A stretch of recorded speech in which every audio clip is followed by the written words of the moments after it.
A very good morning to our honorable guests, Professor Soumitra Banerjee, Department of Physical Sciences, Indian Institute of Science, Education and Research, Kolkata, Mr. Patrapratim Roy, South Point High School, Kolkata, Professor Orindam Banerjee, Director, Indian Association for the Cultivation of Sciences, Ms. Sorbani Saha, Registrar, members of the faculty, staff, scholars, and our young friends and their mentors who have joined us today from various schools and colleges across West Bengal. It is a great honor and pleasure to welcome you all on this special occasion of National Science Day 2025. On this day, we, along with the entire nation, are set to celebrate and commemorate the discovery of Raman effect by Sir Chandrasekhar Venkataraman, which we celebrate on the 20th day of February. This day also provides an impetus to reach out to the youth of our nation for propagating the message of monumental importance of science in our lives and to cultivate scientific spirit among them. Following the directives of the Department of Science and Technology, Government of India, National Science Day 2025 embraces the theme of empowering Indian youth for global leadership in science and innovation for a developed India, as we celebrate 100 glorious years of quantum mechanics as well. May I now kindly request our honorable guests, Director and Registrar, to come on the dais, accompanied by the Chairman of the Organizing Committee, Professor Arnab Das.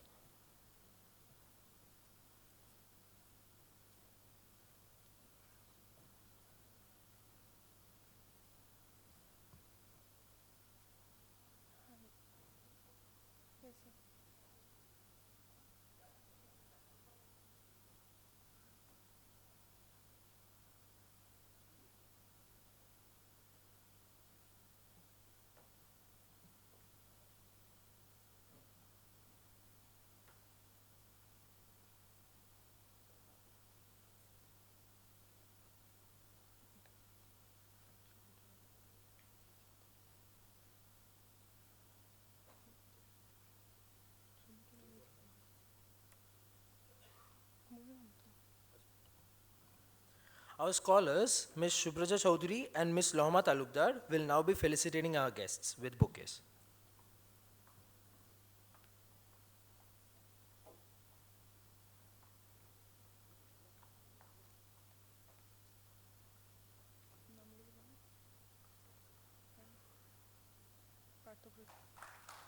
Mr. Patrapratim Roy, our Honorable Director, Professor Orindam Banerjee,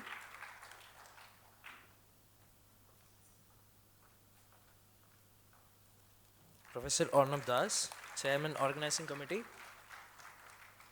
and Register Ma'am, Sorbani Saha. I would now request Professor Arnab Das, Professor, School of Physical Sciences, and the Chairman of the National Science Day 2025 Organizing Committee to present the welcome address, please. Sir.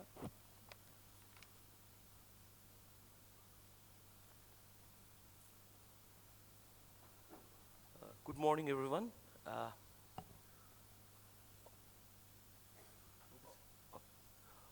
On behalf of IACS and the organizing committee of National Science Day Celebration 2025, I welcome you all in this session.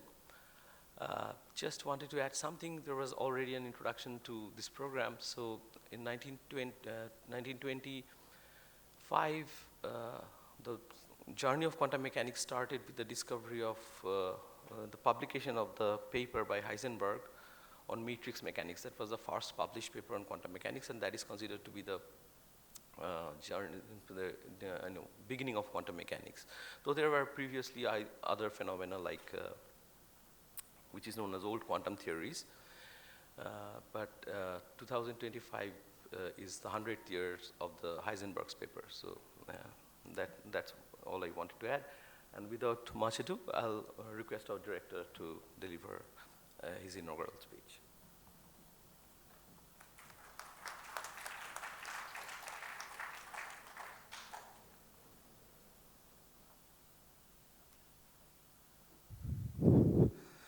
Very good morning to everybody. The delegates who are sitting in this dais, my dear teachers and students. See, today is a very special day for us, we are the scientists.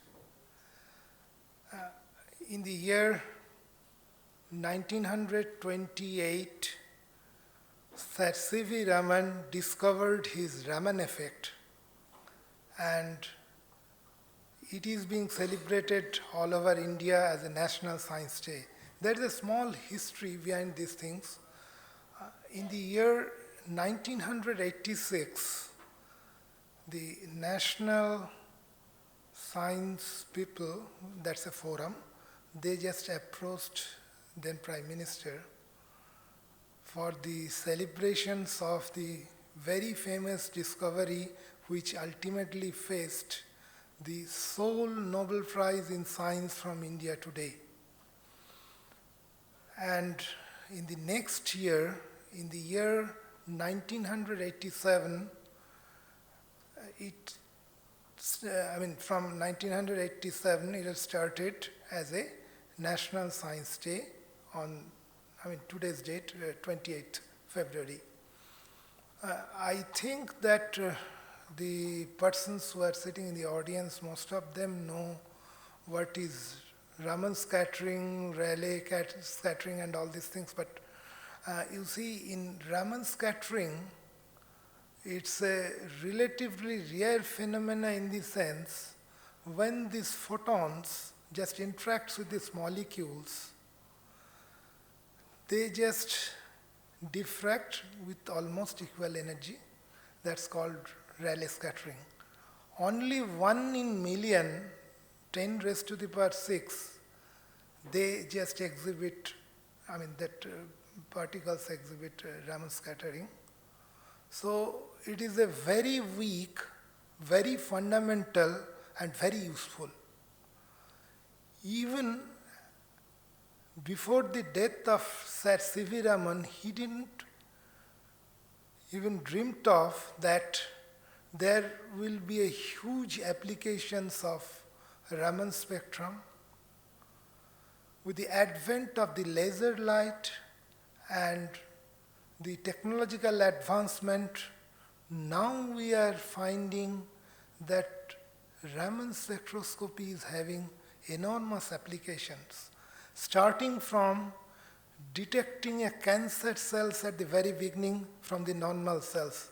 There are some features, I'm trying to avoid the terminological jargons as far as possible. Some features means some receptor proteins are overexpressed in the cancer cells. So their morphology is a bit different from the normal cells. So the scattered light is different. And by this way, you can distinguish which is cancer cells and which is normal cells. Similar way, using the same phenomena, you can detect some micro cracks within a metallic pipe or an alloy pipe or any of the pipes. See, it's having enormous applications, starting from material science to biology to geology, even in carbon nanoscience. So there is a G band and there's D band and their ratio. You can find it that whether it's a single walled carbon nanotubes, what's the purity of the carbon nanotubes, so on and so forth. So I'm just heartily welcome you all to this institute. I mean, within 1.5 years, we'll be celebrating 150th anniversary of this institute. But this building where I am, and this podium where I am just standing is not the where that Raman effect was discovered. That was discovered in 210 Beauvaja Street, that's far away from this building. That building was conceptualized and made with the patronage of another great scientist, Meghnad Shah. Thank you all for your kind attention.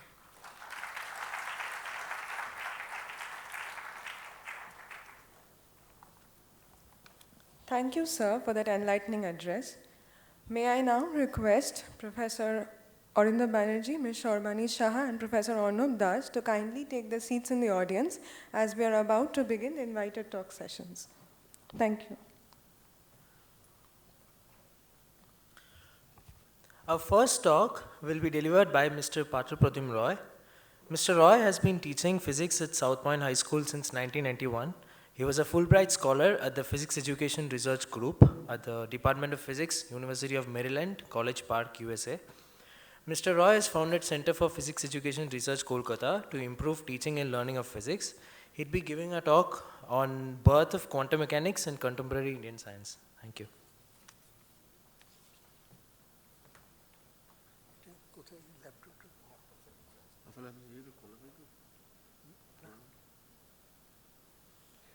Okay, very good morning to all of you, all the teachers, students, and especially I would like to thank the authorities, professors of Indian Association for the Cultivation of Science for giving me this opportunity to talk to young students on something that is not usually taught in schools. But I would like to take this opportunity to speak in Bangla. If any one of you have any difficulty if I speak in Bangla, can you please raise your hand?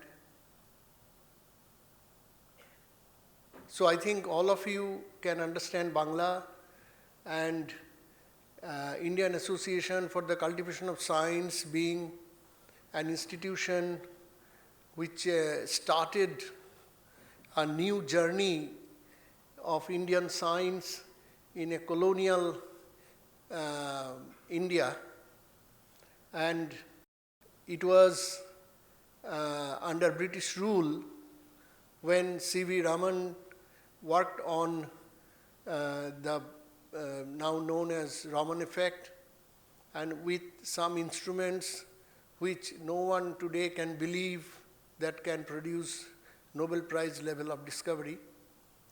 তো সেখানে আমার মনে হয় যে আমাদের এই বাংলার যে বিজ্ঞানের ঐতিহ্য এবং তার সাথে তাল মিলিয়ে এখানকার আরেকজন বড় বিজ্ঞানী আচার্য সত্যেন্দ্রনাথ বসু, যার যে কাজ গবেষণার কাজ সেটা 2024 সালে তিনি করেছিলেন, পাবলিশ করেছিলেন, এবং সেটা নিয়ে আজও আমরা সেলিব্রেট করছি একই রকমভাবে। তো সেটা মাথায় রেখে আমার মনে হলো যে বাংলায় বলা এটার সুযোগ আমার নেওয়া উচিত। তো যদি কারুর অসুবিধা হয় তাহলে আমি বলবো যে প্লিজ আমাকে বলবেন যদি বাংলার অসুবিধা হয়, কারণ এখন Indian association for the cultivation of science এটা সর্বভারতীয় প্রতিষ্ঠান, ফলে এখানে সবাই বাংলা নাই জানতে পারেন। So if you have any difficulty while I am speaking in Bangla in understanding what I am talking about, you can please let me know. তো প্রথমে আমি যেটা আমার টকে যেটা টাইটেল দেওয়া আছে তার মধ্যে birth of quantum mechanics and contemporary Indian science, হয়তো কন্টেম্পোরারি ইন্ডিয়ান সায়েন্সটা জাস্ট রেফারেন্সে আসবে। আর বার্থ অফ কোয়ান্টাম মেকানিক্স এটাই বেশিরভাগ আলোচনা হবে। তো কোয়ান্টাম মেকানিক্স প্রথমেই আমার মনে হয় বলে নেওয়া ভালো যে কোয়ান্টাম মেকানিক্সের বার্থ ঠিক কখন, যেটা প্রফেসর অর্ণব দাস বললেন। সাধারণভাবে থিওরিটিক্যাল ফিজিসিস্ট যারা হন তারা ন্যাচারালি শ্রোডিঙ্গার ইকুয়েশন, হাইজেনবার্গের ইকুয়েশন, এই ইকুয়েশনগুলোর সাথে কোয়ান্টাম মেকানিক্সকে যুক্ত করেন এবং খুব স্বাভাবিকভাবেই কোয়ান্টাম মেকানিক্স বলতে যেটা বোঝায়, যেরকম নিউটনিয়ান মেকানিক্স, এটা হচ্ছে একটা ফর্মালিজম, একটা কাঠামো, যে কাঠামোতে আমাদেরকে ভাবতে শেখানো হয়েছে যে অঙ্ককে ব্যবহার না করে ফিজিক্স হবে না। এটা নিউটন প্রথম বুঝিয়েছেন যে উইদাউট ম্যাথামেটিক্স এটা হবে না, অঙ্ক কষতে হবে, ইকুয়েশন লাগবে।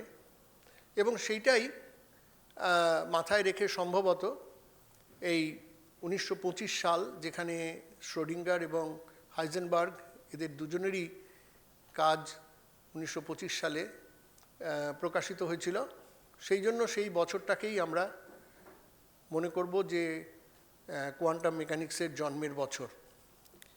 কিন্তু আসলে কোয়ান্টাম মেকানিক্স আমার মনে হয় যে আজও বোধহয় নতুনভাবে জন্ম হচ্ছে। কেন এই কথাটা বললাম, তার কারণ হচ্ছে কোয়ান্টাম মেকানিক্স হচ্ছে এমন একটা বিষয়, যে বিষয়টা যে সময় কোয়ান্টাম মেকানিক্স গড়ে উঠছে সেই সময় এটা আসলে কি বলতে চায় সেটা নিয়ে প্রচণ্ড তর্ক বিতর্ক, ঝগড়াঝাঁটি এগুলো চলতো। কেউ মনে করছেন কোয়ান্টাম মেকানিক্স এটা বলতে চায়, কেউ মনে করছেন কোয়ান্টাম মেকানিক্স ওটা বলতে চায়।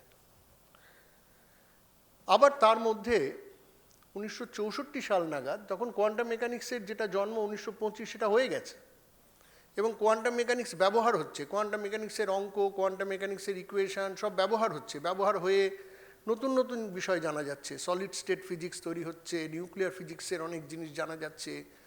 ফলে quantum mechanics is very much in action, তার সাফল্য আমরা দেখতে পাচ্ছি। কিন্তু সেই সময় জন বেল বলে একজন, 1964 সাল নাগাদ জন বেল, তিনি এমন কিছু কথা বললেন যে কথার ভিত্তিতে মনে হলো যে আসলে মানে কোয়ান্টাম মেকানিক্সটা ঠিক কী ছিল, আসলে আমরা যে কাজ করছি তাতে কি আসলে কি বোঝাচ্ছিল কি। তো এই প্রশ্নটা 1964 সালেও উঠতে পারে, যেটা 1925 সালে জন্ম হয়ে গেছে। এবং শুধু তাই নয়, উনি যে প্রশ্নটা তুললেন সেটা নিয়ে আবার 1982, 83, 84 সাল নাগাদ আবার এক্সপেরিমেন্ট হচ্ছে। জন বেল বলছেন 1964, তারও পরে প্রায় 20 বছরের মতো পরে 1984 এরকম সময় নাগাদ এক্সপেরিমেন্ট হচ্ছে এবং সেই এক্সপেরিমেন্ট করে কিছু কথা জানা যাচ্ছে, যে কথাগুলো সত্যি যে সময় কোয়ান্টাম মেকানিক্স প্রথম জন্ম হয়েছে বলে আমরা বলছি, সেই সময় মানুষ ভাবেনি বা তর্কের স্তরে ছিল। আমরা আইনস্টাইনের কথা বলি। আইনস্টাইন তার জীবনের সবচাইতে উল্লেখযোগ্য যে অবদান, রিলেটিভিটি, স্পেশাল রিলেটিভিটি এবং জেনারেল রিলেটিভিটি, তার জন্য তাকে আমরা সবসময় স্মরণ করি। কিন্তু তার সারাটা জীবন তিনি কিন্তু মানে আমি যা দেখেছি, আমি যতটুকু বুঝি, কোয়ান্টাম মেকানিক্স নিয়ে ভেবেছেন। আর মাঝখানে সারা জীবন কোয়ান্টাম মেকানিক্স নিয়ে ভাবতে ভাবতে মাঝখানে হঠাৎ হঠাৎ একটা ডিসকভারি করেছেন, সেটা হচ্ছে রিলেটিভিটির ওপরে। আমার অন্তত সেটাই মনে হয়েছে, কারণ আইনস্টাইন সারা জীবনে কোয়ান্টাম মেকানিক্সকে কোনোদিন মেনে নিতে পারেননি। তার শেষ দিন পর্যন্ত তিনি এটা বলে গেছে যে আমি কিছুই মেনে নিতে পারিনি, বারবার প্রশ্ন করেছি, কিন্তু যা যা প্রশ্ন করেছি আমরা আজকে আমাদের আলোচনায় দেখব সেগুলো সব ভুল প্রমাণিত হয়েছে। যাই হোক, কিন্তু আইনস্টাইন যে কত বড় কন্ট্রিবিউটার, কত বড় অবদান আইনস্টাইন এই কোয়ান্টাম মেকানিক্সের জন্মের পিছনে রেখেছেন, সেটা তিনি যে প্রশ্নগুলো করেছেন হয়তো সেগুলো পরে ভুল প্রমাণিত হয়েছে, তার যে মানে প্রপোজিশনগুলো, কিন্তু সেটা সম্বন্ধে জানলে বোঝা যায় যে কেন এটা গুরুত্বপূর্ণ, কোয়ান্টাম মেকানিক্সের জন্মের পিছনে আইনস্টাইনের এর অবদান কেন গুরুত্বপূর্ণ। ফলে আমরা সেই অর্থে বলতে পারি যে 1900 সাল থেকে শুরু করে 1930 এই সময়টা পর্যন্ত, যার মাঝখানে 1925 হচ্ছে সেই সময়, যে সময় কোয়ান্টাম মেকানিক্স তার একটা নিজস্ব ভাষা পাচ্ছে। হাইজেনবার্গ একভাবে বলছেন, শ্রোডিঙ্গার আরেকভাবে বলছেন, বেসিক্যালি একই কথা বলছেন কিন্তু দুভাবে বলছেন, অঙ্কের গঠনতন্ত্রের দিক থেকে, অঙ্কের কাঠামোর দিক থেকে দুভাবে বলছেন। তো এটা আমরা একটু বোঝবার চেষ্টা করব, কিন্তু তার আগে আমরা একটু ইতিহাসের কথা যখন বলছি, বার্থ অফ কোয়ান্টাম মেকানিক্স কী করে জন্ম হলো সেটার মধ্যে ঢুকবো। আর যেটা আমি শুরুতে বলেছিলাম যে আইজ্যাক নিউটন নিউটনিয়ান মেকানিক্স তৈরিটাই করেছিলেন, তোমরা মানে ছাত্রছাত্রীরা তোমরা জানো যে অঙ্কের ব্যবহার করেছিলেন, ডিফারেন্সিয়াল ইকুয়েশন ব্যবহার করেছিলেন। তো সেই জিনিসগুলো আমার আলোচনাতে হয়তো মাঝে মধ্যে আসবে, কিন্তু অঙ্কটাকে অতটা গুরুত্ব দেওয়ার দরকার নেই, সেটা আমি এখানে চলে এসেছে আমার স্লাইডের মধ্যে। মূলত এই অঙ্কের মাধ্যমে আমি কিছু কথা বলবার চেষ্টা করব, সেটাই বোধহয় গুরুত্ব দিলেই মানে ভালো। আচ্ছা, প্রথমে আমি এই ক্লাসিক্যাল ফিজিক্স বলতে যেটা বোঝায় তার মধ্যে আমি দুজন মানুষের কথা গুরুত্বপূর্ণ। একজন হচ্ছেন ক্লাসিক্যাল মেকানিক্স এর জন্য আইজ্যাক নিউটন, আর জেমস ম্যাক্সওয়েল, তিনি হচ্ছেন ক্লাসিক্যাল ইলেকট্রোম্যাগনেটিক থিওরি। তো আমি কয়েকটা ইকুয়েশন লিখেছি, এই ইকুয়েশনগুলোর মধ্যে বাঁদিকে যেগুলো, সেগুলো আমার মনে হয় যারা 11-12 ক্লাসে পড়ো তারা এইটা সঙ্গে পরিচিত। আর ডান দিকে যেগুলো লিখেছি সেটাও ক্লাস 12-এ বইতে, এনসিইআরটির বইতে থাকে, কিন্তু হয়তো এই আকারে থাকে না। এখানে আমরা একটা ত্রিভুজের মতন, উল্টোনো ত্রিভুজের মতো লিখেছি। এটা কিছুই না, এটা একটা ডিফারেন্সিয়েশন, এক্স ওয়াই জেড এদের রেসপেক্টে এটা একটা ডিফারেন্সিয়েশন।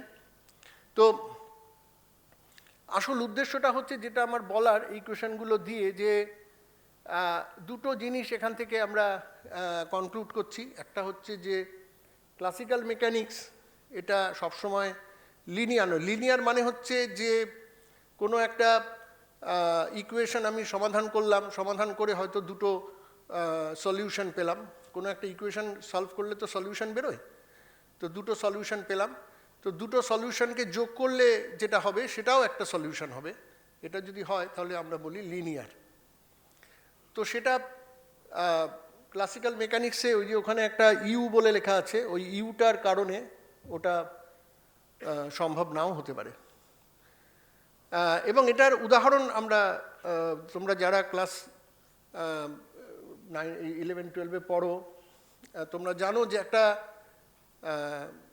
সরল দোলগতি, মানে সিম্পল পেন্ডুলামে মোশনটা সিম্পল হারমোনিক, এটা বোঝানোর জন্য আমরা সাইন থিটা, এটাকে আমরা অ্যাপ্রক্সিমেট করি থিটা বলে।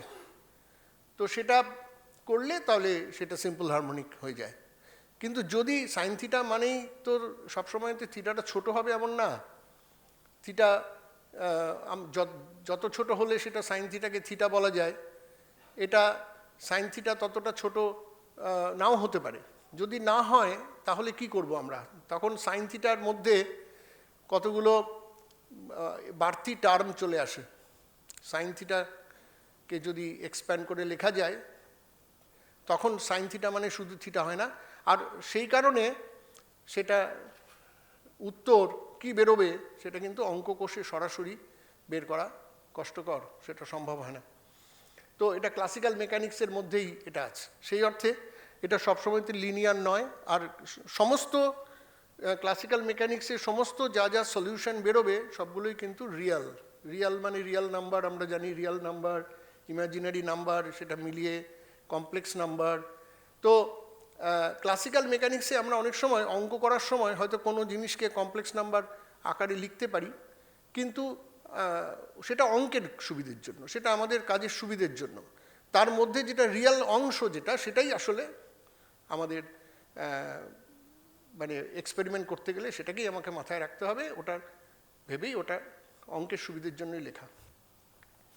একই রকমভাবে যদি ম্যাক্সওয়েলে আসি, তাহলে ম্যাক্সওয়েলের কিন্তু পুরোটাই লিনিয়ার, ইকুয়েশনগুলো সবকটাই লিনিয়ার। এবং লিনিয়ারের সুবিধে হচ্ছে এখানে দেখা যাচ্ছে যে 3-4টে কোয়ান্টিটিকে নিয়ে কথা বলা হচ্ছে। একটা ইলেকট্রিক ফিল্ড, একটা হচ্ছে ম্যাগনেটিক ফিল্ড, একটা হচ্ছে কারেন্ট ডেন্সিটি, একটা হচ্ছে চার্জ ডেন্সিটি, এগুলো কথা বলা হচ্ছে, ই, বি, রো, জে, এসব। তো এই জিনিসগুলো কীরকম, যে আমার যদি কোথাও একটা ইলেকট্রিক ফিল্ড বের করব, যদি E1 এটা ইলেকট্রিক ফিল্ডের ভ্যালু বেরোয়, E2 ইলেকট্রিক ফিল্ডের ভ্যালু বেরোয়, E1 ইকুয়েশনটাকে স্যাটিসফাই করেছে, E2ও স্যাটিসফাই করেছে, তাহলে E1 প্লাস E2ও স্যাটিসফাই করবে। তো এটাই বলার জন্য এটাকে লিনিয়ার আমরা বলেছি। আর এখানেও একইভাবে আমরা এখানে যে সব কোয়ান্টিটিগুলো হচ্ছে রিয়াল। ইমাজিনারি মানে কমপ্লেক্স হিসেবে আমরা অনেক সময় লিখি, কিন্তু লিখলে পরেও দেখা যায় যে সেটা থেকে যদি রিয়াল অংশ, সেটাকে আমরা বাস্তবে মাপযোগ করার জন্য ব্যবহার করি। তো এটা হচ্ছে প্রথমে আমরা এটা বললাম কেন, কারণ ক্লাসিক্যাল ফিজিক্সের যে মূল যে বক্তব্য, সেটাকে আমরা আগে একটু বুঝে নিই যে ক্লাসিক্যাল ফিজিক্সে কী ছিল আর কোয়ান্টাম ফিজিক্সে কী এলো, এটা বোঝার জন্য। তো প্রথমে আমরা এখানে দুটো আরেকটা জিনিস আছে ক্লাসিক্যাল ফিজিক্সে না, পার্টিকেল আর ওয়েভ দুটো আলাদা জিনিস। তো পার্টিকেল কিভাবে চিহ্নিত হচ্ছে? পার্টিকেল চিহ্নিত হচ্ছে লোকালাইজড, একটাই বিশেষ জায়গায় সে থাকে। ওই যে নিচে লেখা আছে কান্ট ইন্টারফিয়ার, মানে হচ্ছে একই জায়গায় একটাই পার্টিকেল থাকবে, ওখানে আরেকটা পার্টিকেল থাকবে না, ও ঠিক ওই জায়গাতে থাকবে না, আশেপাশে থাকতে পারে। তো ফলে পজিশন, মোমেন্টাম, এগুলো দিয়ে তাকে বুঝতে হয় পার্টিকেলটাকে কী অবস্থায় আছে। আর ওয়েভ হচ্ছে একদম অন্যরকম, ওয়েভটা লোকালাইজ না। এখানে একটা আমি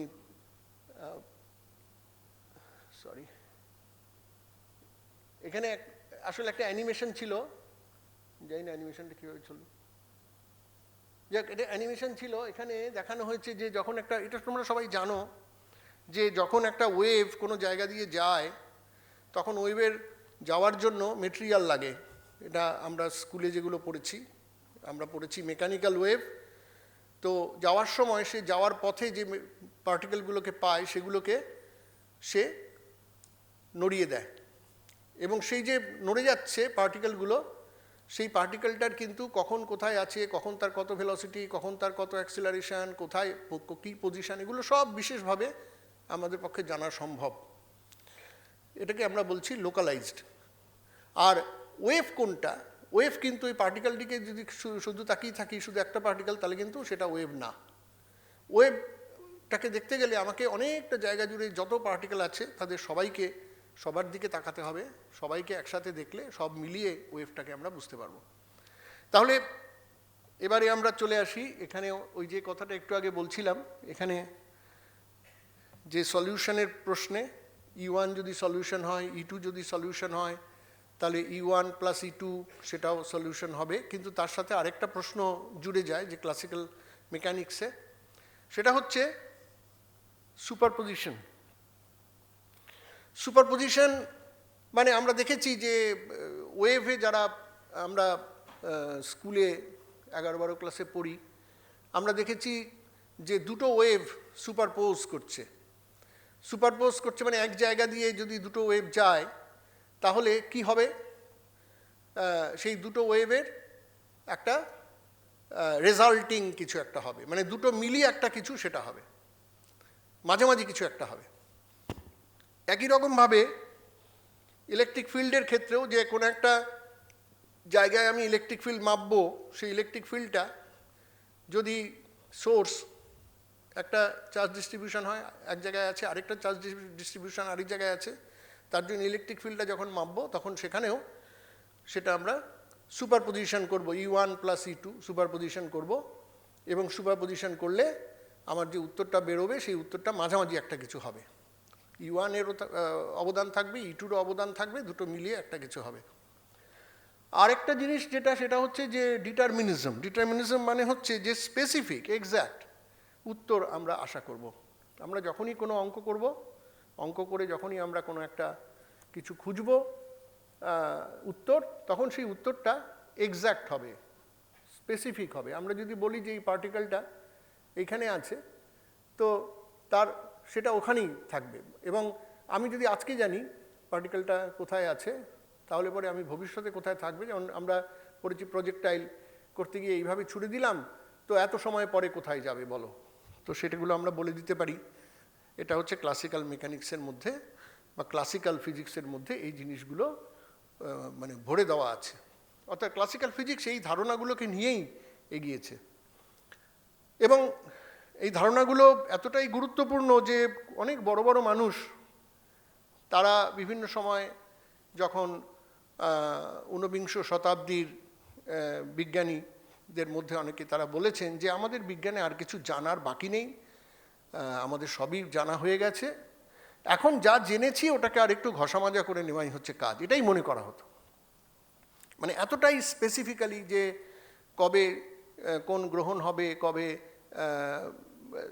কোন গ্রহটা কোথায় থাকবে, এগুলো সমস্ত কিছু একদম প্রেডিক্ট করা যেত, প্রেডিক্ট করা আজও যায়। এই নিউটনস লজ অফ মোশন এগুলোকে ব্যবহার করেই যায়। তো এটা হচ্ছে ক্লাসিক্যাল মেকানিক্সের একটা মানে বৈশিষ্ট্য। ক্লাসিক্যাল ফিজিক্সের মধ্যে কি কি বিশেষ বৈশিষ্ট্য আছে সেটাকে আমরা প্রথমে বললাম। এবারে আমি কিছু এক্সপেরিমেন্ট আলোচনা করব। এটা আমি অবশ্য যে ছবিটা দিয়েছি, ছবিটা ঠিক লামার অ্যান্ড প্রিংসেম ওদের এক্সপেরিমেন্টের ছবি না। এই ছবিটা আজকাল ল্যাবরেটরিতে করা যায় এটা। আর প্রথমে আমি বলে রাখি যে এখানে যা স্লাইডস দেখানো হচ্ছে তাতে বেশ কিছু ছবি আমি ব্যবহার করেছি, সেই ছবিগুলো আমার আঁকা নয়, এবং এগুলো বিভিন্ন ধরনের রিসোর্স থেকে, আজকাল আমরা ইন্টারনেটের মাধ্যমে বহু জায়গা থেকে বহু ছবি আমরা নিতে পারি লাইসেন্স থাকলে, সেই ধরনের ছবি আমি নিয়েছি, ফলে তার যাবতীয় ক্রেডিট সবটাই তারই প্রাপ্য, এর মধ্যে আমার কোনো অবদান নেই। এবং এইটার ক্ষেত্রে কি হচ্ছে, এখানে একটা জিনিস লেখা আছে ব্ল্যাক বডি বলে একটা জিনিস।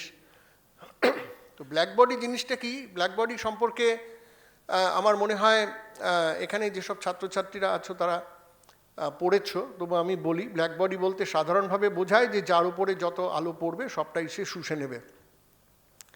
তো আসলে এই পুরো জিনিসটা এসেছিল হচ্ছে কিরখফ বলে একজন বিজ্ঞানী ছিলেন। কিরখফ তিনি মানে এই যে আমরা ঘরে আছি, এই ঘরের মধ্যে আমরা তো অনেকে আছি, কাঠ আছে, এখানে ফুল আছে, আমি আছি, মাইক আছে, কত সব রকমের তোমরা আছো।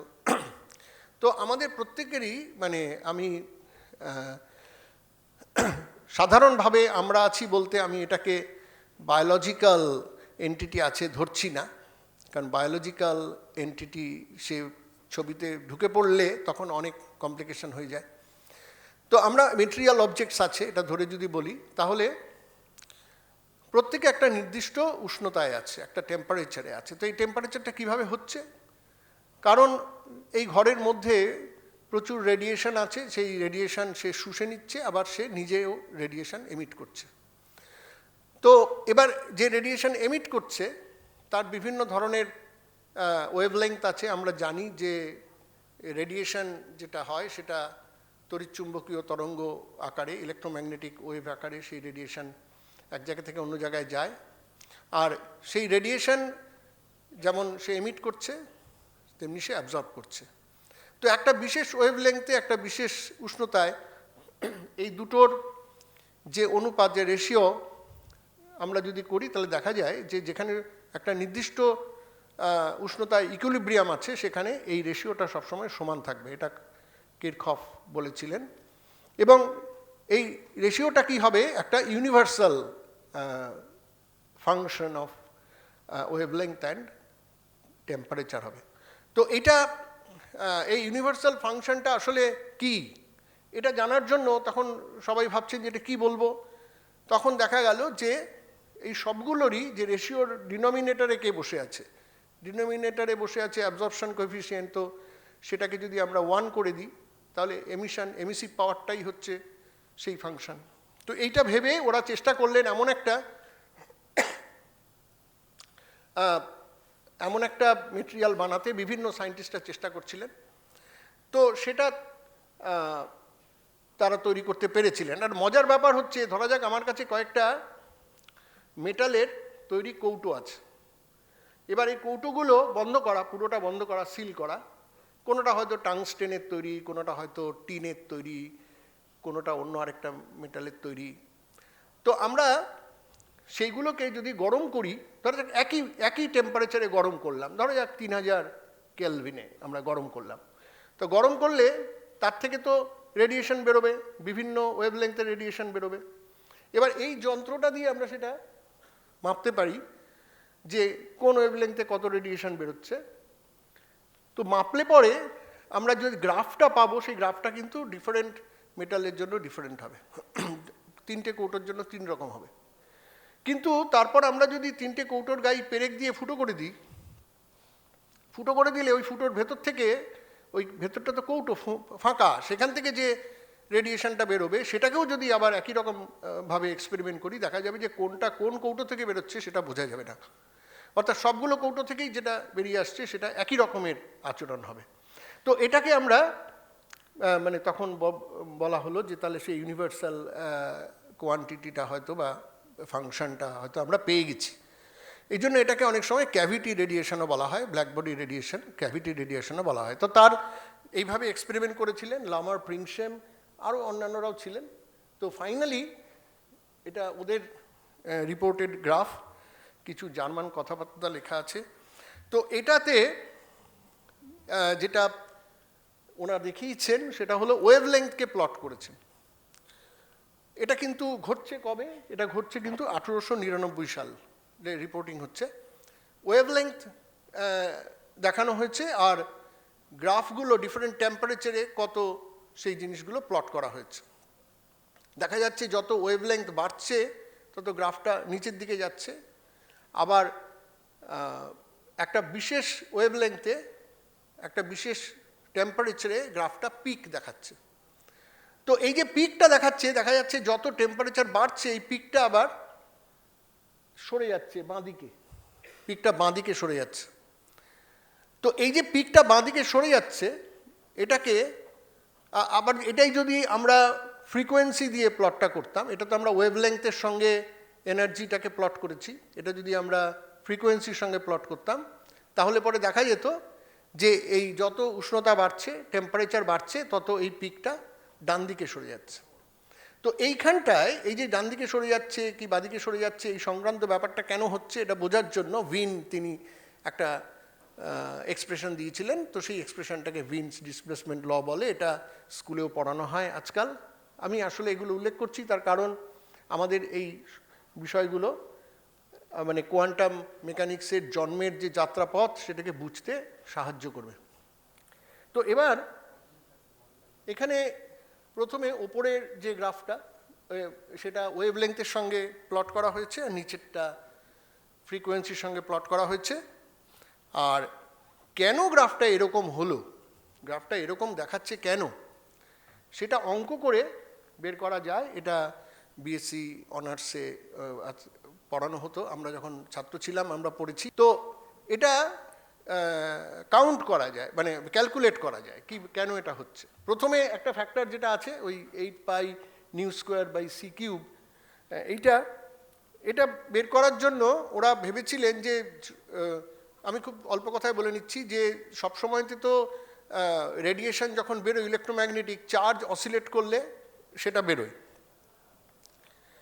এবার চার্জ অসিলেট করলে যদি রেডিয়েশন বেরোয় তাহলে তো সেই রেডিয়েশনটা ভেতরে কি করছে, ভেতরে গিয়ে তার তো বদ্ধ দেওয়াল, ক্যাভিটি দেওয়াল থেকে সেটা প্রতিফলিত হচ্ছে, প্রতিফলিত হয়ে একটা ওয়েভের ঘাড়ে আরেকটা ওয়েভ পড়ে সেখানে স্ট্যান্ডিং ওয়েভ তৈরি হচ্ছে। স্ট্যান্ডিং ওয়েভের মধ্যে কি হয়, নোড অ্যান্টিনোড হয়, কতগুলো নোড হচ্ছে কতগুলো অ্যান্টিনোড হচ্ছে এগুলো আমরা অঙ্ক করি 11-12 ক্লাসে। তো সেই সংখ্যাগুলো হিসেব করে যে এটা ক্যালকুলেট করা হয়েছিল। এটার মধ্যে খুব বেশি আমি ঢুকছি না, এইগুলো সমস্ত বিভিন্ন বইতে এটা ক্যালকুলেট করা থাকে। কিন্তু মেইন ব্যাপার হচ্ছে যে তার সঙ্গে এই কেটি বলে একটা গুণ করা আছে, সেই কেটিটা হচ্ছে ল অফ ইকুইপার্টিশন অফ এনার্জি থেকে একটা অসিলেটর, হারমোনিক অসিলেটরের সঙ্গে যুক্ত যে এনার্জি সেটা লেখা হয়েছে, অ্যাভারেজ সেটা লেখা হয়েছে। এইবার এই যে কেটির জায়গাটা, এই কেটির জায়গাটাতে ঢুকলেন হচ্ছে আমাদের ম্যাক্স প্ল্যাঙ্ক। কারণ দেখা যাচ্ছে যে এখানে আমরা ছবির দিকে তাকালেই দেখা যাবে র্যালি এবং জিন্স যে ফর্মুলাটা বের করেছেন সেই ফর্মুলাটা ফ্রিকোয়েন্সির সঙ্গে স্কোয়ার। আর ফ্রিকোয়েন্সির সঙ্গে স্কোয়ার মানে কি? তাহলে সেটা কীরকম গ্রাফ হবে? স্কোয়ার হলে তো প্যারাবোলা হয়, তো প্যারাবোলা হবে। আর নিচের গ্রাফটাতে দেখা যাচ্ছে যে প্যারাবোলা হয়েছে, এবং সেটা তার মানে কি গ্রাফের কোন অঞ্চলটার সঙ্গে একরকম মিলে গেল। খুব যদি ছোট ওয়েভলেন্থ হয় সেটার সঙ্গে মিলে গেছে, নিচের গ্রাফটা দেখলে বোঝা যাবে। আর যদি ওয়েভলেন্থ থেকে করি তাহলে ডান দিকে যেটা খুব বড় ওয়েভলেন্থ তার সাথে মিলে যাচ্ছে, বাকিটা একদম মিলছেই না। তখন এটাকে লেখা আছে ওখানে আলট্রাভায়োলেট ক্যাটাস্ট্রফি। ফলে ক্যাটাস্ট্রফি বলার কারণ আছে, কারণ যার উপর যে ধরনের গণনা, যে ধরনের ক্যালকুলেশনের উপর আমাদের প্রচুর আস্থা, নিউটনিয়ান ক্যালকুলেশন, ম্যাক্সওয়েলের ক্যালকুলেশন, এই যে ক্লাসিক্যাল ফিজিক্স যেটাকে সবাই বলছেন যে আমরা বিজ্ঞানের সবই জেনে গেছি, আর কিছু জানার বাকি নেই, তো সেটা দিয়ে করা যাচ্ছে না, ব্যাখ্যা দেওয়া যাচ্ছে না। এটা খুব সেই সময় ধাক্কার মতো হয়েছিল। এইখানে ম্যাক্স প্ল্যাঙ্ক কী করলেন, তিনি র্যালে জিন্সের সবটাই রেখে দিলেন, শুধু ওই কেটির জায়গাটাতে তিনি একটু নিজে ঢুকছেন। তিনি সেখানে ম্যাক্সওয়েল এবং বোলসম্যান, মানে বিশেষ করে বোলসম্যানের কথা বলছি, বোলসম্যানের একটা স্ট্যাটিস্টিক্স আছে। বোলসম্যান, ধরা যাক কোনো একটা জায়গায় কিছু পার্টিকেল আছে, তো সেই পার্টিকেলগুলোর মধ্যে তো এনার্জি আছে, তো সেই এনার্জি একটা নির্দিষ্ট এনার্জির ওয়ালা পার্টিকেল কটা, একটা নির্দিষ্ট এনার্জিওয়ালা পার্টিকেল কটা হবে, সেই সংখ্যাটা কি, তো সেই সংক্রান্ত তার রেজাল্ট আছে, ল আছে, সেইটাকে ব্যবহার করেছেন। ব্যবহার করে তিনি খুব সহজেই এই রেজাল্টটা পেয়েছেন, যেটা প্ল্যাঙ্কস ডিস্ট্রিবিউশন ল বলা হচ্ছে। কিন্তু সেখানে তিনি একটাই জিনিস ধরেছেন, সেটা হচ্ছে যে যখন এই যে বোলসম্যানের যে লটা, যেখানে একটা নির্দিষ্ট এনার্জি মধ্যে কতগুলো পার্টিকেল আছে, সেটা যখন সেই লটাতে সব রকম এনার্জি পসিবল ধরা হয়েছে। অর্থাৎ যে কোনো এনার্জি আমি যদি ভেবে ফেলি এই রেঞ্জের মধ্যে, যে কোনো এনার্জি ভেবে ফেলি, সেই এনার্জিটাই পসিবল। ক্লাসিক্যাল মেকানিক্সে এই ধরনের বা ক্লাসিক্যাল ফিজিক্সে এই ধরনের কোনো রেস্ট্রিকশন নেই যে কোনটা পসিবল কোনটা পসিবল না, এই ভ্যালু থেকে এই ভ্যালুর মধ্যে সবই পসিবল। সেইখানে এসে ম্যাক্স প্ল্যাঙ্ক বললেন যে না, সব পসিবল আমি ধরছি না। উনি একটা অ্যাজাম্পশন করলেন যে না, তার একটা ইউনিট থাকতে হবে, আর ইউনিটটা হচ্ছে এইচ নিউ। এটা আমরা সবাই জানি, আমরা খুব ছোটোবেলা থেকেই পড়েছি, এনার্জিটা হবে এইচ নিউ, এই ইউনিটে ভেঙে ভেঙে ভেঙে ভেঙে ভেঙে ভেঙে হবে। যেই না তিনি সেটা করলেন, করার ফলে তিনি একটা ডিস্ট্রিবিউশন পেলেন, এই ডিস্ট্রিবিউশনটা এটাকে এক্সপ্লেন করে দিল। এটার মধ্যে সবচাইতে ইন্টারেস্টিং ব্যাপার হচ্ছে যে ম্যাক্স প্ল্যাঙ্ক যেটা ধরলেন, সেই ধরাটার মধ্যে কিন্তু ভীষণ একটা মানে অস্বাভাবিক ব্যাপার ছিল। মানে যে জিনিসটা আমরা কেউই মানে 19 শতাব্দীতে মানতে প্রস্তুত ছিলাম না। আমরা এনার্জি সব রকম ভ্যালুই হতে পারে।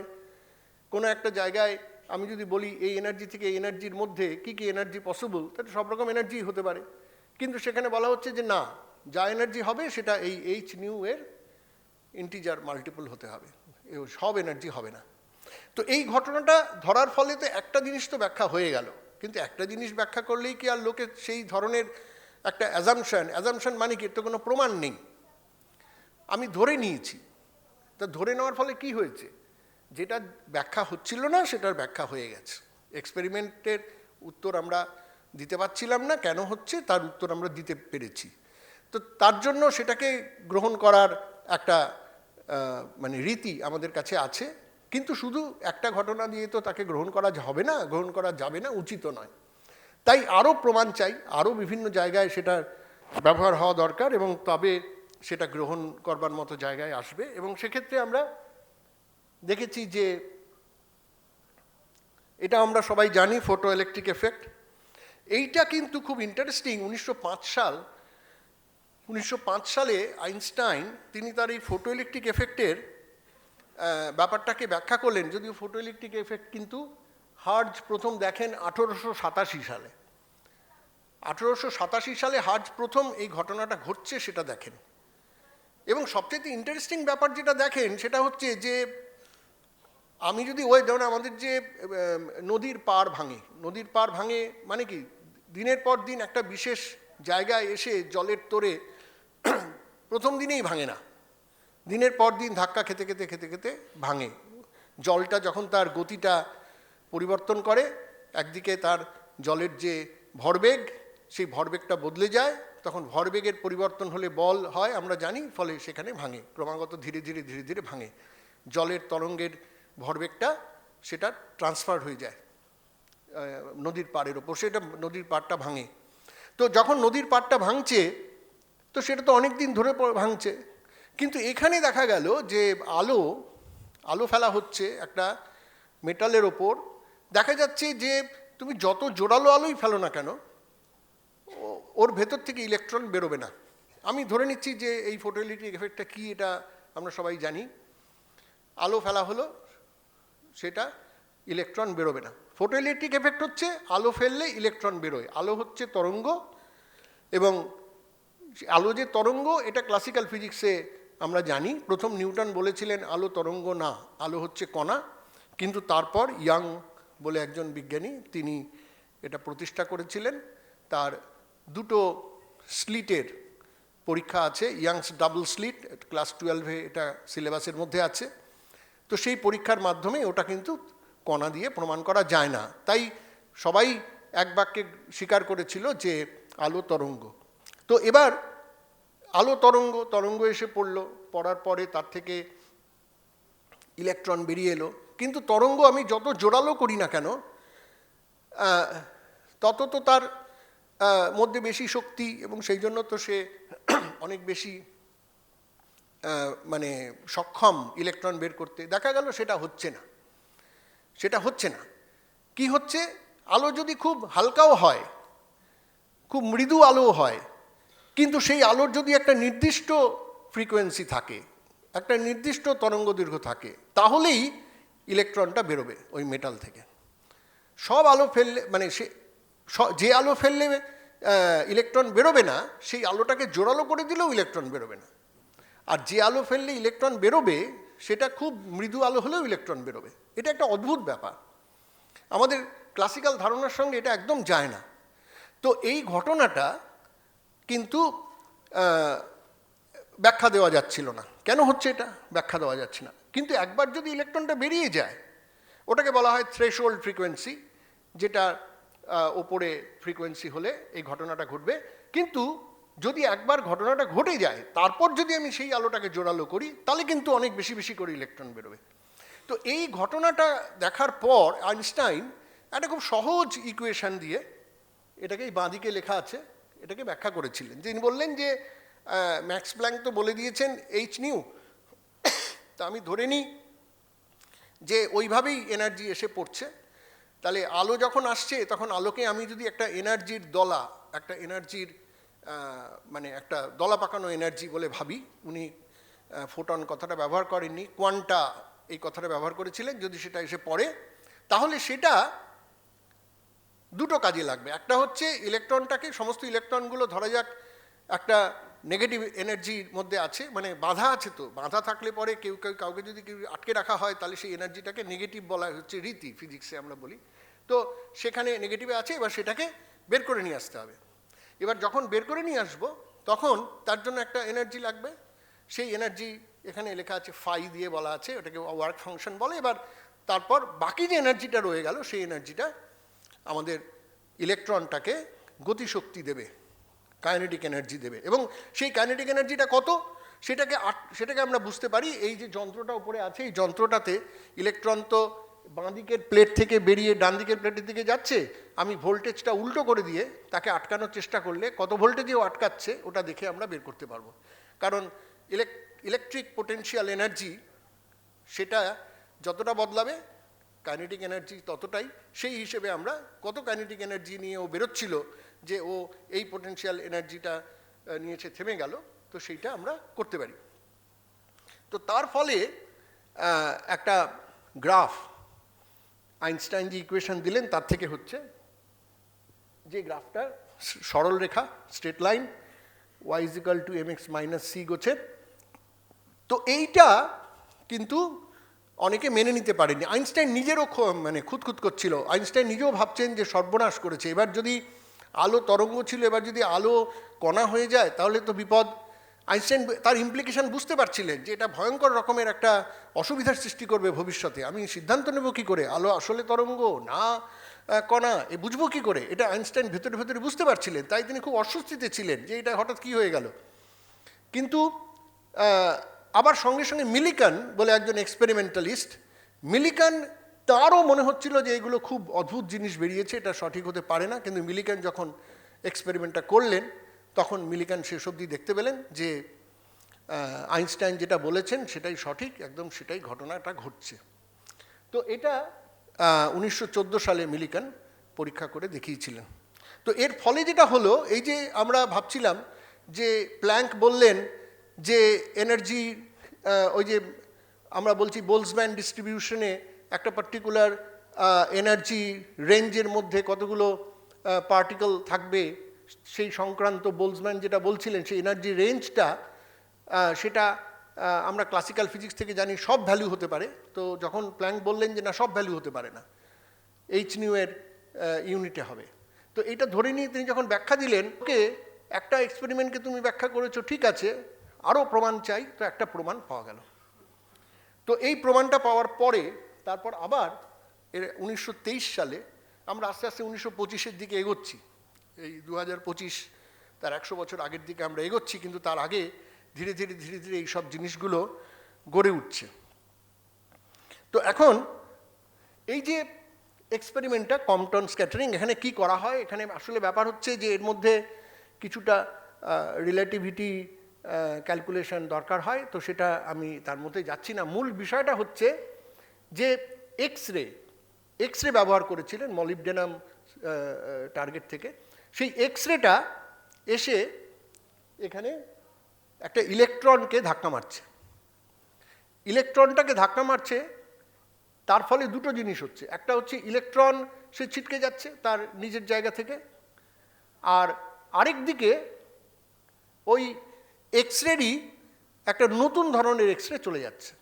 পুরো জিনিসটা ঠিক যেমন আমরা ক্লাসিক্যাল মেকানিক্সে কলিশনের অঙ্ক করি, যে একটা বল, বিলিয়ার্ড বল বসে আছে, আরেকটা বিলিয়ার্ড বল এসে ঠোকা মারলো, তাতে একটা এদিকে ছিটকে গেল, আরেকটা ওদিকে ছিটকে গেল। আমরা তার মোমেন্টাম কনজারভেশন, তার রিলেশন লিখি, আমরা তার energy, kinetic energy conservation relation লিখি। যদি ইলাস্টিক কলিশন হয় তাহলে লিখি। এটা আমরা সবাই জানি, আমরা 11-12-এ যারা পড়েছি। তো সেই জিনিসটা করে যেভাবে আমরা অঙ্ক কষি, ঠিক সেইভাবে অঙ্কটা কষে উত্তর পাওয়া গেল।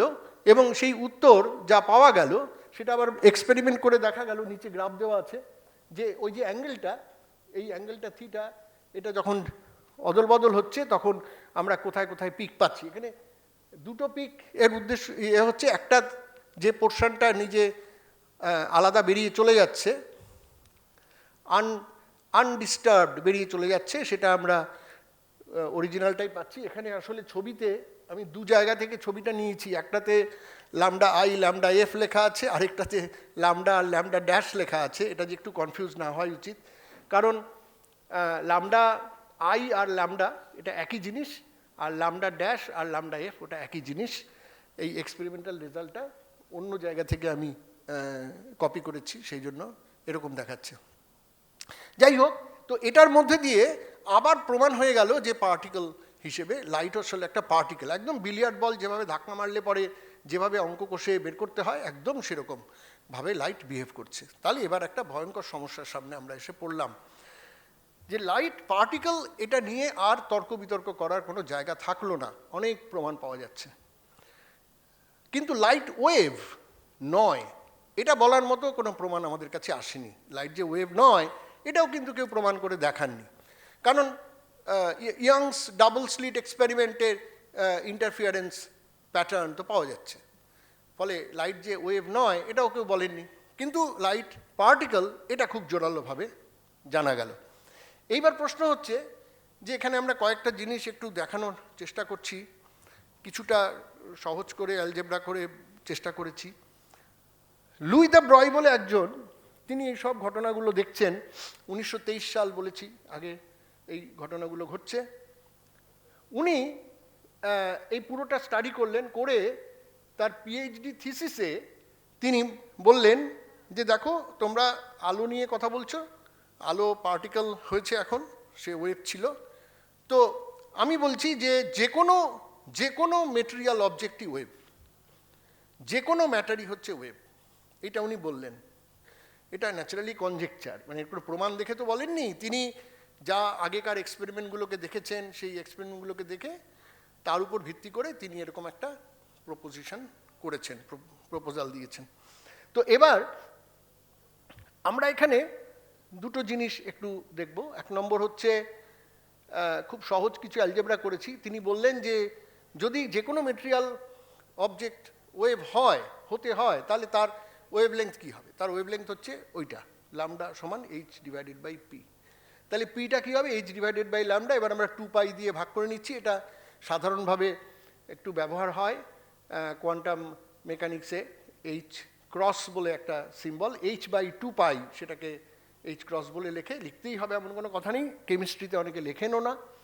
কিন্তু প্রশ্নটা হচ্ছে যে আমরা দুপাশে, একদিকে আমরা এনার্জি, একদিকে আমরা মোমেন্টাম, এই দুটোকে আমরা দেখানোর চেষ্টা করেছি যে যে মানে পার্টিকেলটা, সমস্ত পার্টিকেলে যদি ওয়েভ হতে হয় তাহলে ওয়েভের সঙ্গে যুক্ত যে কোয়ান্টিটিগুলো, যেমন ওয়েভলেংথ, ফ্রিকোয়েন্সি, আর পার্টিকেলের সঙ্গে যুক্ত যে কোয়ান্টিটিগুলো যেমন মোমেন্টাম, এনার্জি, এই জিনিসগুলো নিজেদের মধ্যে কিভাবে ইন্টার রিলেশন আছে। এবার প্রশ্ন হলো যে তাহলে কীরকম ওয়েভ এটা?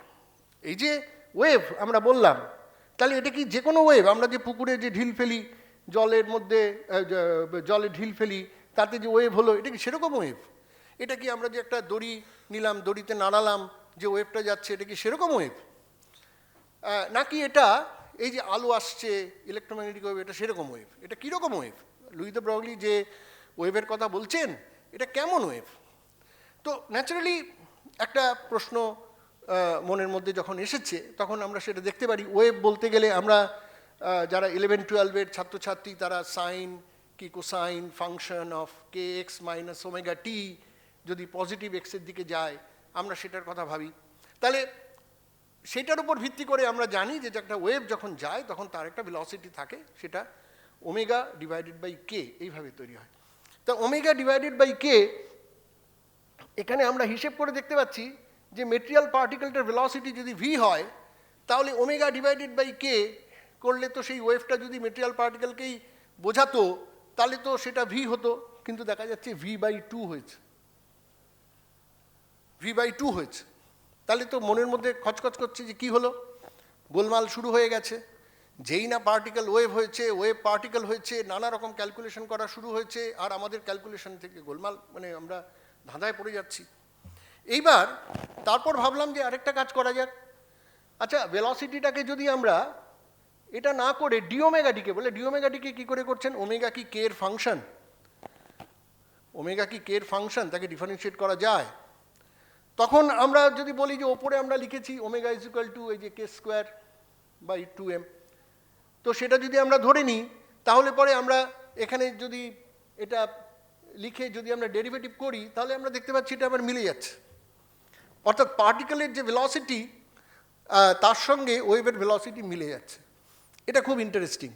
কিন্তু এটা কি, এই যে dω/dk, এটা কি জিনিস? এটাও একটা ভেলোসিটি বলে আমরা ডিফাইন করছি। আমরা সবাইকে বলছি যে এটাকে চলো আমরা একটা নতুন ভেলোসিটির কথা বলি, কারণ আমাকে এটা জানতে হবে যে এই ম্যাটার ওয়েভ বলে লুই দ্য ব্রয় যেটা বলেছেন সেটা আসলে কেমন ওয়েভ, এটা আমাকে জানতে হবে। তো তাহলে এবার আমরা যখন এই বিষয়টার মধ্যে পড়ে গেলাম তখন আমাদের এবার খুঁজতে হবে যে কোথায় কিভাবে আমরা এই ধরনের একটা সিচুয়েশন পেতে পারি, dω/dk বলে একটা ভেলোসিটি পেতে পারি। তো এখানে এই dω/dkটাকে আমরা বলছি গ্রুপ ভেলোসিটি, এবং দেখা গেল যে এটা খুব ইন্টারেস্টিংলি, তোমরা যারা ক্লাস 11-12 পড়ো তারা নিশ্চয়ই বিটস পড়েছো। বিটসে কি হয়? বিটসে দুটো ওয়েভ থাকে, হ্যাঁ, দুটো ওয়েভ থাকে। ধরা যাক একটা হচ্ছে সাইন k1x মাইনাস ω1t, আরেকটা হচ্ছে sign k2x minus omega 2t। তোমরা বাড়িতে গিয়ে কষে দেখতে পারো, দুটোকে যেই যোগ করবে, যোগ করলে যেটা আসবে একটা সাইন ফাংশন আসবে, সেটার মধ্যে k1 plus k2/2 into x হবে, minus omega 1 plus omega 2/2 into t হবে। আর যেটা কোসাইন ফাংশন আসবে সেটা k1 মাইনাস k2 হবে, আর ওমেগা 1 মাইনাস ওমেগা 2 হবে। যেটা সাইন সি প্লাস সাইন ডির যে ফর্মুলা হয়, সেই সাইন সি প্লাস সাইন ডির ফর্মুলা দিয়ে করলে যে কেউ আমরা বাড়িতে বসে এটা করে ফেলতে পারবো। সেখানে দেখা যাচ্ছে যে একটা ফ্যাক্টর, সেটা সাইন ফ্যাক্টরটা, সেটাতে আমার ফ্রিকোয়েন্সি হচ্ছে ওমেগা 1 প্লাস ওমেগা 2, আর যেটা কোসাইন ফ্যাক্টর সেটাতে হচ্ছে ওমেগা 1 মাইনাস ওমেগা 2। তাহলে এবার যদি দুটো কী আছে, দুটো গুণ করা আছে, তো দুটো যদি গুণ করা যায়, বিটসের অঙ্ক, আমরা বিটস 11-12-এ পড়ি, ফলে খুব অচেনা লাগার কথা নয়। এবার আমরা যখন দেখার চেষ্টা করছি যে এই সাইন ফ্যাক্টরের সঙ্গে কোসাইন ফ্যাক্টর মাল্টিপ্লাই করা আছে, সাইন ফ্যাক্টরটা ওমেগা 1 প্লাস ওমেগা 2 ফ্রিকোয়েন্সি, তাহলে সে তো তাড়াতাড়ি ভ্যারি করছে, অর্থাৎ একই সময়ের মধ্যে ও তাড়াতাড়ি ভ্যারি করছে, আর কোসাইনটা সে স্লোলি ভ্যারি করছে, আস্তে আস্তে আস্তে আস্তে ভ্যারি করছে। এবার সেটা আবার গুণ করা আছে। এবার গুণ করা থাকলে কি হচ্ছে, গুণ করা থাকলে যেটা হচ্ছে, কস তো কোসাইনটা তো অনেক পরে পরে পরে পরে শূন্য হচ্ছে, দেরি করে করে শূন্য হচ্ছে, আর সাইনটা তো বহুবার শূন্য হয়ে গেছে তার মধ্যে। তার মানে শূন্য হওয়াটা এটা সাইন ফ্যাক্টরটা ডিটারমাইন করছে। আর ম্যাক্সিমাম, সাইনের ম্যাক্সিমাম কত, 1। তো যদি 1 হয় তখন তো কোসাইন 1 নয়, তখন তো কোসাইন 0 হওয়ার দিকে এগোচ্ছে, তাহলে কোসাইন কম। তাহলে 1-এর সঙ্গে যদি আমি 0.7 মাল্টিপ্লাই করি, তাহলে পরে সেটা 0.7, তার মানে ওটা কম। তার মানে দেখা যাচ্ছে যে এটা এমন একটা মানে ফাংশন হচ্ছে, যে ফাংশনটায় যে অ্যাম্প্লিটিউডের অংশটা কেটে কেটে কেটে কেটে কেটে কেটে কেটে কেটে কাজ করছে কোসাইন ফ্যাক্টরটা। এবং তার ফলে যেটা হলো, যে জিনিসটা আমার নর্মাল একটা ওয়েভ ছিল, সেই ওয়েভটা দেখা গেল যে একটা পার্টিকুলার জায়গাতে, 0 থেকে আরেকটা 0-র মাঝখানে একটা অঞ্চলের মধ্যে সে আস্তে আস্তে তার অ্যাম্প্লিটিউডটা বেড়েছে এবং তারপর কমেছে। এটা কোসাইন ফ্যাক্টরটা এটাকে দায়িত্বটা পালন করেছে। তো এবার আমরা এখানে সেইটাকে আমরা বোঝার চেষ্টা করব। এখানে আমরা একটা ওয়েভের কথা লিখেছি, এখানে দেখা যাচ্ছে যে আমরা আই ব্যবহার করেছি, e⁻i, কিন্তু মনে রাখতে হবে যে আমরা ক্লাসিক্যাল ফিজিক্সে কিন্তু আইটা ব্যবহার করলেও আমরা কিন্তু বলেছি ক্লাসিক্যাল ফিজিক্সের সব কিছু কিন্তু রিয়াল, ফলে ওখানে রিয়াল পার্ট অফ দিস, এইভাবে আমাকে ভাবতে হবে। ইমাজিনারিটা ওটা আমরা লিখেছি আমাদের সুবিধের জন্য, আমাদের অঙ্ক করার সুবিধের জন্য, একটু ওই ইন্ডিসেসের রুল দিয়ে খুব সহজেই যোগ বিয়োগ করা যায় ওই জন্য। কিন্তু এবার আমরা যদি মনে করি যে তাহলে আমরা কি দেখলাম, অনেকগুলো ওয়েভকে জুড়ে দিলে তাহলে পরে এই দুটো ওয়েভকে জুড়ে আমরা দেখতে পেলাম যে একটা কোসাইন ফ্যাক্টর এসে সাইন কিভাবে বদলাচ্ছিল সেটাকে অদল বদল করে দিল। তার মানে বোঝা যাচ্ছে যে অনেকগুলো ওয়েভকে যদি জুড়ে দেওয়া যায়, আর জুড়ে দেওয়া মানে যোগ অঙ্ক, আর যোগ অঙ্কর মানে কন্টিনিউয়াসলি যদি যোগ করা যায় তাহলে পরে সেটা হচ্ছে ইন্টিগ্রেশন, সেজন্য ওখানে একটা ইন্টিগ্রেশন দেখানো হয়েছে। আর এটা জিকেটা হচ্ছে সেই ফ্যাক্টরটা যে আর কি ওকে ওই কাটবে মাথাগুলোকে, মানে জিকেটাকে যদি আমি পছন্দ করি এমন যে খুব শার্প একটা জায়গার মধ্যে পিক হয়ে আছে, তার সঙ্গে যেই গুণ করা থাকুক না কেন সেই গুণটাকে মানে তার ম্যাক্সিমামটাকে সে পাত্তা দেবে না, সে কাটতে কাটতেই যাবে। একটু আগে আমরা সাইন আর কোসাইন নিয়ে যেটা বললাম তার মধ্যেই ওটা আছে। তাহলে এবার এটা আমাদের ধরে নিতে হবে, এখানে একটু অঙ্কের ব্যাপার আমি বলেছি যে ওই যে ফেজ পার্টটা যেটা আছে kx মাইনাস ওমেগা টি, এই ফেজ পার্টটায় যেহেতু ওমেগা কে এর উপর ডিপেন্ডেন্ট, এটা কীভাবে ডিপেন্ডেন্ট সেটা আমরা আগে স্লাইডে দেখিয়েছি। তো তার উপর ভিত্তি করে আমরা এখানে আমরা ধরে নিয়েছি যে এই পুরো ভেরিয়েশনটায়, কে এর ভেরিয়েশনটাতে ওই ফেজটা কোনো ভূমিকা নেই। এটা প্রমাণ করার জন্য, মানে সেইটাকে ধরে নেওয়ার জন্য আমরা কি পাচ্ছি সেটা নিচে আমরা দেখতে পেলাম যে x minus d omega d k into t, ওটা 0 হতে হবে। তার মানে x is equal to d omega d k into t, এটা হতে হচ্ছে, তার মানে একটা ভেলোসিটির ভূমিকা ডি ওমেগা ডিকের মধ্যে আছে। অর্থাৎ আমরা ভেবেছিলাম যে চলো আমরা একটা ভেলোসিটি বলে কাউকে ধরি, এইভাবে ধরি ডি ওমেগা ডিকে, কিন্তু সেটা ভেলোসিটি হবেই ডি ওমেগা ডিকে করলে, সেটার আমরা একটা পেলাম। সেটা কার ক্ষেত্রে পেলাম, সেটা পেলাম হচ্ছে আমরা এই ধরনের ওয়েভের ক্ষেত্রে, যেটা তৈরি হয়েছে অনেকগুলো ওয়েভ সুপারপোজ করে তার জন্য তৈরি হয়েছে। আর সেটা দেখতে এরকম, এই যে ওয়েভটা যে একটা ছোট থেকে আস্তে আস্তে বড় হয়ে আবার এর ভেরিয়েশনটা যে আবার শূন্য হয়ে গেছে, এপাশেও শূন্য ওপাশেও শূন্য, মাঝখানের অঞ্চলটা এসে আছে, তো এটাই আসলে ওই ইন্টিগ্রেশনের মাধ্যমে এটাকে পাওয়া যায়, অ্যাচিভ করা যায়। আমরা জিকে বলে যে অংশটা আছে, ওই জিকেটাকে কিভাবে আমরা পছন্দ করলাম তার উপরে এটার আকার কেমন হবে এটা নির্ভর করে। এটা অঙ্কের বিষয়। এবারে এখানে একটা দেখানো হচ্ছে, এটা এই সেরেছে, এটা চলে না কেন, যাই হোক এখানে একটা দেখানো হচ্ছে আর কি, এটা অ্যানিমেশন আছে, এটা যাচ্ছে, ওটা দেখা যায়, কিন্তু এখানে এটা দেখা যাচ্ছে না। যাই হোক, ঠিক আছে। তো এখানে এবার আমরা 1925-এ এসে পৌঁছে গেছি। 2025-এ দাঁড়িয়ে আমরা 1925-কে স্মরণ করছি। এই অঙ্কের মধ্যে খুব বেশি আমি ঢুকবো না, অঙ্কটা না দেখালেই নয়, কারণ ফিজিক্স এটা মূল অস্ত্র হচ্ছে অঙ্ক। এই অঙ্ক আর ল্যাবরেটরি এই দুটো মিলিয়ে ফিজিক্সটা তার নিজের চরিত্রটাকে খুঁজে পায়। সেই জন্য একটু অঙ্ক না দেখালে নয়। আমরা এখানে একটা কিছুই না, আমরা একটা ইকুয়েশন লিখেছি, যে ইকুয়েশনটা এই যে আমরা ওয়েভটাকে আমরা আবিষ্কার করলাম, বা আমরা যে মনে মনে গড়ে তুললাম যে এরকম একটা ওয়েভ আমার চাই, যে ওয়েভটা কেমন ওয়েভ, যে ওয়েভটা আমাদের সুতোর মধ্যে যে ওয়েভটা হচ্ছে সেরকম নয়, যে ওয়েভটা অন্য ধরনের, যে ওয়েভটার ভেলোসিটি বের করতে গেলে আমাকে একটু অন্য পদ্ধতিতে ভেলোসিটিটা বের করতে হবে, এইরকম ধরনের একটা ওয়েভ। তো সেই ওয়েভটা সম্বন্ধে আমরা জানার পর, তো সেই ওয়েভটা তো কোনো একটা ইকুয়েশনের সলিউশন। ওয়েভ মানে কি, এক ওয়েভ ইকুয়েশন বলে একটা জিনিস থাকে, তাকে সলভ করলে যেটা বেরোয় সেটা হচ্ছে ওয়েভ। তাহলে এটা তো কোনো একটা ইকুয়েশনের সলিউশন, কোন ইকুয়েশনের সলিউশন সেটা আমরা এখানে লিখেছি। আর সেখানেই কতগুলো জিনিস বেরিয়ে আসছে খুব ইন্টারেস্টিং। সেটা হচ্ছে যে আমরা এমন একটা ইকুয়েশন পাচ্ছি যে ইকুয়েশনের মধ্যে কিন্তু আই আছে, আই। আর আই আমরা জানি একটা ইমাজিনারি নাম্বার। আই ছাড়া ইকুয়েশনটা কিন্তু লেখা যাবে না। আই যখন আছে তখন এটা বোঝাই যাচ্ছে যে সলভ করলে যা বেরোবে সেটা কমপ্লেক্স হতেই হবে। নিউটনিয়ান মেকানিক্সের ক্ষেত্রে, ক্লাসিক্যাল ফিজিক্সের ক্ষেত্রে আমাদের যেটা নিজেদের একটা মানে উপলব্ধি ছিল যে আমরা আই ইমাজিনারি কমপ্লেক্স নাম্বার আমরা ব্যবহার করছি, সেটা করছি অঙ্কের সুবিধের জন্যে, কিন্তু তার উত্তর থেকে আমরা রিয়েল অংশটাই নেব, রিয়েল অংশটাই কাজের জন্য নেব। কিন্তু আমরা দেখতে পেলাম যে এই যে এটাকে যদি আমরা একটা equation for the wave packet, মানে যেটাকে আমরা পেয়েছি গ্রুপ ভেলোসিটিওয়ালা ওয়েভের ইকুয়েশন যদি বলি, ম্যাটার ওয়েভকে যে ওয়েভ রিপ্রেজেন্ট করে সেটা যদি আমরা বলি, তাহলে এখানে আমরা দেখতে পাচ্ছি যে তার মধ্যে আই থাকতেই হবে। তার মানে আমরা এমন একটা জগতে ঢুকলাম যে জগৎটা কিন্তু আর রিয়েল নাম্বার দিয়ে পুরোটা করা যাবে না।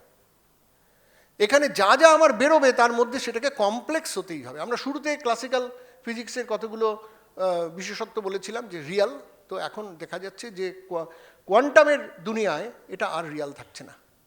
আরও একটা জিনিস যেটা খুব ইন্টারেস্টিং, সেটা হচ্ছে এই ইকুয়েশনের মধ্যে আমরা একটা জিনিস দেখতে পাচ্ছি, সেটা হচ্ছে যে এই যে সাই বলে একটা জিনিস ব্যবহার করা হয়েছে, সাই, এক্স এবং টি ফাংশন সাই। এই যে সাই, এটা কাকে বোঝাচ্ছে, এটা কাকে বোঝাচ্ছে? বলছে আমরা তো অলরেডি বলেছি এটা ম্যাটার ওয়েভকে বোঝাচ্ছে। মানে লুই দ্য ব্রয় যে ওয়েভের কথা বললেন, সেই ওয়েভটা যদি থাকে তাহলে সে পার্টিকেলকেও রিপ্রেজেন্ট করবে, তাহলে তাকে বোঝাচ্ছে। এটা শ্রোডিঙ্গারের ইকুয়েশনের মধ্যে এই সাই হচ্ছে সেটা। এবার প্রশ্ন হচ্ছে, যদি সেটা বোঝায় তাহলে আমরা যদি একটু লক্ষ্য করি তাহলে দেখব যে সেই সাইয়ের, এই যে ইকুয়েশনটা হয়েছে সাইয়ের ওপরে ডেরিভেটিভ করা হয়েছে। আমার মনে হয় এখানে যারা আছো তোমরা স্কুলে, তারা যদি 11-12 ক্লাসের স্টুডেন্ট হও তোমরা ডেরিভেটিভ কথাটা জানো সম্ভবত। তো ডিফারেন্সিয়েশন, তো ডেরিভেটিভ করা হয়েছে, দুদিকেই আছে। আর ডেরিভেটিভ কিন্তু লিনিয়ার অপারেশন, মানে এর ডেরিভেটিভ করলাম, বির ডেরিভেটিভ করলাম, তারপর সেটা যোগ করলে এ আর এ প্লাস বির ডেরিভেটিভ হবে। তো সেই হিসেবে পুরো জিনিসটা কিন্তু লিনিয়ার হয়ে গেল। যেটা ক্লাসিক্যাল ফিজিক্সে আমরা কি দেখেছিলাম, নন লিনিয়ার হতেও পারে, কিন্তু কোয়ান্টাম ফিজিক্সে ঢুকে যে আমরা প্রথম ইকুয়েশনটা লেখার চেষ্টা করছি, ম্যাটার ওয়েভকে সে প্রকাশ করে, ম্যাটার ওয়েভকে নিয়ে ডিল করবে, তার ভেতরে কিন্তু দুটো জিনিস চলে এলো। এক নম্বর চলে এলো যে এটা আর রিয়াল নয়, সব ইকুয়েশন থেকে যে সলিউশন পাবো সেটা রিয়াল নয় নেসেসারিলি, সেটা রিয়াল হতেই হবে। নয়, বরং নেসেসারিলি তাকে কমপ্লেক্স হতে হবে, ইকুয়েশনের মধ্যে আই আছে। আরেকটা হচ্ছে যে যখন আমরা এই সলিউশনটা করছি, করার পর আমরা যে সলিউশন পাবো, যদি একাধিক সলিউশন পাই তাদেরকে যোগ করলে সেটাও একটা সলিউশন হবে।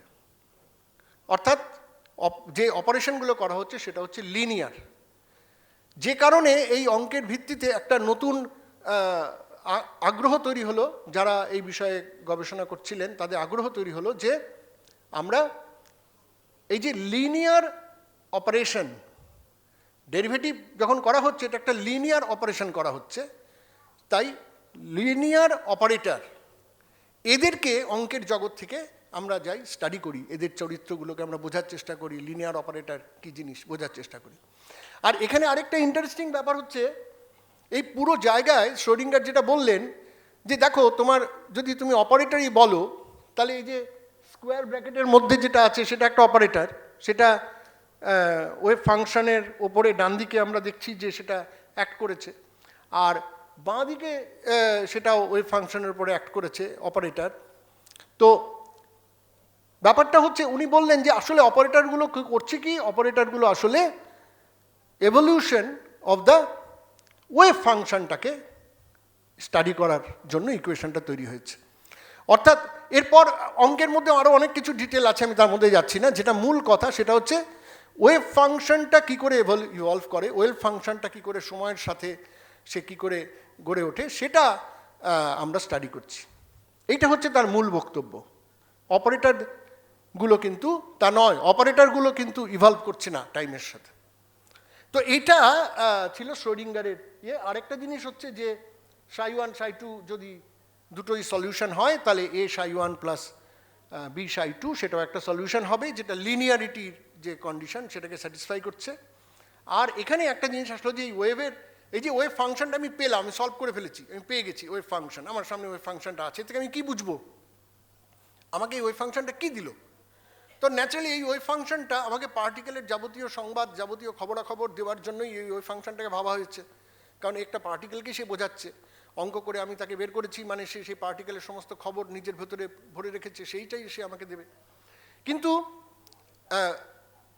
এটা তো ওয়েভ, সে কী খবর দেবে, সে তো মানে এটাকে বুঝবো কী করে, মানে এই ওয়েভ ফাংশনটা আসলে আমাকে কী খবর দেবে, সেটা পরে ম্যাক্স বর্ন বলে একজন, তিনি একটা অঙ্ক কষে আমাদের দেখিয়েছিলেন যে এটা আসলে প্রবাবিলিটি কথা বলছে, এর মড স্কোয়ার করে, যাই হোক এটার মধ্যে আমি এখন যাচ্ছি না। তিনি বলেছিলেন যে ওয়েভ ফাংশনটা শুধু নয়, এটা আমাকে প্রবাবিলিটিটা দেখতে হবে। তাহলে এই প্রবাবিলিটি মানে অর্থাৎ এই যখন আমি সাই পাবো, আমি তো একটা ওয়েভ পাবো, আর ওয়েভ মানে কিন্তু একদম একটা জায়গায় পিন পয়েন্টেড একটা পার্টিকেল আছে, তার এটাই এক্স, তার এটাই মোমেন্টাম, আমরা যেমন জানি, এখানে সেটা পাচ্ছি না। এখানে আমরা একটা ওয়েভের মতন একটা কিছু পাচ্ছি যেটা অনেকটা জায়গা জুড়ে আছে। আর সেটা আমাদের কাছে একটা সমস্যা তৈরি করলো, কিন্তু সমস্যাও নয়, সেটার আবার একটা সুবিধের দিক আছে, সেটা হচ্ছে স্ট্যাটিস্টিক্স বলে একটা সাবজেক্ট আছে, সেখানে যদি একটা ডিস্ট্রিবিউশন ফাংশন আমরা করি, তাহলে দেখি যে সেখানে একটা আনসার্টেনটি যুক্ত থাকে।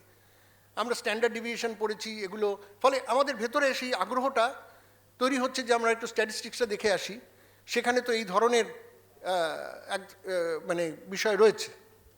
তার মানে দেখা গেল যে প্রবাবিলিটি এটাই হয়ে গেল মূল বিষয়, যেখানে আমরা এই ধরনের ইকুয়েশনগুলোকে নিয়ে কাজ করব। আমরা এক্স্যাক্টলি, কারণ যেহেতু আমরা ফাইনালি একটা ওয়েভ পাবো, ওয়েভ রিপ্রেজেন্টিং ফাংশন পাবো, কাজেই প্রবাবিলিটি ঢুকে গেল। তাহলে যে ওয়েভটা আমরা দেখছিলাম, একটা ওয়েভ যাচ্ছে, সেই ওয়েভটা আসলে ম্যাটার ওয়েভটা আসলে কিসের ওয়েভ? তো আমরা এখান থেকে একটা সিদ্ধান্ত নিতে পারি, এটা হচ্ছে প্রবাবিলিটির ওয়েভ। এই ওয়েভটাতে কে ট্রাভেল করছে? বলছে প্রবাবিলিটি ট্রাভেল করছে। বলছে প্রবাবিলিটি আবার ট্রাভেল করে নাকি? প্রবাবিলিটি কী করে বোঝা যাবে? তার জন্য অঙ্ক কষা হয়েছে, অঙ্ক কষে কীভাবে সেই প্রবাবিলিটি আমাকে মানে বের করতে হয়। তার মানে আমরা কতগুলো অদ্ভুত অদ্ভুত জিনিসের দুনিয়ায় ঢুকে যাচ্ছি, যে এক্স্যাক্ট ভ্যালু চাইতে প্রবাবিলিটির ধারণার মধ্যে ঢুকলাম। সাধারণভাবে ওয়েভ বলতে যা বোঝায়, সেই ওয়েভের বদলে আমরা প্রবাবিলিটি ওয়েভের মধ্যে ঢুকলাম। এই জিনিসগুলো কিন্তু কোয়ান্টাম মেকানিক্সে 1925 সালে আমরা এগুলো দেখতে পাচ্ছি। তার আগে পর্যন্ত কনজেকচার্স ছিল, তার আগে পর্যন্ত এক্সপেরিমেন্টাল রেজাল্টস ছিল, সেটাকে ব্যাখ্যা করার দায় ছিল। 1925-এ এসে আমরা দেখছি যে আমরা একটা নতুন দুনিয়ায় ঢুকছি, নতুন অঙ্কের দুনিয়ায় ঢুকছি। সেখানে ওয়েভ, সেটা প্রবাবিলিটির ওয়েভ, শুধু তাই নয়, সেটা আবার কনজার্ভড থাকে। মানে তোমরা যারা ফ্লুইড মেকানিক্স পড়ো, তোমরা দেখো যে একটা পাইপের মধ্যে দিয়ে জল যাচ্ছে, এদিকে যতটা জল ঢুকছে ওদিক থেকে ততটা জলই বেরোবে। এই যে তোমরা পড়ো equation of continuity, A1 V1 is equal two A2 V2।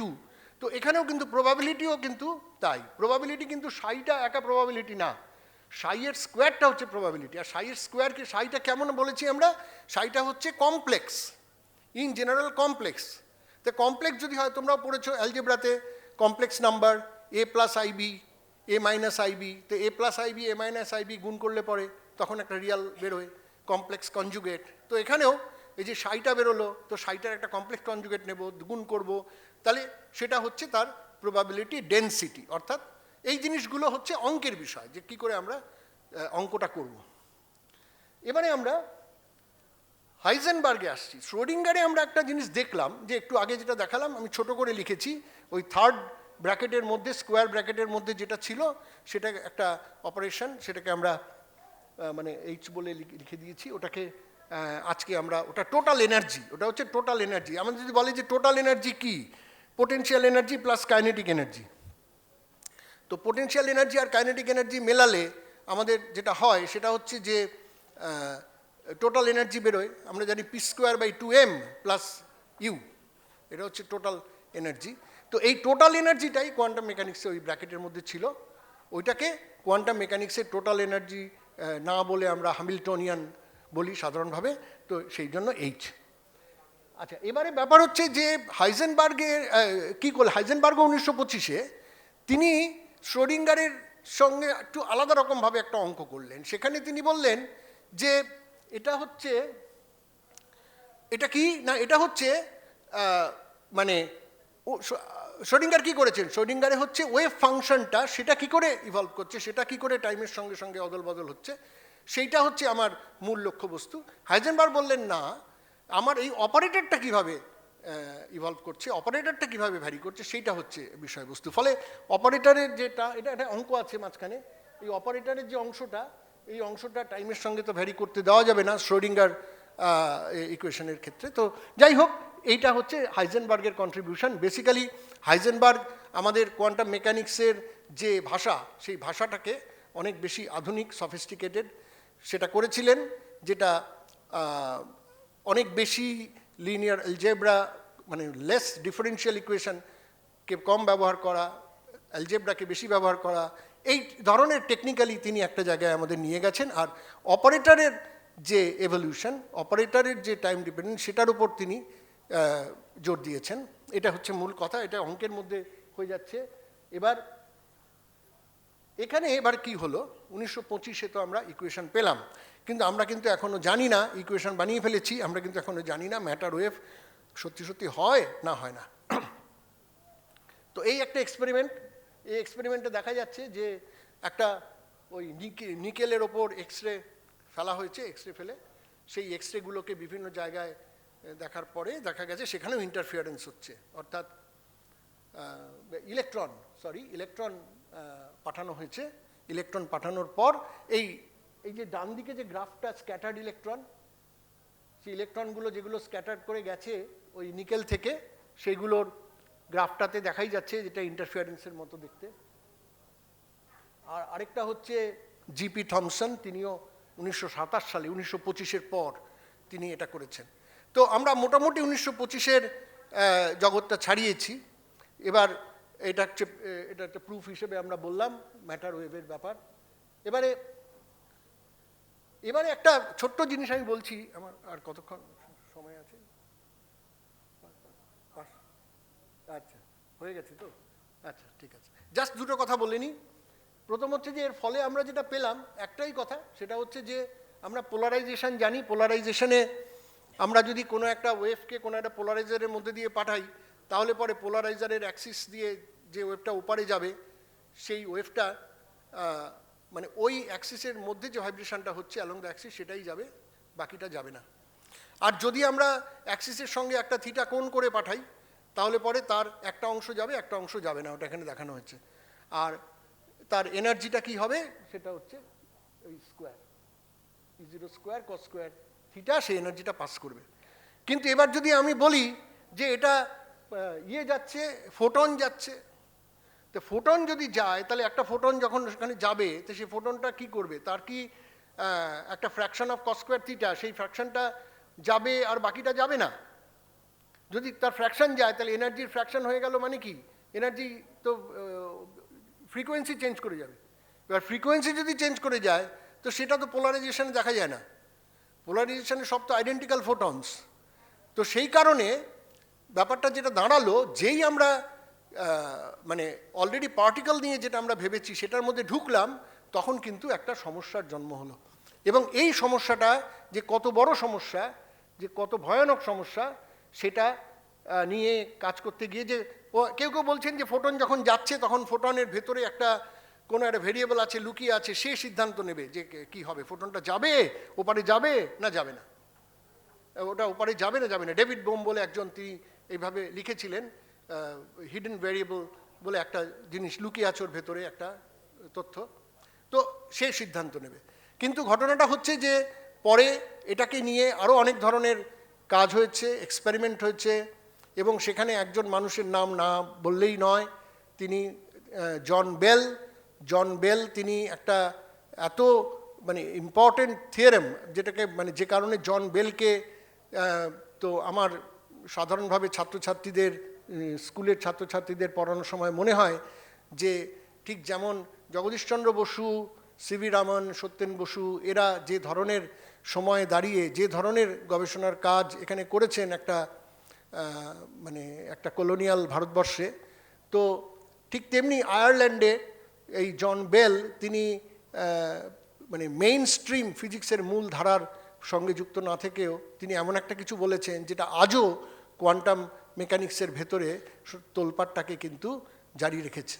যদিও কিছু কিছু এক্সপেরিমেন্টের মাধ্যমে আমরা আজকে অনেকটাই মানে এই ধাঁধার সমাধানের দিকে এগোচ্ছি, হয়তো ভবিষ্যতে আমরা আরও এগোবো। আমি ওই বিষয়টা নিয়েও বলার ছিল, কিন্তু আমি অলরেডি মানে এটা এত ছোট, মানে এত বড় বিষয় যে এটা 1 ঘন্টা নয়, এটা হয়তো 1 বছর ধরে জানার মতো বিষয়, তাই আমি আপাতত আমার আলোচনাটা এখানেই শেষ করছি। Thank you.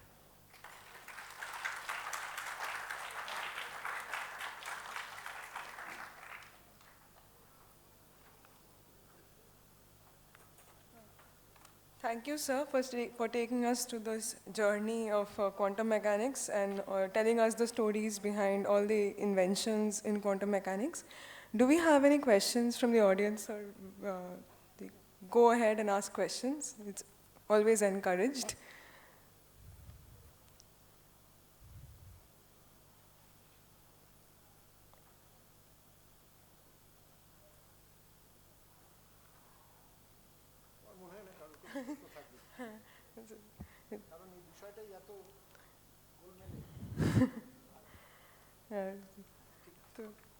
Thank you, sir, so much. Thank you so much, sir, for this wonderful talk.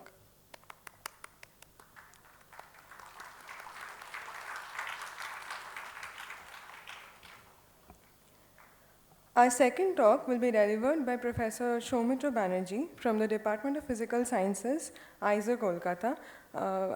I would like to request sir to please come up on the dais and our scholar to felicitate him.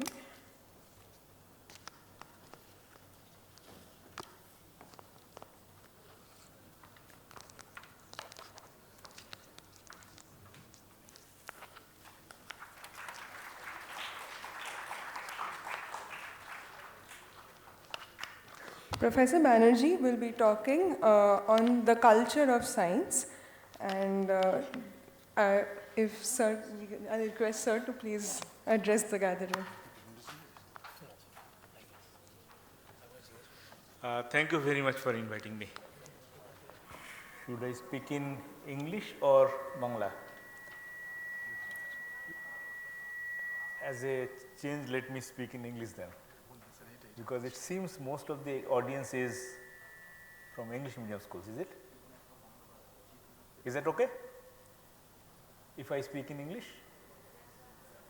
Now, if you nod like this sitting there, it will be difficult for me to figure out. Anyway, speaking English. Okay, that's fine. Let's go ahead.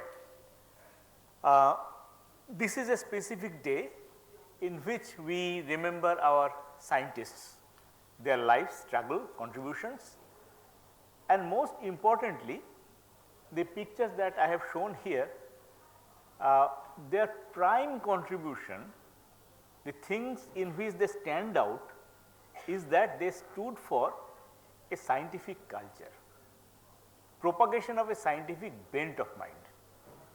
Some of them were very vocal about it. They wrote in no uncertain terms, for example, Prafulla Chandra Ray or Meghnad Saha. Some of them did not write, but reflected that in their own life and style of work. So, on this day we need to understand what the scientific culture is all about. And our constitution also demands all citizens to develop a scientific bent of mind, scientific temper as it is said. That said, the problem is that most of us do not know what is scientific temper, and that is something that is not taught in school. That is the problem. Actually, in one's personal life, we always face questions, various types of problems, questions, and in addressing those questions, if we follow the same thought process that a scientist adopts, then we reflect a scientific temper. Therefore, we need to understand the thought process of science. But before we go ahead, we need to understand what science is not, because that is where many of the confusions lie.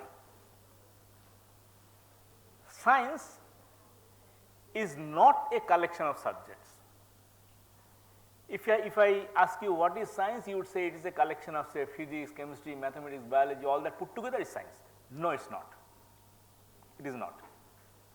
And it is also not what you know, what you read from the textbooks, a collection of information. It is not. It is not even what scientists say. I, as a scientist, am saying something that does not reflect what a scientific thinking would say, because many scientists also harbor many types of unscientific beliefs and superstitions. A scientist saying that does not mean it is scientific. So, what then is science? Science is a specific thought process. In science, we try to find out the truth about material world following very well defined process, well defined methodology, and that methodology is all about. And the body of knowledge that we have arrived at, that constitutes science, and notice that it is a collective process. It is not the work of a scientist or a group of scientists. The knowledge generation is a collective process. Somebody adds a bit of it, other people learns that and builds on that. So, it is collective and cumulative process. Cumulative means it is continuously increasing,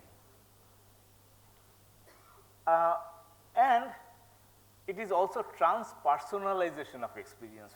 A person experiences something, but when it becomes a scientific knowledge, it transcends a personal boundary, and therefore it becomes the whole knowledge of the whole humanity. It does not matter whether a particular student knows it or not, a particular person knows it or not, it becomes a knowledge of humanity. And it also entails organizing, systematizing and crystallizing knowledge. Now, in history, you will find two modes of thinking. One is called a subjective thinking, the other is called a objective thinking. In the ancient time, when people faced a question, they tried to answer by their own personal realization. I think this way. Suppose one faces the question, how did the earth come into being? One would think personally, and that way they will come to a conclusion, they will come to a answer to that question, and that would be the answer for him or her. Other people would either believe him or not believe him, and facing a single question, different people can arrive at different answers. So, there would be plurality of answers of every question, plurality of answers, plurality of truth. And for most people, they would think that, oh, my intelligence is not so high, that is a very intelligent person, very knowledgeable person, a guru. And therefore, they will believe in what the guru says. That was the way of thinking in those times. To give just an example, a very stalwart of that time was Aristotle. He faced the question, he wrote in fact a book on physics, and he faced the question, why does motion happen? Why do things move? And he saw that a horse is pulling a cart, and so the cart is moving. So, he generalized it, he thought himself, generalized it and said that force produces motion. Okay. How did he arrive at that? By personal realization. So, that is the kind of thinking. He faced the question, if I drop a heavy object and a light object, which one will fall faster? He thought, deeply thought about it, and came to the conclusion that the heavy one will fall faster. He wrote it in his physics book and people believe it, because he was a knowledgeable person. That was the way of thinking of that time. There was no question of checking. That process of thinking changed during the Renaissance. Galileo, for example, was a professor of physics, and he was having to teach those things that were there in the textbooks of that time. For example, that a heavy body and the lighter body, the heavy body will fall faster, that force produces motion and things like that. Additionally, what he did was the time difference between Aristotle and Galileo was about 2000 years. For 2000 years, people studied that, students studied that, they wrote exams, they successfully wrote exams, became professors, taught the same thing, and then that process continued for 2000 years. In this 2000 years, nobody said, let us go and test it. Galileo first time said, let us go and test it. So, he, as the folklore, scientific folklore goes, he took his students to the Leaning Tower of Pisa and dropped a heavy mass and a light mass, and then they fell with the same sound, same thud as it said. That was the first time somebody said, let us go and test it. And he also tested that idea that force produces motion on inclined plane, balls rolling on inclined planes, and he came to the conclusion that force does not produce motion, force produces change in motion. Okay. And that is what you know today as the Newton's law. Actually, Galileo demonstrated that. Newton adopted that. With that, Galileo for the first time introduced a new way of thinking, which says what I am thinking, what my conclusions are, what my theories are, that can be wrong. So, it is my job to test it against physical reality. So, that produced a new way of thinking that is called objective thinking. Okay. And in philosophy, there are two major lines of philosophy. One is called materialism, another is called idealism. Materialism says the world is composed of matter, there is nothing but matter in this material world. While idealists say, no, there are ghosts, soul, magical powers, miracles, those things are there. Materialists say, no, those things are not there. Everything is material, and so everything has to be explained in terms of the properties of matter. And materialists say that matter is primary, we have thinking, thought, ideas, but an idea is secondary, idea forms in the head, which is a material entity. While idealists say idea is primary, and material is secondary. And materialism say matter exists independent of our consciousness, while idealists say matter exists in our consciousness. I am not going to the details of it. Well, I can possibly explain what this means. For example, idea is primary, matter is secondary. It came from Plato. Plato said that you see there are various horses, they all are different, right? But still you can identify them as horses. How can you do that? Because you have an idea of a perfect horse, ideal horse, and you are telling that it is a horse because you are telling with that idea of a horse.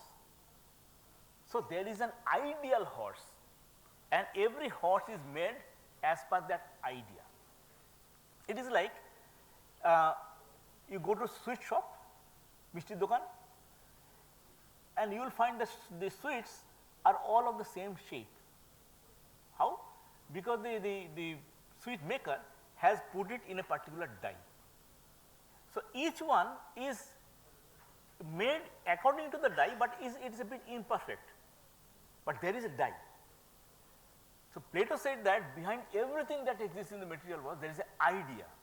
Things have been made as per that idea. The things that are really existing are imperfect, inaccurate, faulty copies of that idea. So, he said that then do not bother about those things, bother about what that idea is. So, that is the main idea where idea is primary and matter is secondary. And idealists say matter is what we perceive it to be, while materialists say that it is matter exists independent of our perception, independent of our consciousness. Now, science is actually based on objective materialism. This is something a student needs to understand, something that is not taught. Objective means we understand that what we think, what we believe, what we say could be wrong, and therefore, it is our task to constantly check the correctness of our ideas. Materialism says everything that we say should be based on material processes and phenomena. For example, science believes in causality. Causality means everything has a cause, everything that happens has a cause. But in trying to find the cause, a materialist will say that trying to find the cause in material processes and phenomena. Idealists say no. For example, if you have cancer, why do you have cancer? A materialist will say that because of a material process something happened in a particular cell of your body, due to which a mutation happened, which was a malignant mutation. Due to this is happening material process. An idealist might say that you did a sin in your previous birth, because of that it happened. So, there are differences in approach. So, let us now come to the method of science proper. We ask questions. Questioning is the elementary thing in science. Now, it is a problem that often students lose the habit of asking questions. This is a problem, and since I am now addressing students, I am telling you, please cultivate the habit of asking questions, because all science based on asking questions. All science based on checking what is being taught is true or not. Einstein in his college days was taught Newton's theory.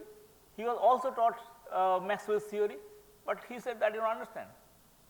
If this is true, that cannot be true. If this is true, that cannot be true, because there is contradiction between them. Nobody else said that. Only he had the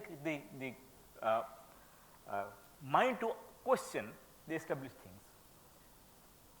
One, we gather data, information about the thing about which we are questioning, we are trying to study, and then we form what are known as hypotheses.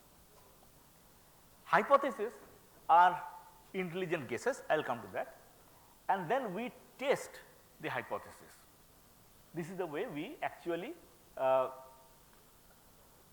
come to a theory, that we test hypothesis and we discard the wrong ones. For everyone, you will have this method. For example, do you study detective novels, Sherlock Holmes, Agatha Christie, Kiriti? what actually happens? You will find that Sherlock Holmes, for example, sitting in his chamber, in his room with Watson, and somebody comes and then tells that some murder has happened. What does he do? He goes to the spot. What does he do? He looks for clues, right? He looks for clues, a footprint here, a fingerprint there, a bit of something that is not supposed to be in some place, it is in that place. He looks for clues and then comes back. What does he do then? That is the stage where you gather information about the issue at hand. Then he formulates hypothesis, and so long as the hypothesis, he has to formulate hypothesis, they are all consistent with the clues. So long as the clues are less, there will be more hypothesis, and then he has to eliminate the hypothesis. Exactly that is the method that is followed by any detective. Science also follows exactly the same process. So, we ask questions and then we perform the initial observation, and in performing the hypothesis, in forming the hypothesis, there are a few criteria we have to satisfy. These are demands of science. You cannot propose a hypothesis without this. First, they have to be consistent with the clues. Okay, whatever clues you have found, they have to be consistent with the clues, and must be based on material processes on phenomena. You cannot say that some miracle happened due to that this happened. You are trying to explain something, miraculously it happened. No, you have to explain it in terms of material process of phenomena. And that hypothesis must have some prediction that can be tested. Without that, a hypothesis will not be called a hypothesis, it is just a guess, and it must be falsifiable. We should be able to think that this particular outcome and experimental observation will prove that it is false. We do not consider even a hypothesis that do not satisfy this criteria. Okay. Very strong demand of science. So, initially there will be many hypotheses that will be able to satisfy the requirements, and then we perform directed experiments, and a hypothesis accepted when it stands the test. All things, everything that you have found, follow this method. Now, let me give an example. Suppose you are trying to find out what can cure malaria. You form your guess. What kind of guess? You might guess that quinine is a cure of malaria, but that is a guess. How do you test it? The way it is tested is, if I ask you how would you test it, you are given the problem of there is a hypothesis that quinine is a cure of malaria, how do you test it? You would say that I will apply it on a few patients, if they get cured it is fine. No, because they can get cured because of other reasons. So, what is actually done, this is where objectivity comes in, is that you go to a hospital, there will be say 100 patients of malaria, collect them and divide them into two parts. One part is called the experimental group, on which you will administer that particular hypothesized drug, and the other part is the control group, on which you will not apply that drug, and then after some days you will test it. Will it work? No. Why? Because of two reasons. Firstly, the person who is doing the test, if that person has proposed that hypothesis, then how would you test it? You test it by after some days, you will draw some blood and then you will test it under the microscope.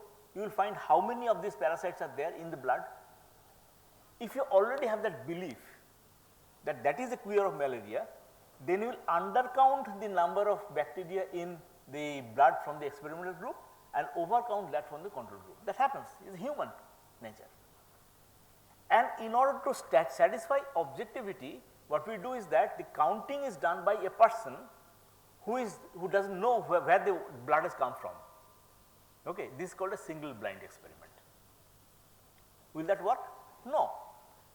Why? Because the persons who are the patients, if they know a particular patient knows that I have not been given a drug, he will say I am going to die anyway. So, his psychology will be down, he will be depressed, he or she will be depressed, and then that will immediately result in a impact on the physical status. Therefore, what is done is that you give the drug to the experimental group and you give something else, not the drug, but something that looks and tastes like a drug to the control group, so that nobody knows whether they are in the experimental group or control group. All that is done. Why? Because we have to satisfy the demands of objectivity, right? And we have to satisfy the demands of materialism. And finally, we do a statistical test. With that, we come to the conclusion, right? This is the method that is followed in all sciences. And any experiment must be repeatable. Any experiment. You can never say, it is not allowed in science, that my experimental ability is such that I have done this, nobody else can do that. You cannot say that. You have to report the experiment in complete details, so that anybody anywhere in the world will be able to repeat that experiment. Without that, it is not science, right? So, when you, why I am saying all this? When you now read your newspaper or you read the things that are claimed sometimes, you will immediately realize where the problems are.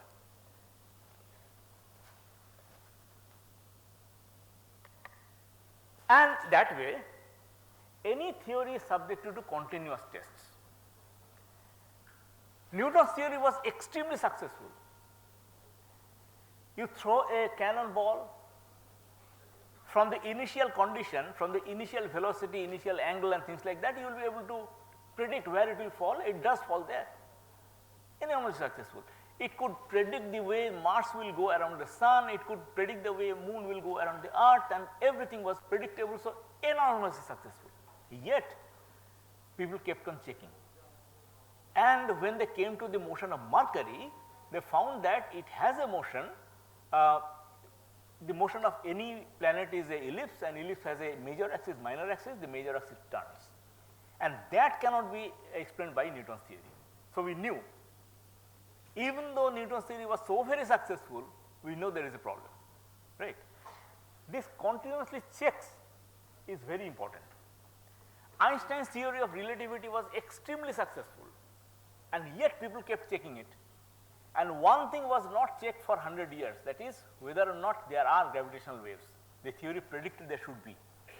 100 years later, it was detected, but for 100 years people kept trying, that is the important point. They kept on checking. And even if a theory is checked many times, scientists still keep checking it, keep testing it. Einstein's theory is still being checked today. And that in that sense, there is no guru in science. We doubt everybody. We check everybody's theories. And the strength is doubt. And that is why science is sometimes called organized skepticism.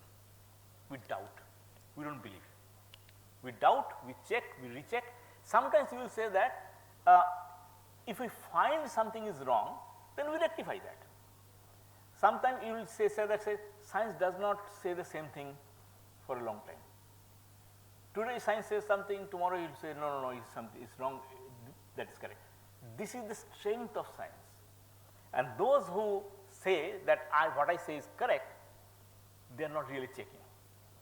And because of that, the result is that even if something wrong is proposed in science, it gets eliminated, it gets corrected. For a long time it cannot stay. For example, science at one point of time believed that there is something called ether, and all light propagates as oscillation in the ether. That was the belief. And people tested and found that no, that's not true, and therefore science has eliminated that. At one point of time people believed that why do things burn? Because the combustible substances like wood contains a substance called phlogiston, and when it burns the phlogiston comes out, that is a flame. People believe that. And then people tested it and found that that's to be wrong. So, we eliminated that idea. So, in science, any wrong idea that comes in, that does not remain for a long time. And in that sense, it has a self-correcting mechanism, continuously correct itself. And in that sense, science is truly universal. There is nothing like a American science or Indian science. The moment you hear Indian science, you will know that there is something problem. Science is truly universal. In science, something is either true or false. And science has a universally accepted mechanism for checking what is true and what is false.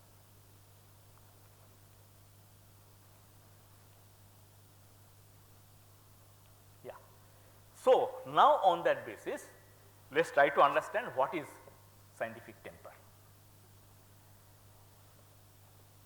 So, everybody faces different questions in his or her life, and if one adopts the method that I outlined in thinking, then that would reflect a scientific temper. So, essentially science is a thought process. And what are the main points in the thought process? A, you have to demand evidence for each claim, evidence. Without evidence, we do not believe anything. We believe in causality, science believes in causality. Anything that happens must have a cause. And practically the whole science has been built in trying to find the cause of something that happened. I release something, it falls. Cause? Newton. I see that earlier there are fossils, the things are changed into today's animals. Cause? Darwin. So, everything that science today has found are by following causality. So, causality is the elementary thing, everything that happens must have a cause. And look for the cause in material processes and phenomena. And you have to cultivate a questioning mind, and for everything, it is not only scientific things, but also everything in your life, like the detective, form educated guesses, hypotheses, and test those hypotheses. The question then is, can a scientific culture cultivate human values? That is a question that is often raised. It's so too cut and dry thing. Can it cultivate human values? Yes, of course. Because if you believe the wrong things, if that gives you human values, if you believe correct things, why shouldn't it be? And that has been reflected by many people. For example, Einstein, Madame Curie, Louis Pasteur, and many others have led a perfectly ethical, moral life. And so, in that sense, science does propagate a proper moral character. And the objective of science can drive all cultures of the world to come together. Science is a unifying force. Other beliefs are dividing force. They divide humanity into races, cultures, languages, religions. Science is the unifying force. And it would be a greatest contribution of science to humanity. So, it is necessary therefore on this National Science Day to stand by science, because it is a unifying force. But we see in our society lots of different ideas, different beliefs, different claims, and your job on this day at least will be to carefully analyze these. The things that are said around you, the things that come to you through newspapers, through radio, through TV, through social media, WhatsApp University, all these things that comes to you, you have to check, we have to argue, we have to reason, is it true? And in that you have to follow the method that is given by science. But let us today dissect a few claims Okay, so the takeaway, never believe anything without evidence. Elementary things said by science. Have we ever seen this particular sentence written in any textbook? Never believe anything without evidence? No. And in that sense, our education is a bit faulty because we never learn this through education. All existing beliefs have to be tested and analyze all claims with a questioning mind. Now, as an aside, what I will do now is to list a few claims that you hear about these days. For example, there were aircraft in ancient India. I suppose it was in 2015 that in the Indian Science Congress, somebody called Captain Bodas presented a paper where he claimed that 9,000 years back there were aircraft flying in Indian skies. What are today's aircraft? They can only fly forward. In those days, aircraft could fly forward, sideways, backward. And not only that, your aircraft today can go from one country to another at most. In those days, the aircraft could go from one planet to another. So, this was said, people believed. Some people believe that there were plastic surgery, stem cell in ancient India, because how did the Ganesha head get transplanted into a human torso? How did Sanjay give the running commentary of the Mahabharata unless there was internet and television? Ram Setu built by engineers, ancient engineers. Canada discovered atomic physics. You will have these, all these. If you are on WhatsApp, you will get all these periodically. Newton did not discover the theory of gravitation, ancient sages did. You have heard that. And Harappan civilization is a part of the Vedic culture. There was no migration of Aryan people into Indian subcontinent. In fact, these textbooks, history textbooks are now not saying that it is a Harappan civilization or Indus Valley civilization, it is saying Saraswati civilization. The name is being changed for that purpose. If you can simply keep on increasing, you just keep a note. The Indian cows have hump that contains gold. Heard that? How do you get rid of corona? You have to chant "Go Corona Go." Heard that? And how do you get rid of corona? Ding ding ding ding. Heard that? The nation did that. Come on. Scientists are there, right? How many times have you seen scientists vocally protesting against that? No. This is really necessary. Let us just dissect one particular, there are too many things. The cow is the only animal that can inhale as well as exhale oxygen. Heard that? All these are being now propagated and around you. And all these ideas then needs to be analyzed with a questioning mind, with a scientific bent of mind, right? Let me just give one. Say, let's take that one, aircraft. Any of these, aircraft, stem cell, internet, television, all those claims happened only after modern science discovered these things. Have you ever seen any claim about aircraft being in ancient India before Wright brothers invented that? No. Has anybody said that there was internet and television before internet television came to regular use? Has anybody said? No. Always it came afterwards.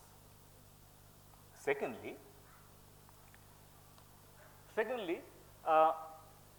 if these were really there in ancient texts, then one would be able to discover this by reading the ancient texts. Has anybody discovered anything? No. And say aircraft. In order to really make an aircraft, what are the theories you need to know? You need to know the theory of hydrodynamics, you have to know the theory of aerodynamics, you have to theory of metallurgy, you have to make metals that are light enough, you have to have idea of thermodynamics. Why? Because you have to make internal combustion engines, you have to make a propeller, all that. So, different theories coming from different branch of basic sciences have to be put together in order to make that particular thing.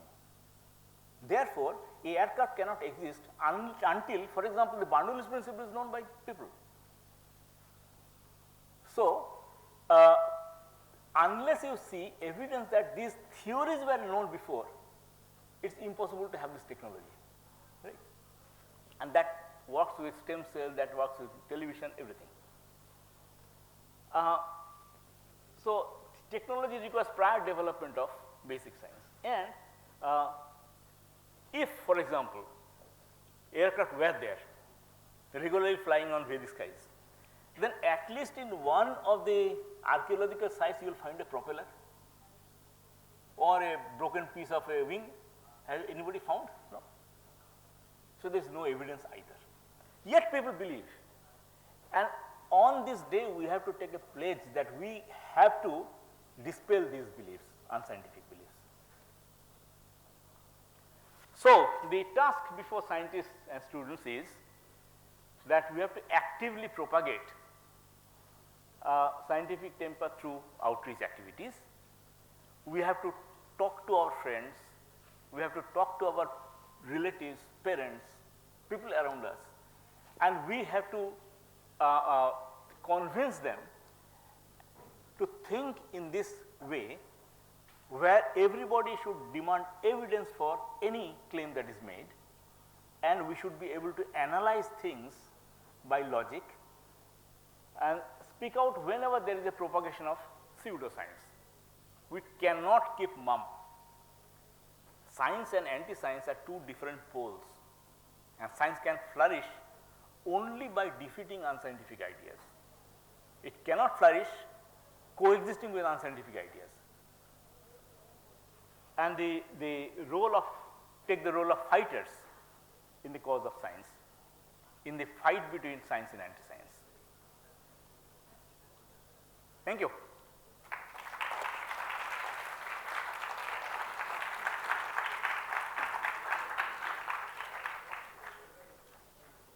If there is any question, we can possibly, yeah.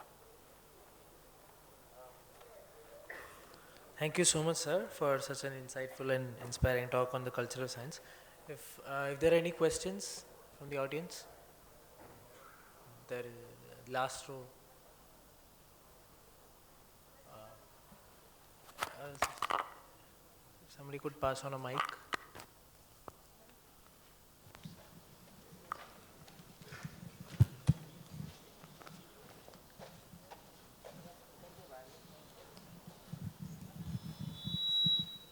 Good morning, sir.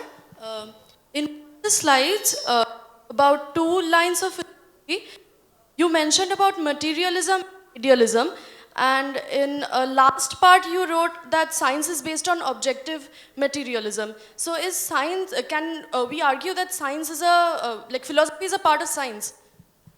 Well, all thinking, your thoughts, her thoughts, his thoughts, all thinking is based on some philosophical current. Often we do that without realizing that I am subscribing to this philosophy or that philosophy, right? And so, what I am trying to tell is that if you are unconsciously doing that, it is better to consciously do that. It is better to consciously choose the right line of philosophy, so that we can think scientifically. Clear? Philosophy is not some department in the university away from the science departments, some arts subject. No, it is not that. Any thinking is based on some philosophical current. All these philosophical currents are there in our society, all the time influencing our thoughts. And in order to think scientifically, we have to dispel the wrong philosophical currents and we have to adopt the right ones. Okay. Thank you, sir. Thank you.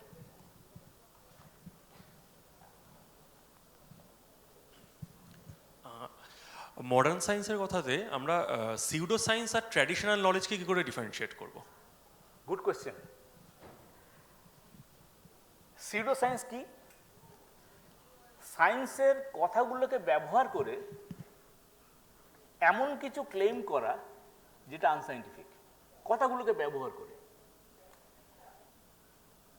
মানে আমরা কি শুনেছি যে অমুক জায়গাটাতে positive energy, হ্যাঁ, যারা বাস্তুশাস্ত্র নিয়ে চর্চা করেন তারা মাঝে মাঝে বলেন যে ভাই বাড়ির ওই জায়গাটাতে না পজিটিভ এনার্জি কনসেন্ট্রেট হচ্ছে, ওইখানটাতে বসলে পরীক্ষা ভালো, হ্যাঁ না? আচ্ছা, কেউ কোনো নেগেটিভ এনার্জির কথা শুনেছে? না, এনার্জি ইজ অলওয়েজ পজিটিভ। এটা হচ্ছে আর কথাকে ব্যবহার করে যারা বিষয়টা জানে না তাদেরকে ইনফ্লুয়েন্স করে দেওয়া, এটা হচ্ছে সিউডো সায়েন্স। কিন্তু ট্র্যাডিশনাল নলেজ হচ্ছে এমন একটা জিনিস, যখন বিজ্ঞান আজকের মতো করে ডেভেলপ করেনি, বিজ্ঞানের পদ্ধতিটা ডেভেলপ হয়নি, তখনও কিন্তু মানুষ প্রশ্ন করেছে, জানার চেষ্টা করেছে, বিশেষ করে রোগ হলে সারানোর চেষ্টা করেছে। করেছে কিভাবে? যা আছে হাতের কাছে তাই দিয়ে। কোনোটা কাজে লেগেছে, কোনোটা কাজে লাগেনি।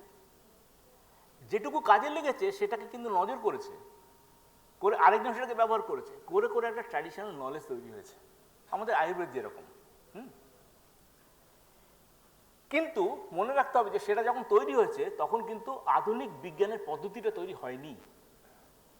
ফলে আজকে আমাদের ওইগুলোকে কিন্তু আবার পরীক্ষা করে দেখতে হবে। একটা এক্সাম্পল দিই, বছর 8 আগে যিনি নোবেল প্রাইজ পেয়েছিলেন বায়োলজিতে, তার নাম হচ্ছে চাইনিজ একজন মহিলা, তার নাম হচ্ছে তু ইউ।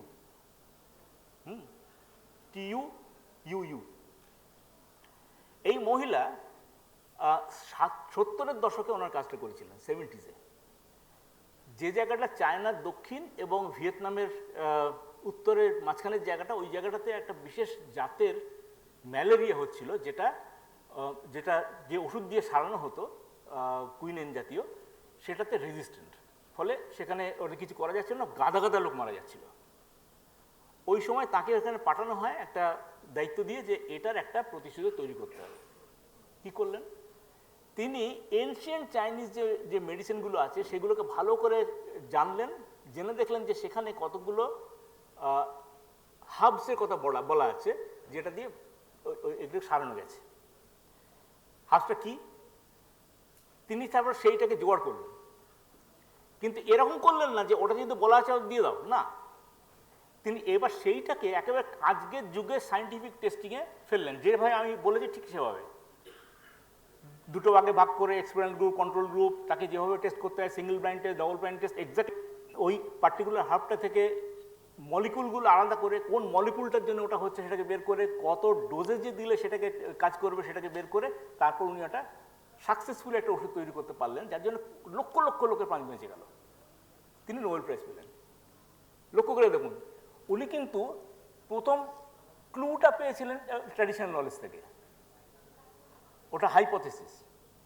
কিন্তু হাইপোথেসিস টেস্ট না করে কিন্তু বলেননি যে এটা দিয়ে করতে হবে। বিজ্ঞানসম্মতভাবে হাইপোথেসিসটা টেস্ট করেছেন। আজকের যেগুলো ট্র্যাডিশনাল নলেজ সেগুলো সকল কথার প্রয়োজন যত। কিন্তু দেখুন আমাদের এই কি বলে বাবা রামদেবের কোম্পানি পতঞ্জলিতে বিশাল কোটি কোটি টাকার ব্যবসা করছে। একটা জিনিসও আপনি দেখাতে পারবেন না যে এই জিনিসটা এইভাবে সায়েন্টিফিক্যালি টেস্টেড হয়েছে, দেখাতে পারবেন না। ওই প্রাচীন যুগে আমাদের জঙ্গল কি জড়িবুটি বললে শ্রদ্ধায় মাথা নত হয়ে যায়, এই হচ্ছে আমাদের মুশকিল।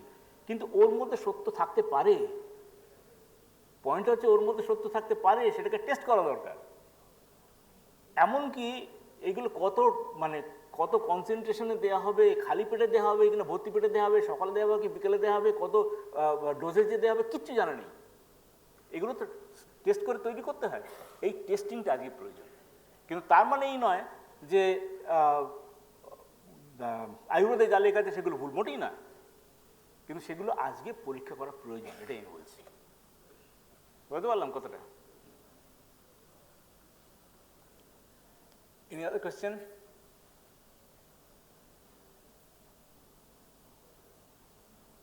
No, probably it's ending. Yeah. Thank you very much, sir.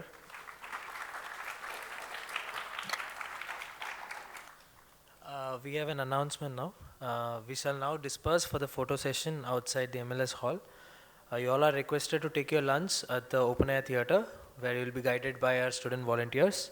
Please return to the hall at 2 p.m. sharp for the next session. Thank you.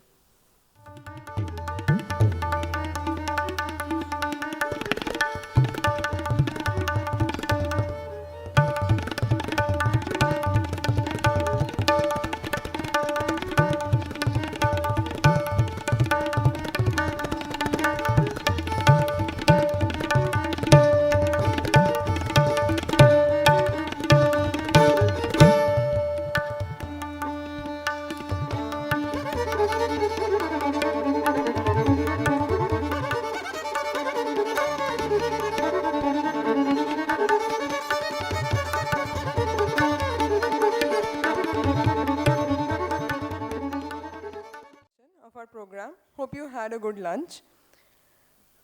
We shall now have a talk on AI Uncovered from Foundations to Generative Breakthrough by Professor Niloy Ganguly, who is the Shurojit and Sanchayita Chatterjee Chair Professor at Department of Computer Science, Indian Institute of Technology, Kharagpur. I would like to request Professor Ganguly to please come on stage.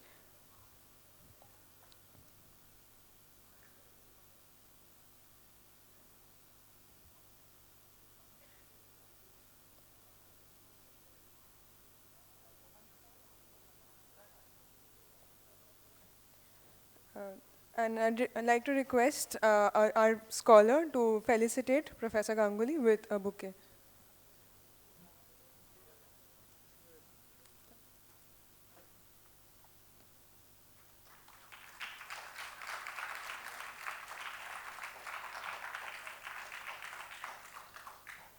Sir, these stages all.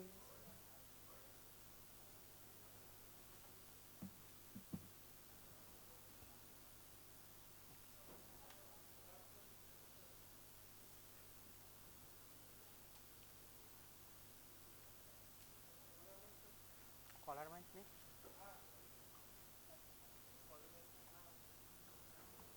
Collar mic me.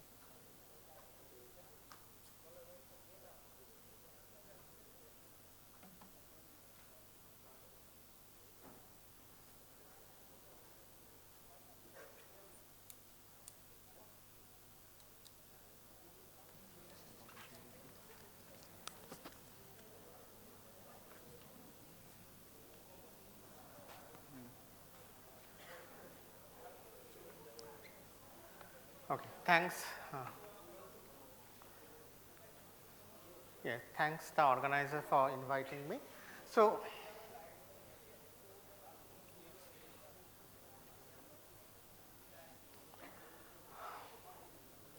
let me start. So, just to tell you how this entire saga of AI started.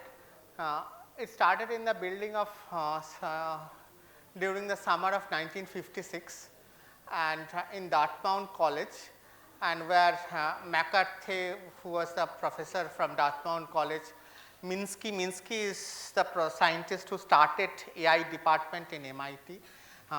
Then Rochester from IBM, and Claude Shannon. Shannon, perhaps you have heard the name of Shannon. Shannon from Bell Labs. They started the first AI journey, and they gave the name artificial intelligence. And just to tell you about what their essential mandate was, to proceed on the basis of conjecture that every aspect of learning or any other features of intelligence can in principle be so precisely described so that a machine can be made to simulate it. So, basic idea of this founding fathers were that all these works of intelligence etc., which we were doing, perhaps ultimately can be encoded in an algorithm, and then this algorithm can be simulated by a machine, and that machine will become artificial intelligence. So, just if you, this is like in 1956, and there was a commemoration in 2006. So, 1956, if you see that era, at that time the entire algorithm was getting developed in computer science, like Tony Hare developed quicksort. I guess many of you know sorting algorithms, and quicksort is one of the seminal sorting algorithm which came up in 1958. Okay. So there were still people who were thinking of theory of everything. So there were still people who were thinking of everything, and the entire American academia was gearing up for space research, space race was starting at that time. So people were actually thinking of encoding, an algorithm was becoming a big thing at that time. And so this founding fathers thought that many of our things, many of our features of intelligence can in principle be precisely described, and a machine can be made to simulate it, and that is what they told what is artificial intelligence. And we will see that how right they were and what deviation we have seen over the years. So, this is a small timeline. Those people like us, old people like us, we know that this was a very big event when Kasparov, I guess many of you have heard the name of Kasparov. So Kasparov was the chess world champion that time, okay, and he was an iconic player that way. And Kasparov was defeated by a computer, blue gene computer, and that's people told that this is the end of human intelligence. This is the end of human intelligence, because at that time before Kasparov, before the chess win by computers, it was thought that one of the milestones of humanity or human intelligence is how good one plays chess. But then that we saw after this winning that there are many more things than playing chess which is about human intelligence. Okay. So, just to tell you that I will talk about this Turing test. So, this Turing test is one test which says that how artificial intelligence should be measured.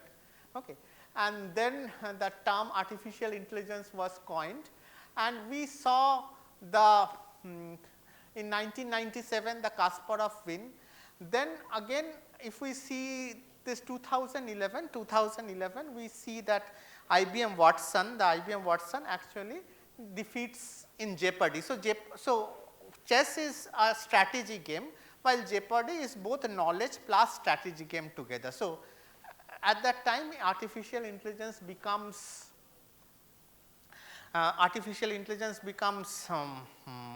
matured enough to combine intelligence with strategy, or combine knowledge with strategy, and IBM Watson defeats Jeopardy. And what we see that slowly we see that 2022 gets, and we have heard a lot of things about generative AI and ChatGPT coming out. Okay. So, I will talk about this in the slides and give you some idea how things have developed and what are the scientific mechanisms which are going behind this. So, what is a Turing test? So, Turing test is like a human judge. So, there is a human judge here, and it communicates with a human and a machine over a text only channel. So, there is a machine and there is a human behind a text only channel, and this judge tries to tell which is which. The judge tries to tell whether this is a machine and this is a human. So, this is what is Turing test, and if a machine can pass Turing test, that means the machine has passed the human intelligence challenge. Okay. So, this is what started. So, if the judge fails to differentiate, then AI passes the Turing test. This AI has still not passed, but the Turing test is becoming more and more difficult over the years, and they are passing many layers. AI is passing many layers of Turing test over the years. Okay.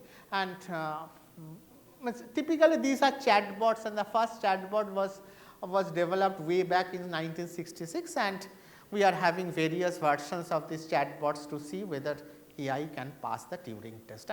And scientist believes that one of the milestone would be when AI would pass the Turing test, which it is almost close to passing at this present. Okay. So, this is how it goes. The judge asks, are you a computer? Machine tells no. Judge tells to multiply, machine multiplies. Okay. And judge tells to add, machine adds. And see, interesting. See, if you are an intelligent machine, you have to have a long pause. A machine, if a machine can answer this in 2 seconds, the judge will immediately understand this is a machine. Okay. So, these are types of intelligence which AI has to put to really pass the Turing test. Okay. So, now just to give you this idea that how people begin to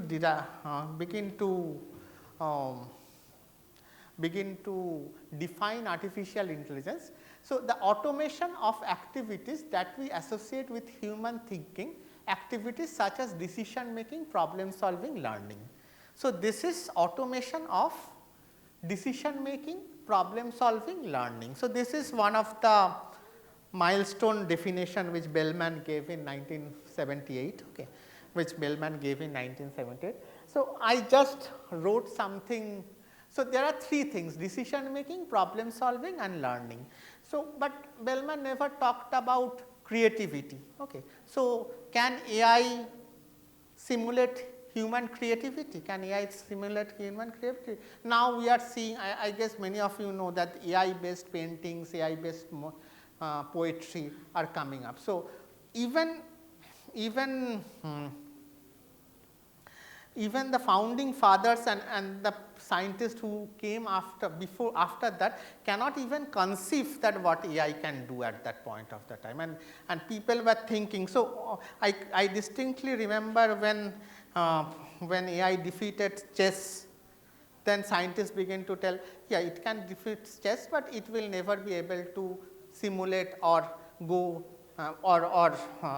come even near to human creativity, but which we see at present AI is actually reaching to certain extent. Okay. So, this is how things are, and the thing is that what we want is system that think like human, system that think rationally. If that is not possible, then at least we want that system that acts like humans and systems that act rationally. So, this is what is needed. Okay. So, with that thing in mind, so the first set of AIs, so this is just, I am just giving you a timeline. So, this was the first set of AIs, so the good old AIs, where you developed some seminal algorithms like heuristic search, problem checkers, etc., and all these departments begin to come, the MIT department, CMU department, okay. And the big scientists, McCarthy, Minsky, these were the big scientists who were pushing this thing, and mainly around search, heuristic search. Okay, this was, and this really didn't, it was more academic. Now that we are seeing this boom of AI, we are talking about this, but it was more around the elite academic sphere. But in the second boom, when we saw in the second boom, we saw that there was a huge amount of investment from US, and then there was huge amount of scientists also joined the system, and it was around knowledge engineering, and we saw like seminal or very important progresses like Prolog, Lisp coming out, which was encoding logic, and then we saw very important conferences where the scientists began to meet, like AAAI coming out. So it was, I have heard stories from people that actually the AAAI conference first came in Los Angeles in 1988, and it was so big at that time, the mayor of Los Angeles came to open the conference. Okay. And do you remember where did the Olympics happen in 1984? So it happened in Los Angeles. So he told that this is one of the biggest event after the Olympics, which happened in 1984. So at that time there was huge investment and huge amount of push to make AI an important thing. Okay. And this was mainly around three basic foundations. One is logics, another is rules, another is semantic rules and graphs. Okay. So, this was the 3 basic foundations upon which AI began to develop at that time. Okay. So, I will just give you a bit of logic concepts. So, like all people who are graduating are happy, all happy people smile, and someone is graduating, is someone smiling? So, this is the question which people want to ask. So, people want to reason, people want to reason. So, reasoning through logic or reasoning through logic came out, and there was a development of predicate calculus around these logic systems. Okay. So, this was first, that there was elaborate understanding of logic, and then derivation of new knowledge from these logical statements.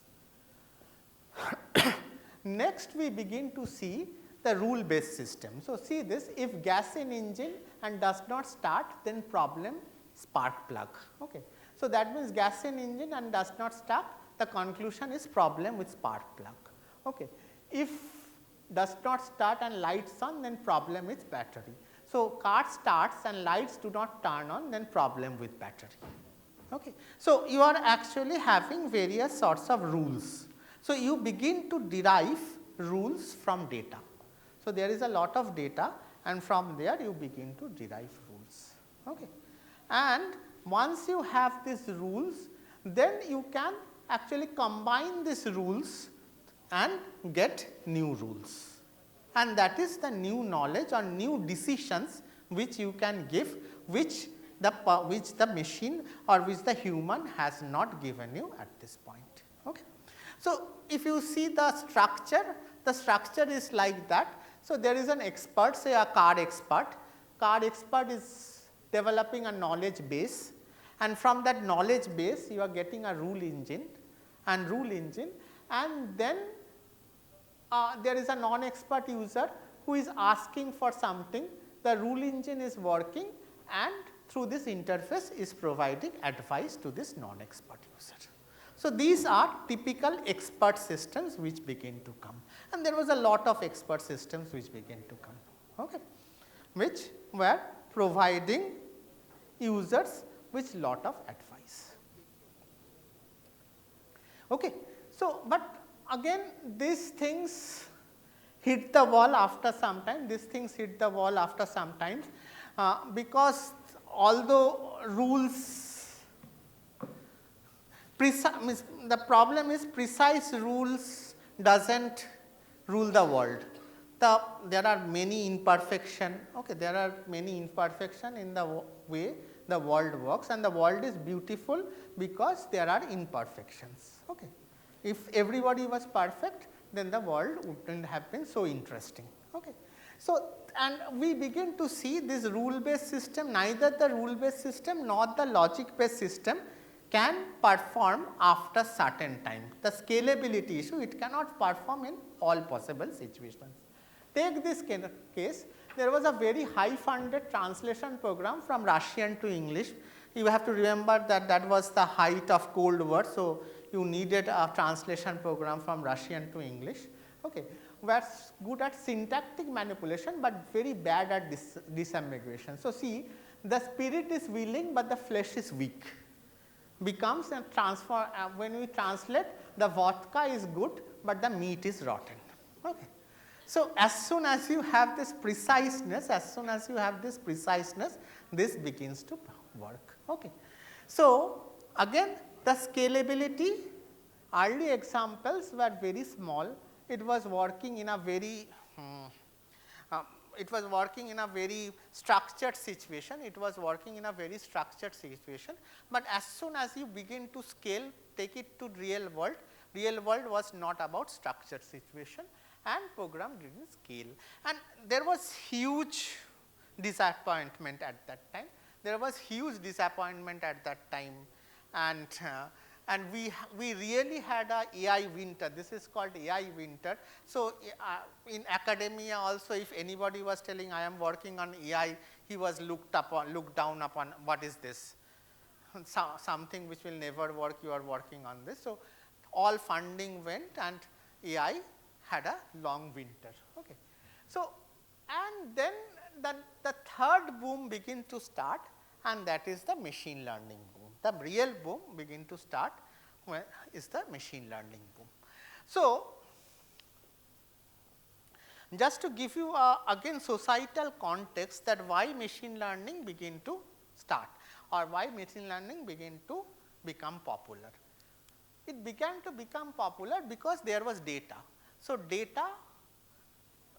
after say 1995, okay, internet began to become popular, and as soon as internet began to become popular, people began to have web pages, companies began to have web pages, and there was a lot of things which was coming, and there was a search engine to search this web page.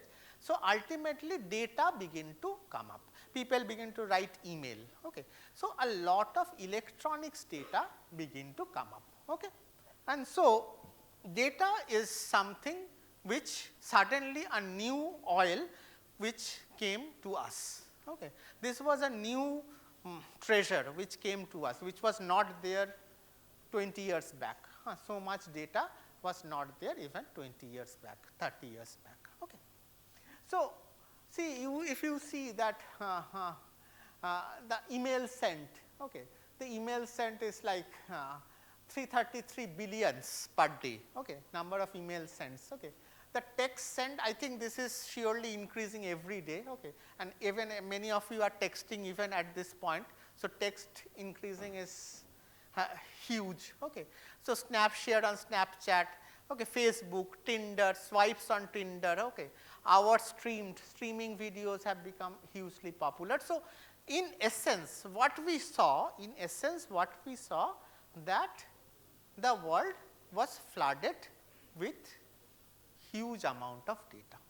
The world was flooded with huge amount of data, something which we couldn't even imagine, something which we even couldn't. I do not know what is this 175 zettabyte means. What is 10 to the power how much? Anybody can say what is 10 to the power something is zettabyte?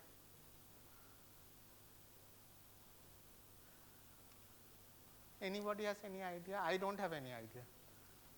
Okay. So, it is surely very huge. Huh? What is 10 to the power 100 called? Somebody? Huh? Huh. Good. 10 to the power 100 is called Google. From there the Google name has come. Okay. Very good. So, it is something which is unthinkable. Okay. So, now in that perspective machine learning began to become popular. And what is machine learning? Machine learning is a study in artificial intelligence which is concerned with the development and study of statistical algorithms. So, previously algorithms were very precise, you were trying to have precise rules. Now, you are shifting, you are trying to have statistical algorithms, the algorithms which may not give you 100% guarantee, but it will work like humans. Okay. Like humans, you may be a very good student, but there is no 100% guarantee that you will get 100 out of 100, okay, even if you do not know all the answers in the exam. So, it is like humans, it is a statistical algorithm that can learn from data, okay, and generalize to unseen data, okay, that can learn from data and generalize to unseen data. Okay. So, you are learning from data and you are generalizing to unseen data. You are seeing that okay, these people look like students who are wearing school students who are wearing uniform, and you can, when you see a student with a uniform, when you see a person with a uniform, you think perhaps the person is a student. So, you are generalizing to unseen data and thus perform task without explicit instructions. So, there is no explicit instructions, but you are implicitly learning. Okay. So, what you are first phase learning, you are learning data with labels. Okay. You are learning, say you are learning how humans learn in this or data with labels, which we call supervised learning. Think about how a child learns. So, below are images of cats and dogs. So, the child begins to know these are cats, these are dogs, okay, these are cats and these are dogs. Okay. So, now we provide the child with some image and ask the child which is what. So, now I ask the child which is what, okay, and I find the child will say, oh, these are cats and these are dogs. So, the child guesses the images are cats and dogs. So, now first question I have is how does the child know which are cats and which are dog? Simple question, how does the child know that these are cats and these are dogs? So, if you think carefully, then child does some sort of feature analysis. Okay. It sees the facial features, it sees the facial features. So, it sees the eyes, okay, the eyes of dogs and cats are different. Okay. The nose of eyes and dogs are different, the mouth of eyes and dogs are different. So, it is what is called feature analysis. The human, the baby does some feature analysis and then understands how to differentiate. Okay. This is how it works. So, now let us think, now if you put it in the framework of machine learning, what do you do? If you use a machine learning model which tells us how to decide, classify which is a cat and a dog, we train the model on the images shown below. So, we train the model with this cats, these are cats, cats, cats, cats, these are dogs, dogs, dogs, and the machine models learns. Okay. And what we have a training data. In that training data, we are training the model that learned these are cats, these are dogs, and we have a testing data. In this testing data, we are telling that okay, these are cats, and in the testing data, we test that whether the machine has really learned cats or dogs. And the machine, if it learns correctly, will tell these are cats and these are dogs. Okay.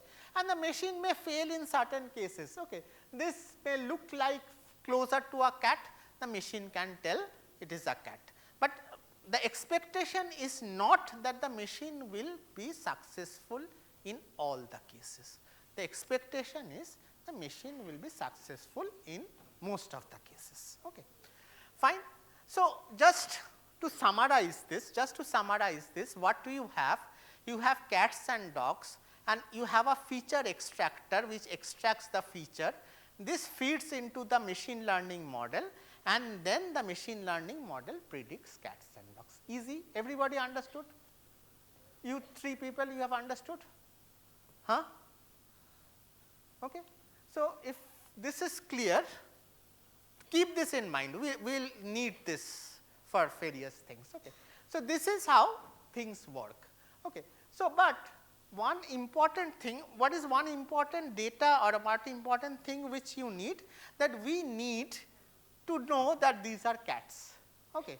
So, there needs to be a parent who will tell, hey, this is a cat, this is a dog, okay, or somebody tells that this is a cat and this is a dog. If there was nobody, if somebody Mowgli like person who is there out in the jungle and he does not know what is a cat and what is a dog, then what will happen? So, if it is without label, then what will happen? You will also have a type of learning. It is not that you will not learn. You will learn to differentiate where data is unlabeled, unknown, and model learns these types of data from hidden patterns or data grouping. So, it sees that dog is barking and the cat is having different sounds. So, it begins to cluster. So, what we called that there will be some sort of clustering, discover grouping from unknown data, like these are spam emails. You begin to understand if somebody from Nigeria is sending a mail with a lot of money, then this is a spam email. Okay, you begin to understand. Okay. Or you begin to associate, you find out rules to express your unknown data. For example, recommendation system. And if you think from human behavior also, okay, if you think from human behavior, if you are honest and if you are in the class and you have to sit and you do not know what is your height, and if you really do not want to fake your height, then you will go and sit either in the, if you are short, you will either sit in the front second and third. Okay. So, you can automatically organize yourself. So, this is a different type of learning where you are not exactly telling yourself long, short, etc., but you are associating. So, this is a type of association. You know how to associate yourself. Okay. The other thing is you have this unsupervised thing. So, you begin to cluster. So, all detective novels begin to clusters. They begin to cluster at one point. Okay. And then even if the machine does not understand, that machine begin to understand, oh, this guy has written the has read or purchased the Reluctant Detective. So, then I should give him or her the recommendation Sherlock Holmes. So, this is even machine not understanding the content, it begins to understand associations or clustering and begins to recommend. So, this is how where there is no labels you begin to understand. So, there are two concepts, okay, where there are labels and where there are no labels. I guess you are clear on that. Okay.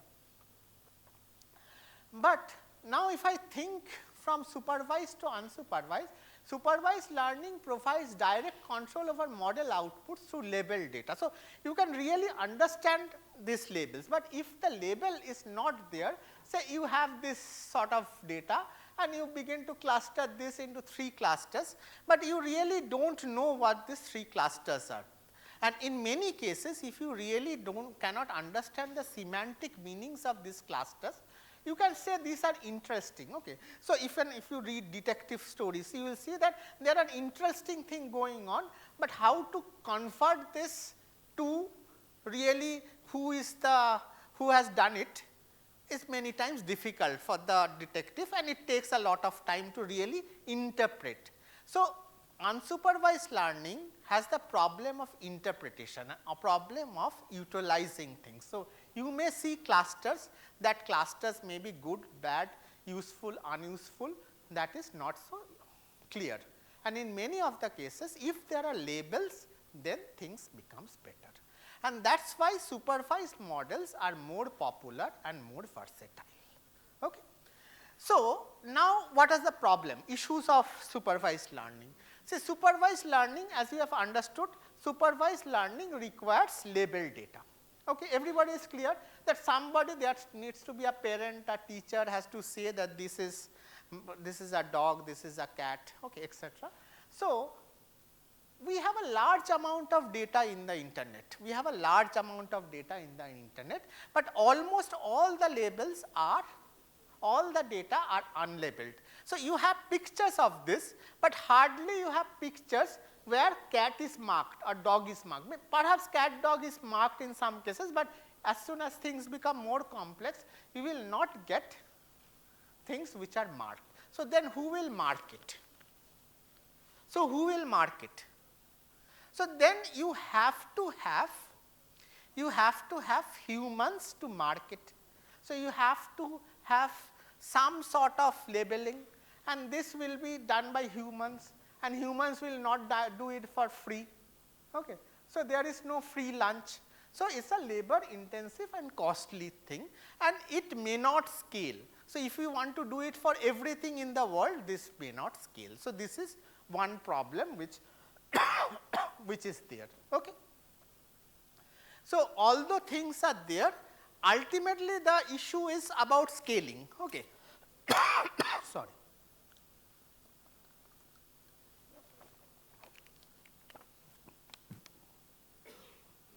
See, there is a science behind it and there is an engineering behind it.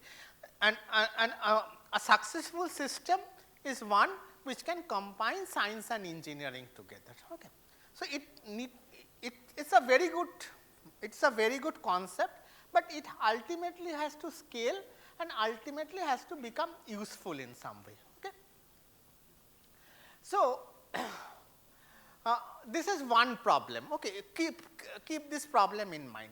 The second problem is, what is we are telling, supervised learning depends on feature engineering. If you remember that picture that I told you to remember this picture, there were cats and dogs and then there was feature engineer. The features were extracted. But who will extract these features?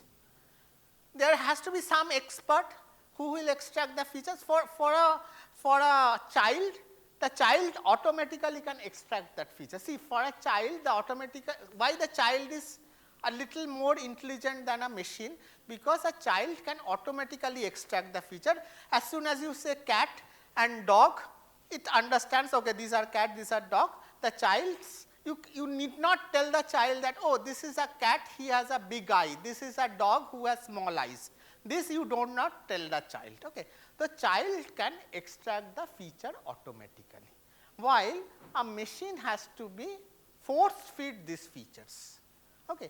The machine has to force feed these features. Okay. Look at the eyes, look at the face. Okay. These are the features which the machine has to be force feed. Again, who will do this? Some human will do this, and some human will do this, and that is again labor intensive. And there is money, and there is scaling is becoming a difficult thing. Okay. Every problem you have to have an expert who will extract the features. Okay. So, what are the two issues which now stops us from making it ubiquitous? What are the two issues which stops us from making it ubiquitous? Number one is data labeled data, and number two is feature engineering. Okay. I will now talk about two things which people have done research over the years to solve this thing. The first one is from feature learning to embedding. So, what are you trying to do? So, you are trying to take an object and trying to put it into a vector space. Okay. You are trying to taking an object and trying to put it in a vector space. Okay. So, every object will have a representation in the vector space. Okay. Every object, so how many, which class are you guys? You know vectors? Huh? Okay, very good. So, every object will become a vector. This is, every word will become a vector. So, this is what we are trying to think. Okay. So, this is what will happen, that an object will be converted into a vector, say a small dimension vector. So, typically it may be a vector of 100 dimensions or 200 dimensions or 726 dimension. Okay. So, embeddings are powerful tools for representing complex data in compact form. So, you are trying to represent this complex data in a compact form while preserving the semantic meaning. Okay. While preserving the semantic meaning. This is your ask. Okay. How we will achieve is a different thing, but what I am trying to do, I am trying to represent, okay, I am trying to represent complex data. What is a complex data? A word is a complex data, okay, a picture is a complex data, okay. I want to represent it in a compact form, in a compact, say 100 dimensions vector, okay, while preserving semantic. Okay. Understood? So, now how do I do this? Okay. It is a very simple way. So, what we are told? We are told a man is known by his company or her company. Okay. A man is known by her company. So, if you want to know a person, you have to know a person's, how the person is associated with which objects a person is associated with. So, if I take MS Dhoni, so MS Dhoni is associated with keep calm and stay cool, the trophies, cricket and many more things. And keep calm and stay cool is associated with MS Dhoni, maybe with I do not know, some other players, okay, some other politicians, etc., etc. So, everybody is associated with some other concepts. So, every concept is associated with some other concept. So, now if I think MS Dhoni is a vector, then it is basically a sum of all these vectors. Okay. And if this is a vector, it is all the persons who stay calm and stay cool at times of crisis. Okay. And if I know this thing and if I begin to learn that who is doing what, then I will, if I do this iteratively for many times, then I will get a compact representation of MS Dhoni as a summation of all this, and similarly I will get a compact representation of trophies as a sum of all this. Okay. So, this is a iterative way how we begin to have everybody's representation in a vector space. So, MS Dhoni perhaps somewhere is here is a compact representation of all the neighbors it has. Okay. And this is the first machine learning model. It is a brilliant algorithm in one way that it begins to actually represent everybody with respect to every other people. Okay. Everybody with respect to every other people.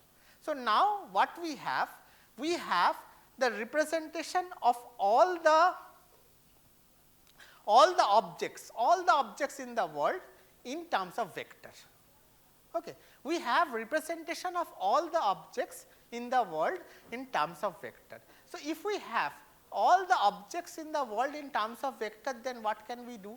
Tell me. What can we do? We can do vector maths on that. If we can represent all the objects in terms of vector, then we can do vector maths on that. So, you see, I am just showing you. So, if you have this male female, so king is here, queen is here, man is here, woman is here, and now you can just write this so man vector minus king vector minus man vector plus woman vector will give you the queen vector. So, interestingly, see there before that you never knew, you knew king and queen is perhaps closer, okay. But how to really mathematically represent king and queen was not clear unless we had this embedding concept. Okay.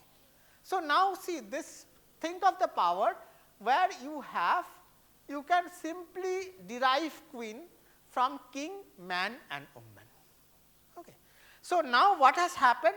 So, like the child, the machine has now become powerful. It can automatically derive the features. It can automatically derive the features. It can represent the features in some vector space and can understand that which features are closer, which features are far away, which features are different. So, this automatic understanding knowledge is coming inside the thing. Okay. So, this is the first thing. The second thing was about the data. So, what is happening? I will just try to summarize this. Feature learning neural network learns complex features from simple ones, okay, and models automatically identify the most relevant features from raw data now. Okay. So, now we have this method. So, now this helps us do a lot of different tasks in document summarization, image segmentation, caption generation, spam detection, you name what. Okay. Immediately you do not need an expert to find out Nigerian people. Okay. The machine will understand that these Nigerian guys are all spammers. Okay. So, this is machines automatic, means it is a different level. Now, the machine has a different level of power. Okay. So, this is the first thing. The second problem still stays. So, or the second problem actually aggravates. See, when we are talking about this MS Dhoni is sum of all these things, what is the inherent understanding? Tell me what is, how good will MS Dhoni be represented? How good will MS Dhoni be represented? See, it will be represented as good as the data. So, if you give 5 documents and say represent MS Dhoni, it will not be good. You have to give him millions and millions of documents, so that it understands that how is MS Dhoni from various aspects. Okay. So, then as soon as you have this automatic detection, then the first problem, which was the data problem, begins to become more intensive. Okay. So, when you solve the second problem, the first problem actually begins to become more intensive. Fine. So, and what we have told in the beginning, that labeled data is not there. Okay. So, as soon as we have told that labeled data is not available. And how do you get labeled data? Then you have to have pay. Okay. You have to pay to get labeled data. Okay. So, now next scientists begin to think that can we circumvent such a situation. Okay. So, what we have at hand, that we have a lot of unannotated data, that we told that internet has a lot of unannotated data. So, can we leverage this unannotated data to understand label data? And now this is based upon a very simple concept. Okay. So, since many of you are school students, you may relate this. So, it is many times prescribed that you read a lot of good story books to write a good essay. Have you been prescribed this? Have your teachers told that you should read a lot to write good? Okay. So, I guess you have heard this, okay. And it is not that people, your English teacher will tell that go and memorize some of the essays. So, English teacher will never tell that go and memorize 25 essays, one will come in Madhyamik, you are pass. So, this is not how things goes, okay. So, people tell you to read a lot of books. So, now think, what has reading books to do with writing essays? So, writing essay is a different task, reading book is a different task. If you read a lot of book, is it mandatory that you have to write essays? There is no mandatory thing that you have to write essays. So, now what you are trying to say that you will now train the, but as soon as you have read a lot of books, you are not starting from zero, you have a basic understanding. So, now as soon as a person who has read a lot of things, he comes, he reads 2 or 3 essays and then he can immediately start writing essays. So, this is the idea which is there. So, you are now trying to do a task independent thing. Okay, you are now trying to do a task independent thing, that you are not trying to identify cat and dog, you are not trying to write good essays, or you are not trying to do spam filter, you are just learning. Okay, you are just learning, you are learning and getting knowledgeable. This is the idea which now machines take. So, now see this, what does machine do? So, this is a simple thing which happens. So, this is what is called a simple task of self-supervision. Why self-supervision? Because there is a label. So, see the quick brown, this is masked, jumped over the lazy dog. So, machine has to guess what is there. And we know that there is fox, and if machine tells fox, then you are rewarding. If machine tells not fox, then you are punishing. Okay. And this goes on for millions and millions and billions of data points. Just simple thing, as simple as this. You have a sentence, you are masking one word and you are telling the machine to guess that word, nothing else. And you are telling the machine to do it again and again and again and again with a lot of data. And machine slowly begins to understand, not only begins to tell correctly, but it also begins to understand the structure, it begins to understand whether, so okay, so this is again I ask many times that say there are, I give it like many of you know, many of people have, say if people who have immigrated to Kolkata, say the outside people, who are the people who learn the local language faster? Who are the people who learn the local language faster? And you will see not the people who are doing white collar job, the people like the auto wala, rickshaw wala, they learn the language faster. Why? They are supposed to be the lowest in the intelligence according to our conventional wisdom. Then why do they learn the language faster? They are hearing, making mistake, hearing, making mistake, telling rubbish, then they begin to learn. This is how learning goes. Okay.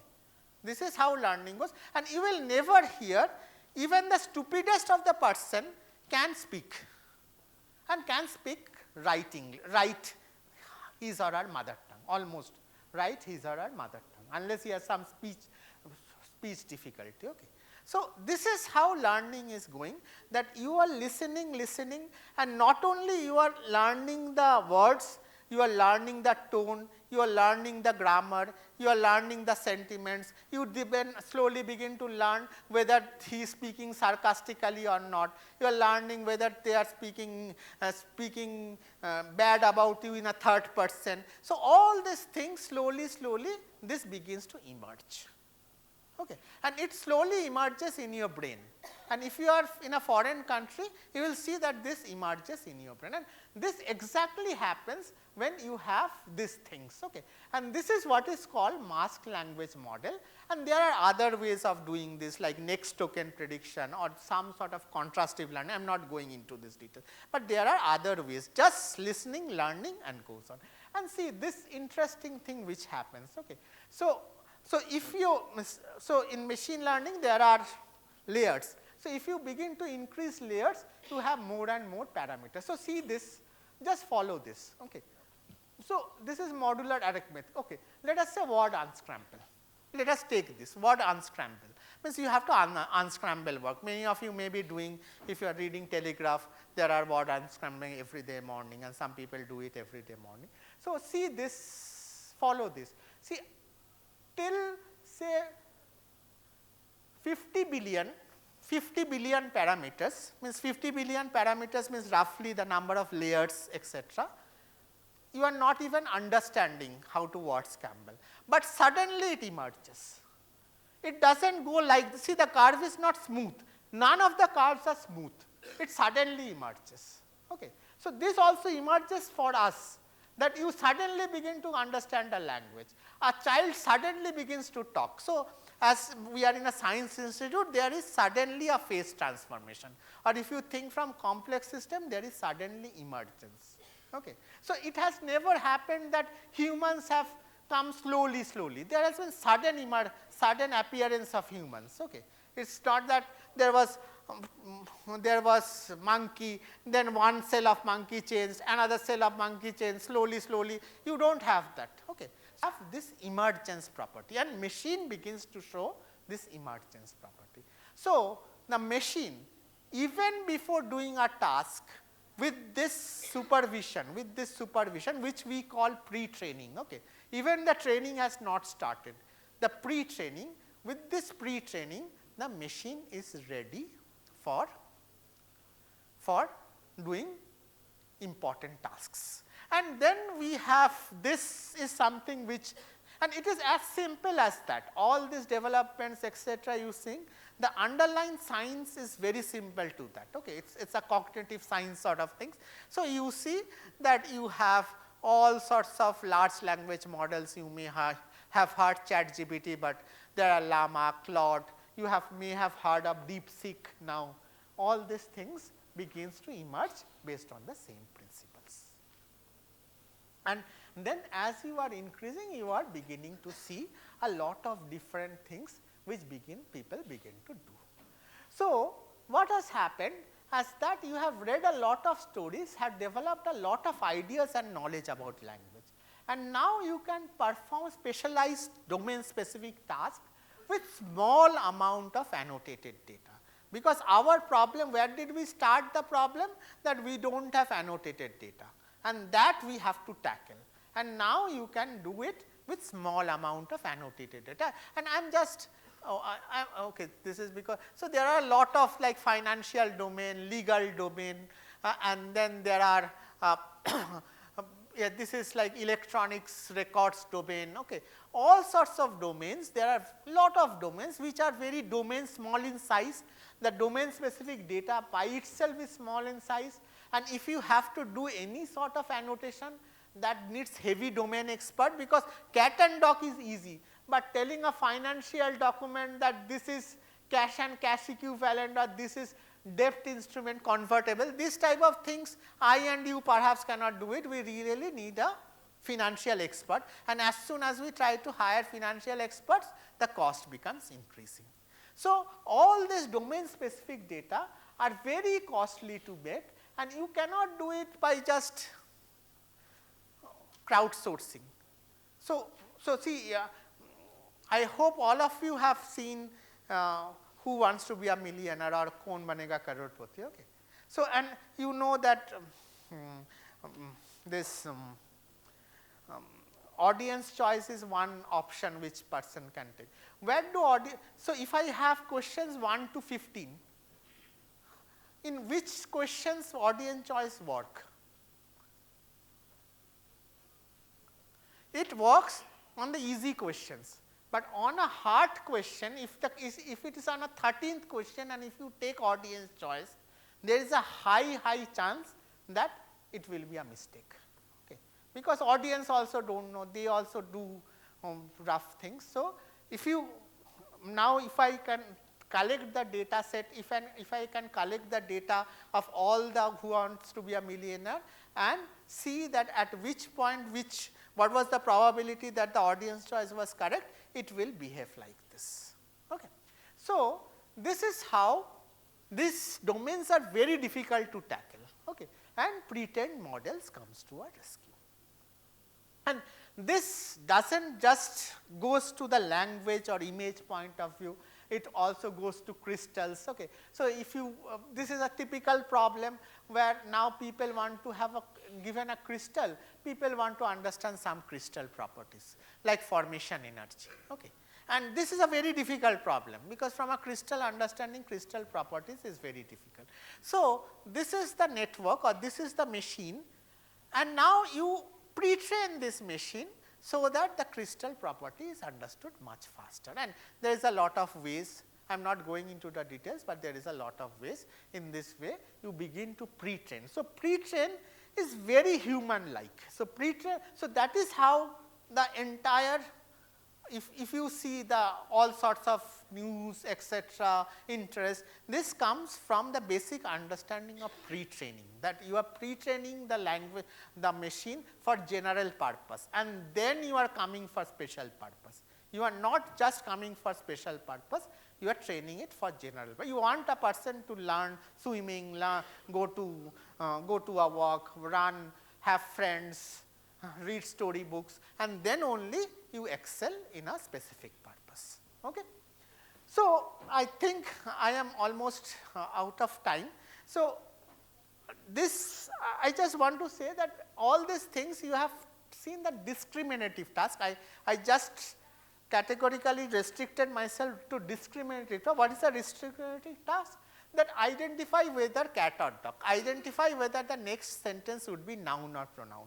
But now we see a lot of generative tasks. What are generative tasks? Means you are writing a story, okay.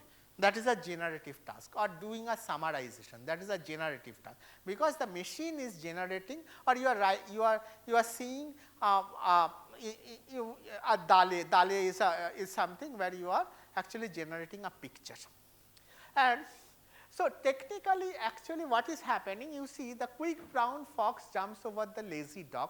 Suppose we are given quick brown, and then the model needs to generate the entire sentence. So, it can have a discriminative task that quick brown will classify which of the following is the next word: fox, ox, tiger and duck, and it will say fox, and then it will basically concatenate fox and do the next work. So, the generative task which we are talking about, generative AI, it is basically fundamentally developed on the discriminative task, and based upon discriminative task this is gone, and this brings out a completely new type of possibilities. This brings up a completely new type of possibilities, and it brings out, see these are interesting things, that it brings out in arts and design, music composition, content creation, okay, virtual worlds, fashion and product. So, it brings out some sort of thing, some sort of area where people have thought perhaps it is very difficult for machine to pervade, okay, like the imagination part. So, now just as a thought experiment, think what is imagination. Think what is imagination, or what does a poet can do which you may not be able to do.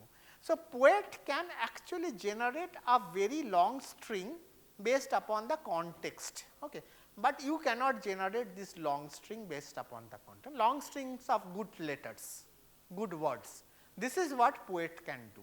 But now the machine with these generative models can almost do something which the poet can do, because it understands a very long context and then can generate a very long context also, a very long string.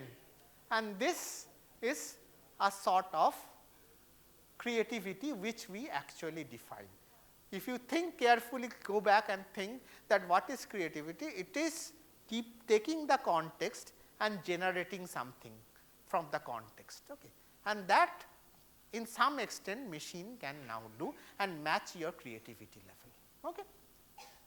So, generative AI has opened up a lot of applications, and that is what is now sweeping the world. And I just wanted to, because the science thing, and it is not only just the specific purpose that it will generate music or it will generate, but it is in a specific purpose, it will generate novel molecules, it is generating novel molecules, it is generating novel antibodies. So, this type of purposeful works also this generation begins to develop. So, just to conclude, so what we have seen, what are the challenges? The challenges are still that there is a huge machinery required here, and you see that training requires thousands of GPUs, means the graphic processing unit, the machines. Okay. If you see the CO2 emission, like there is a 500 plus metric ton of GPT, when people have trained GPT-3, it is like 500 tons of metric tons of CO2 emission, 100 gasoline car per year, and the cost is also very prohibitive for Indian country to do it. And the other important thing for school children is perhaps is very important, that there are biases. So, these are very intelligent child. So, AI are very intelligent childs, and they will take the bias. AI learns from societal inequalities. So, because they are learning from data, and inside the data the inequality lies, inside the data the inequality is there. Okay. So, AI also begins to learn those inequalities. So, in one way, if we are not conscious, AI automatically revamps or reiterates, okay, the biases which we have in our society. Okay. And that is something, is an important research question. So, we have to, some of the things which we have to address is we have to ensure diverse and representative data, otherwise our system would be fully populated with either Chinese data or US data. Okay. We have to have bias auditing, regular test for disparities, and we also, this type of energy usage perhaps is unsustainable after a certain point. So, you have to optimize model efficiency and use renewable energy to train all these systems and make it really important for humanity. Okay. Thank you.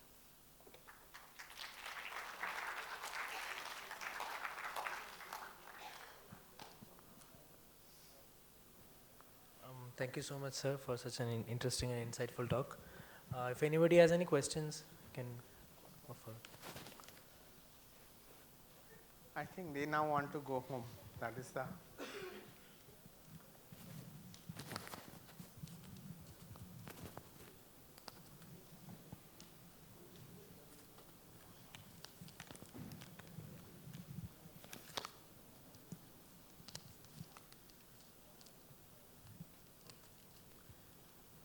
We are now about to experience an exciting quiz session which will be conducted by IACS student chapter and RSA. The quiz masters for today would be Swapnenduda and Shomoda. A very good afternoon, everyone. I, Swapnendudev, on behalf of IACS student chapter, IACS, take the auspicious opportunity to welcome all of you in the celebration of National Science Day organized by Indian Association for the Cultivation of Science. Firstly, we would like to convey our heartiest thanks to IACS and Research Scholars Association, RSA, for providing us this glorious opportunity to host the scientific quiz event from the student chapter, IACS.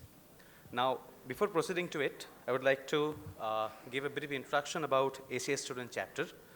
ACS student chapters are the organizations for undergrad students with an interest in chemical sciences.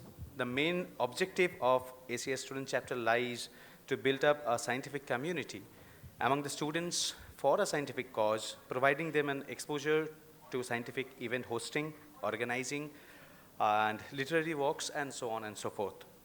With this brief introduction, I would like to introduce myself. I am Shopnendu Dev from School of Biological Sciences, Indian Association for the Cultivation of Science. And I would like to welcome my co-host, Shommo Mondolda, and request him to introduce himself and commence this event. Hello everyone, good afternoon. I am Shomo Mondol. So before starting, I think Pranav needs to say something. There is just an announcement. A purse, orange color purse, has been lost. It's found in the cafe. If it belongs to any of you, please claim it. Thank you. So for our quiz, we have rules that questions will be displayed on the screen, and whoever knows the answer, please do not shout out the answers. Our volunteers will be reaching out to you, and you can say the answers then only. Whoever says the right answer will get a small gift, and the quizmaster's decision will be the final one.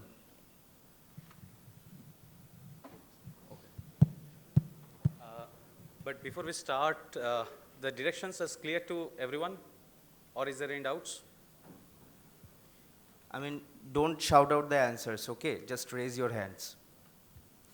I think this is fine with everyone, right? Okay, fine. Chalo, let's proceed. So what is the theme for National Science Day 2025, and what does it emphasize?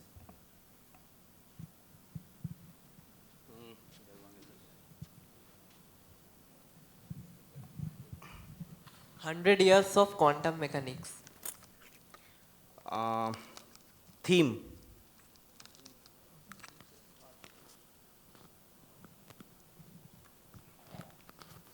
Anyone? Don't use your internet, okay? You can switch off your mobiles. 100 Years of Youth Empowerment in Science. Youth empowerment. Okay. That can be taken. Viksit Bharat. It would be the right answer, but I think you can give him the gift.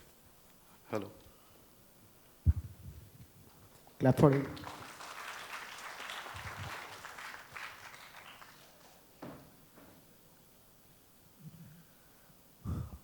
Which organization initiated the celebration of National Science Day in India? There is one guy, I guess. DST. DST what? Anyone?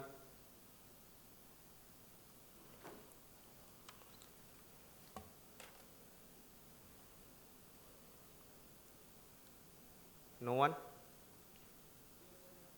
No.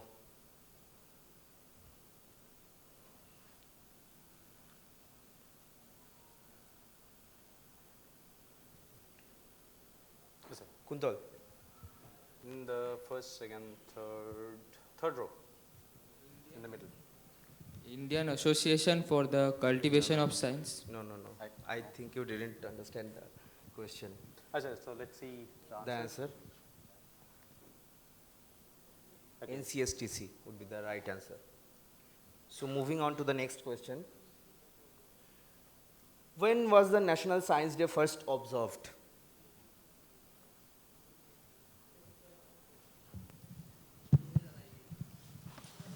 In 1925. 1925? No. 1987. Yeah, right answer. Right answer.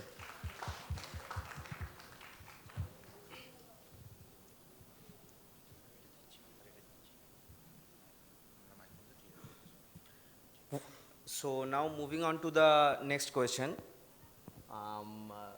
So this part will be for, from general knowledge part. Which part of the human body continues to grow throughout life? Nose. Nose and another part is there. You shouldn't speak out. You have to just tell. ER. Nose and ear, half half. Two gifts will be. Two gifts will be. At least you can give a round of applause for Yeah. all of those who are actually participating in this. Who is the another one? Okay, so let's proceed towards the next. This is the answer.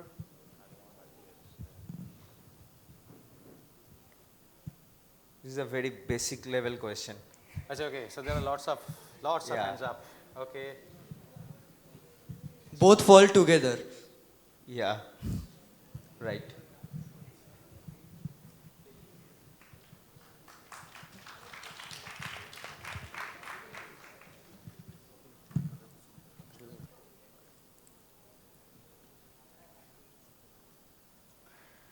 So, what is the full form of RT-PCR?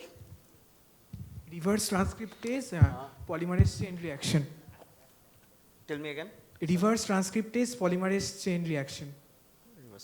Yes, you're right. True. Did you say chain reaction? Yeah. So, this is the answer.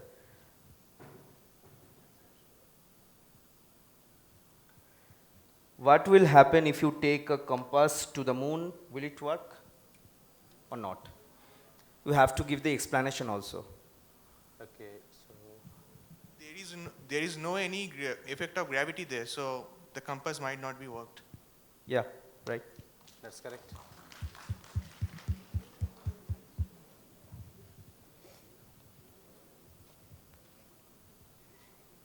Yes, sir. This is the answer.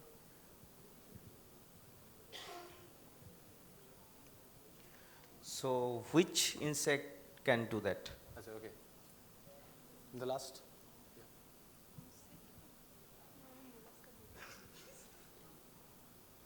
You can tell it.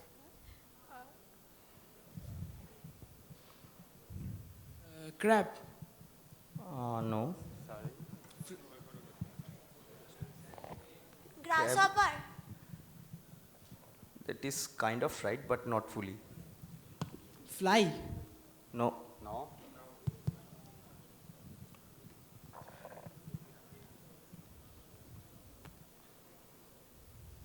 Who was that? Grasshopper? It is not fully correct. But yes, at least If then we can. Pudding. Yeah. Huh? Fooding. No.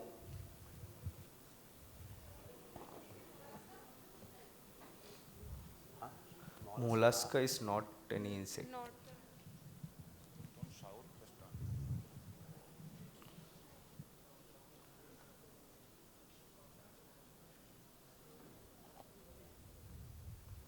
I think you can give some hints. বাংলায় এটাকে মানে অনেকটা গঙ্গা ফড়িং এর মতো দেখতে, গঙ্গা ফড়িং নয়। Okay, let's see if this hint is working or not. Dragonfly? না, ড্রাগন ফ্লাই গঙ্গা ফড়িং এর মতো দেখতে।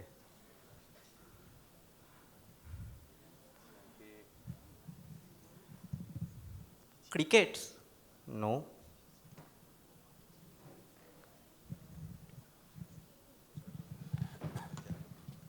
Pongopal? No. So, I don't think anyone could answer. Okay. This is actually praying mantis. বাংলায় এটাকে শুঁয়াপোকা ফড়িং বলে।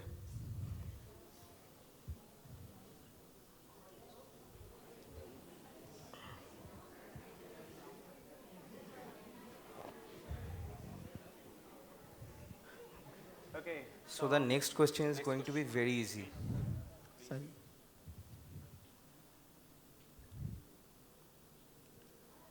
I think this one, there are a lot of hands.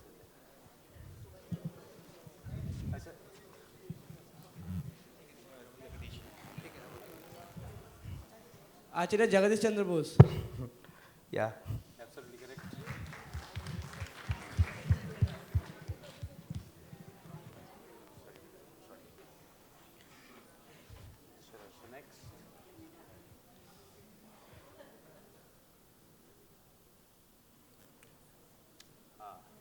This is also very easy. Very easy question. Yeah. So, who is known as the father of vaccinology? Edward Jenner. Yeah, right.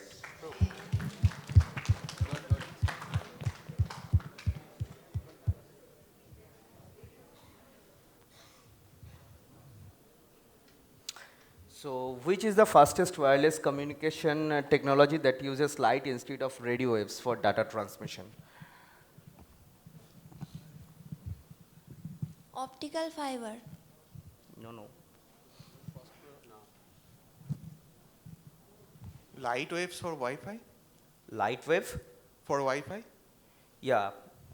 What do you call it? If no one answers correctly, we can give you the prize. But I forget the term.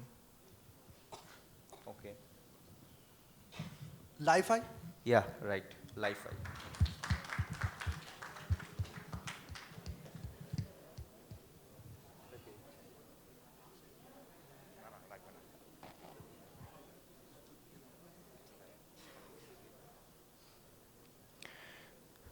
If airless tires contain no air, how do they maintain their shape and functionality? Airless tyre আমাদের দেশে দেখতে পাওয়া যায় না খুব একটা। Magnetic resonance system? No.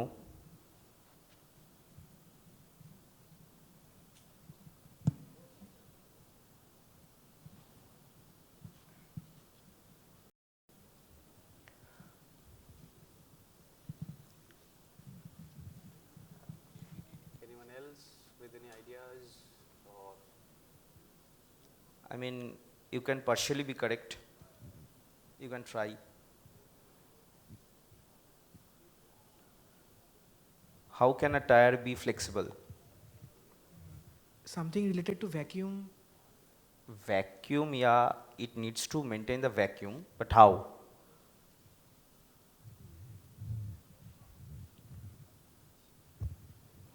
Okay, no one? Achha, I think Levitating effect. Levitating effect? No, tell me again. no, actually he's telling about the magnetic levitation. No, No, that's not the answer.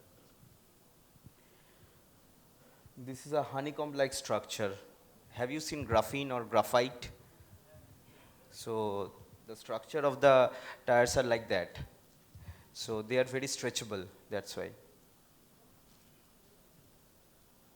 So moving on to the next question. What is the full form of OTT? I think most of the students know. Over the top. Over the top platform. Yeah, right. Yes, that's true.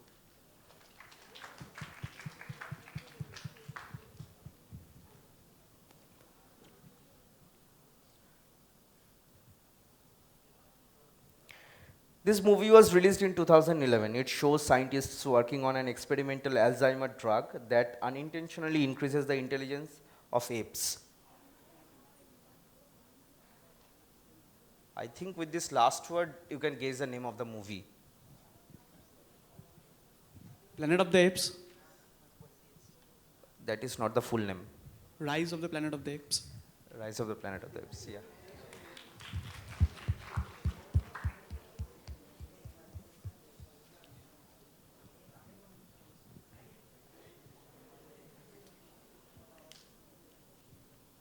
This is a very easy question.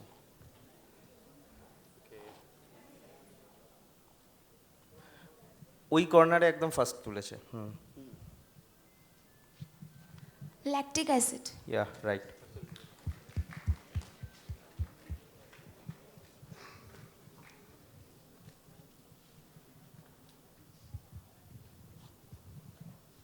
Why do golf balls have dimples and how do they improve performance?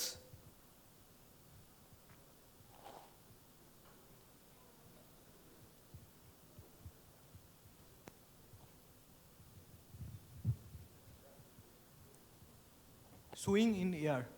Swing in the? Air. How?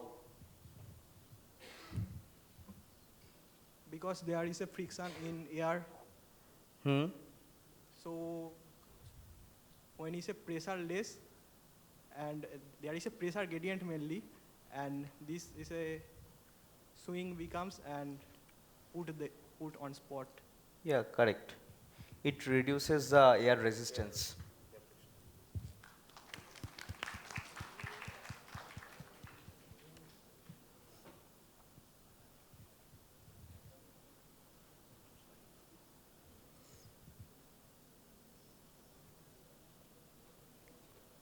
Last.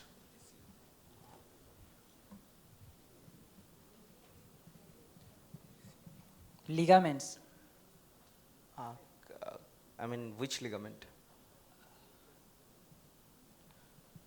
Don't shout your answer. I think someone was right.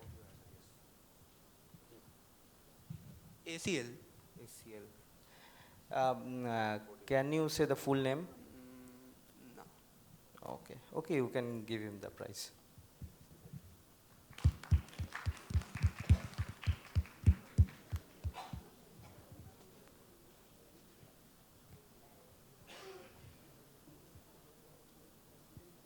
This is also very easy. Vitamin K. Yeah, right.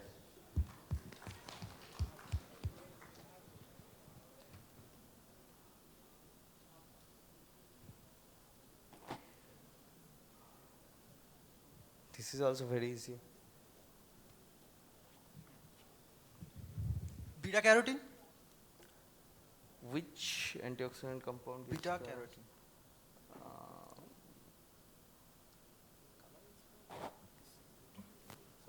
Yeah. You are right. Beta carotene.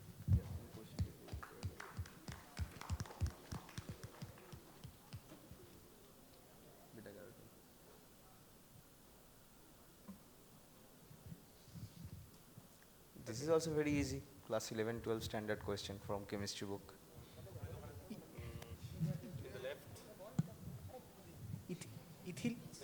Ethylene? Ethylene. Right.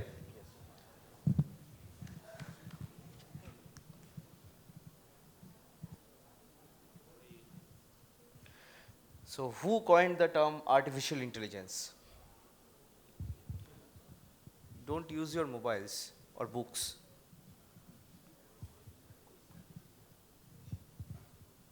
ভলেন্টিয়াররা সামনে এসে একটু দেখ।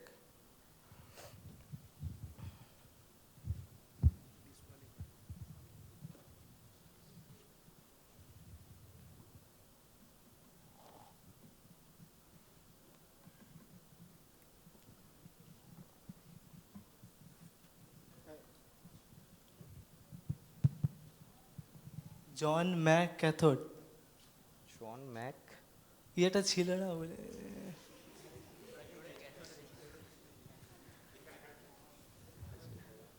You're partially John right. McCarthy.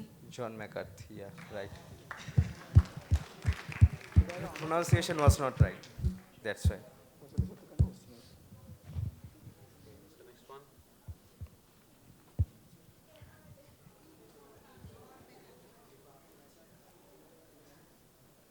Which microscopic marine organisms produce more than half of the world's oxygen through photosynthesis?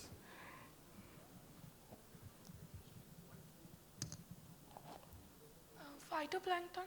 Yeah, right.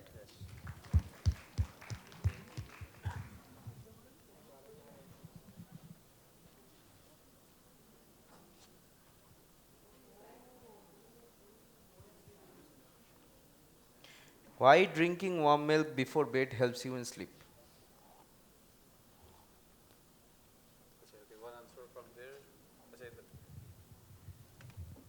Help to increase sleep hormone. Sleep hormone. I mean, it has more to do with some kind of amino acid.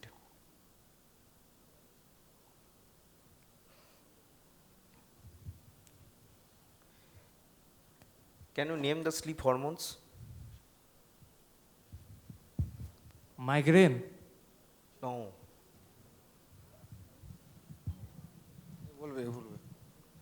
Melatonin.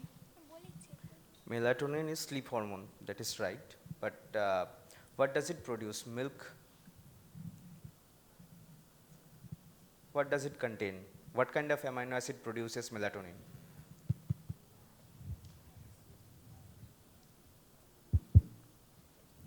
If no one can answer correctly, she will get the prize.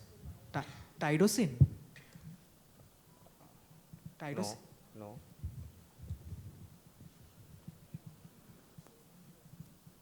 So don't tell me all the amino acid names.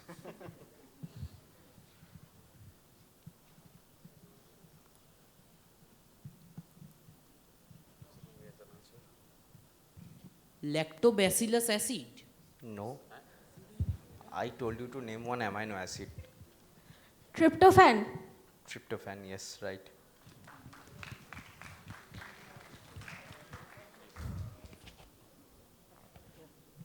So the answer is tryptophan. That amino acid produces serotonin and melatonin, which regulates sleep.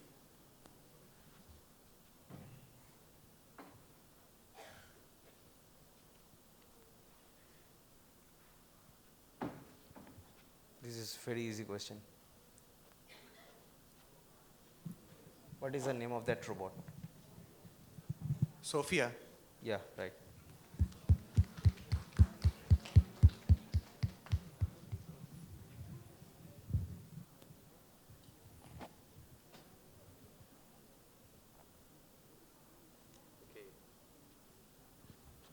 So he is known as founding father of Charles Babbage. No, don't tell me this name.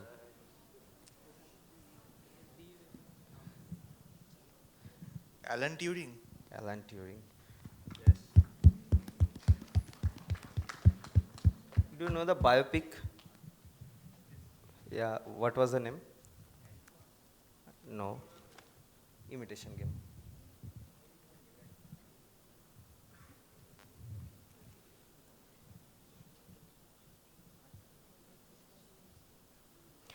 So, who is this? This is a famous sports personality. You have to guess the name. Are you familiar with cricket? I mean,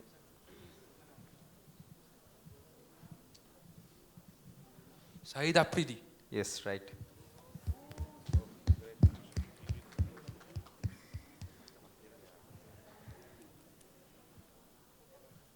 This is very easy. Sania Mirza. No.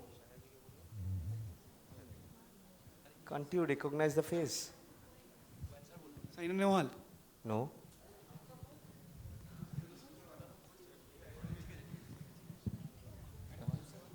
PV Sindhu. No.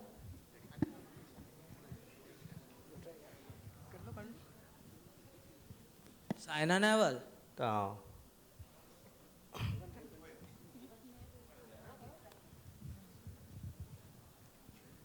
Jacqueline Fernandez. No.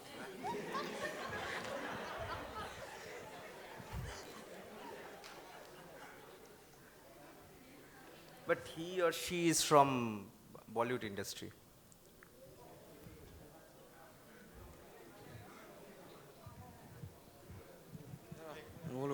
Deepika Padukone. No. Can't you recognize the face? Akshay Kumar. Yes, right. Right.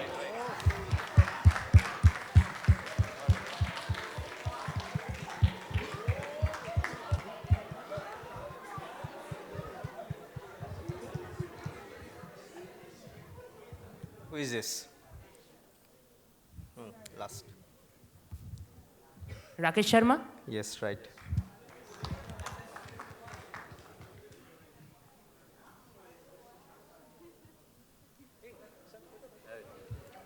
Nikola Tesla. said- Tesla. Who said that first? আমি answer কে first দিয়েছে? Answer এখানে first এসছে, দুজনকে দিয়ে দাও। আচ্ছা, দুজনকেই prize. দুজনকেই দাও।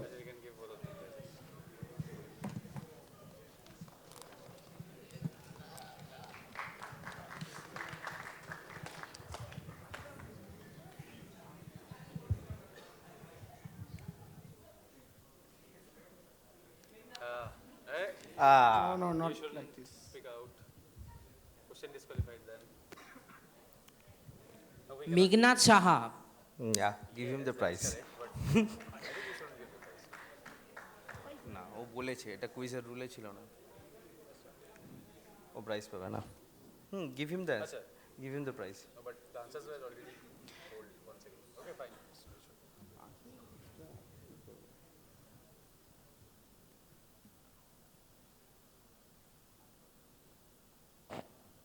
Who is this famous personality? Tom Cruise. Yes. Yes.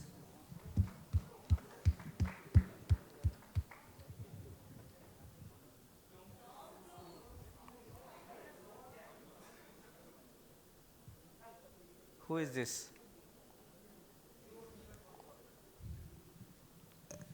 Jivanananda Das. Yes, right.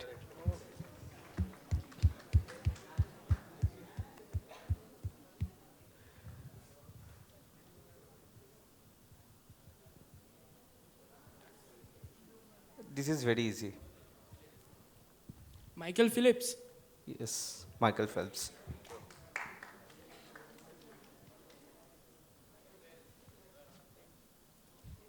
This is also very easy. Richard Feynman. Richard Feynman, yeah, right.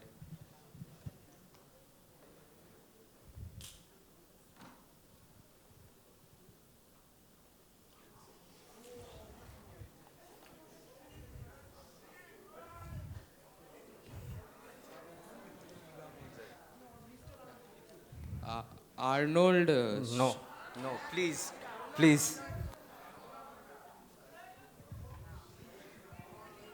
Shivam.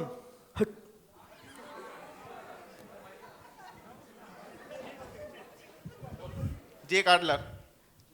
Yeah, Jay Cutler. Do you know how many times did he win Mr. Olympia? 3 times. 6 times, yeah, right. It's vital.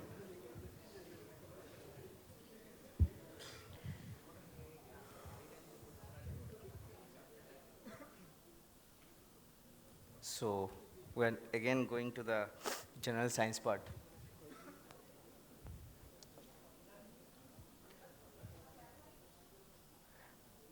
Graphite along with what? Graphite everyone knows.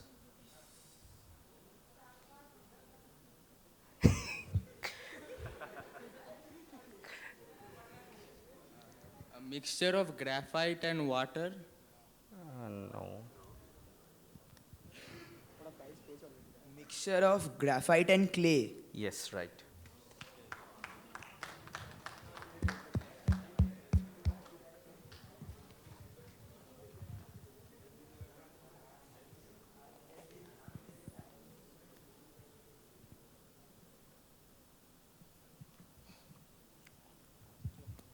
Carat.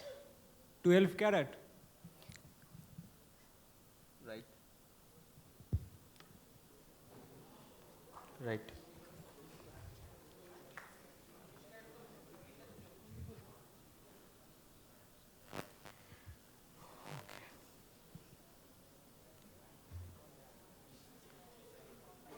Just first answer will be taken, okay? Because there are, not that much inert gases are there. Neon. Yeah, right.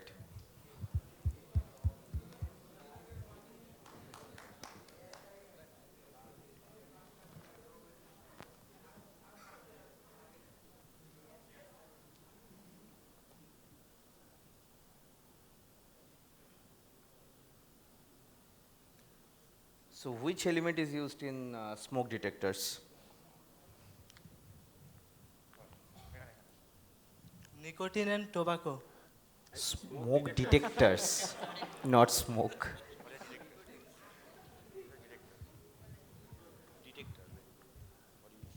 Catalytic inverter. No. I told you to name one element from periodic table. Americium.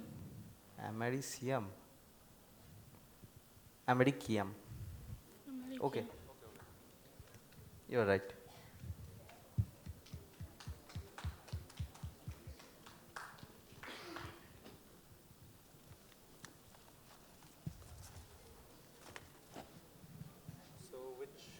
known as Chinese snow.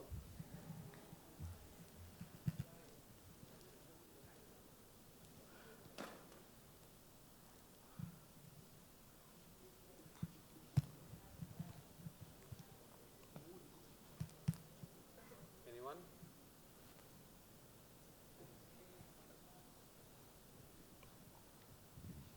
Is it sodium nitrate? It is actually potassium nitrate. So you can give him the prize.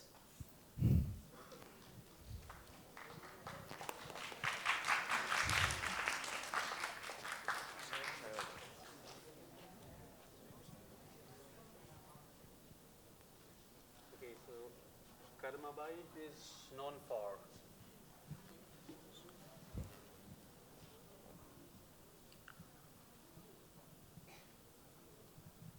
Ripening fruits. No, it's carbide. not carbamide. What do you use it for? Is it urea? No, no. I want to know the application or the usage.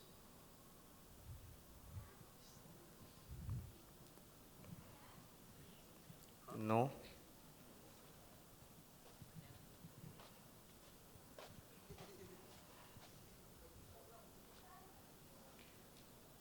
I think we can give it a hint. It's near about what sir have told. It's near about that. Pesticide? Very close enough. Very close enough. Very close enough, but not. But I think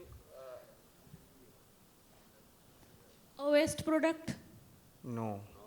Waste product is not close to pesticides. Fertilizer? Yes, right. yes, absolutely correct.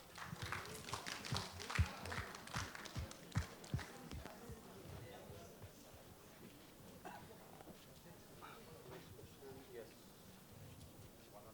So moving on to the next part, it will be from the entertainment world. Okay. Who is known as the father of hip hop?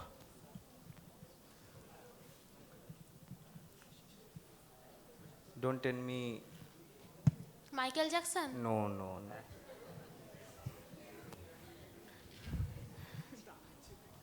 no. Elvis Presley. No. DJ Cool Herc. Yes, right. DJ Cool Herc. Do you know the real name of? Okay. Clive Campbell.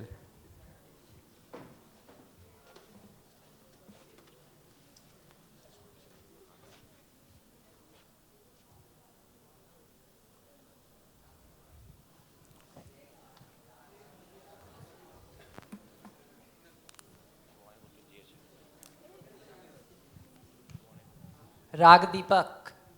No. Meg Mallar. Egmala, right. Actually, Tansen make the Deepak and the daughter of Tansen make the Meg Mallar. Okay. Okay. I didn't know this. Thank you. একটা একটা বিখ্যাত গল্প আছে তানসেন যখন দীপককে আগুন ধরিয়ে দিয়েছিল তখন তার মেয়ে মেঘ মল্লার গিয়ে আগুনটাকে নিভিয়েছিল আচ্ছা আচ্ছা আচ্ছা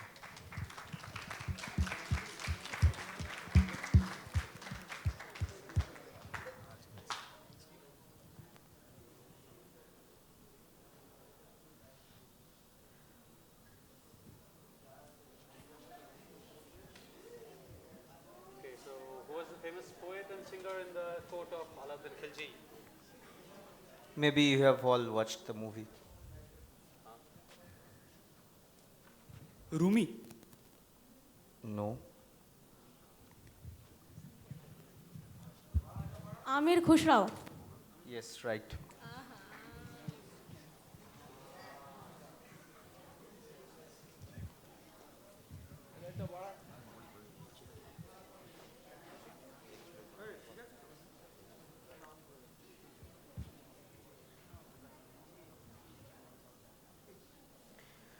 So there is a famous dance style named locking. So who is known as the father of locking?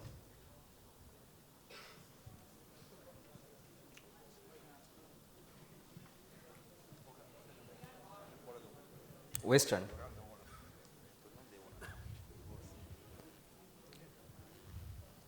Michael Jackson. No.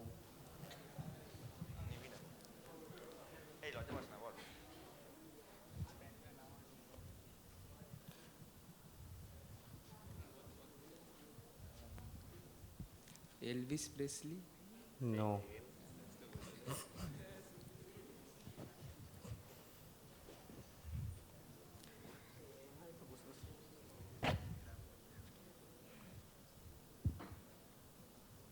Anyone?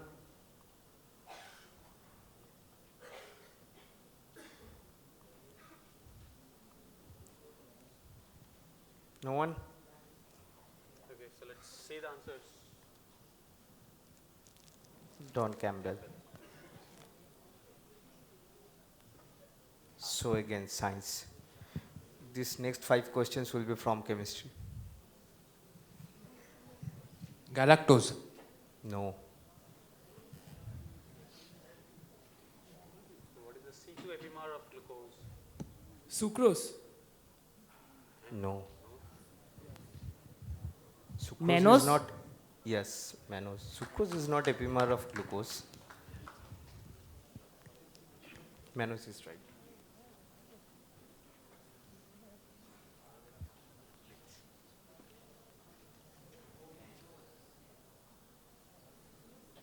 So aspirin is chemically known as. You can tell me the IPAC name or the common name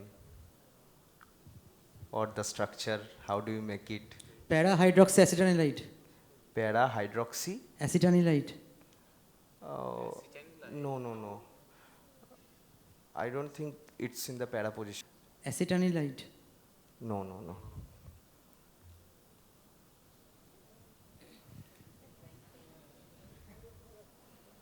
Acetic anhydride will react with that salicylic acid, no?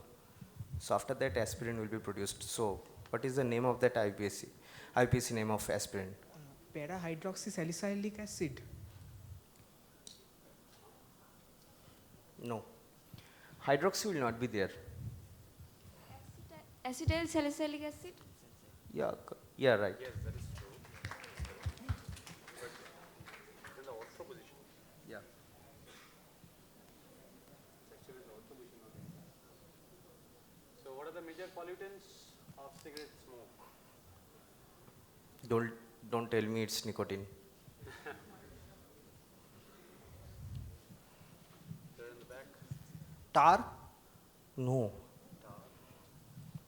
Sulfur dioxide. No. So there are 2 major components, okay? Carbon monoxide. Carbon Monoxide.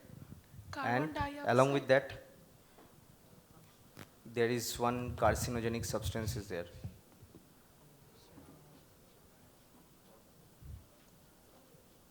Which causes cancer?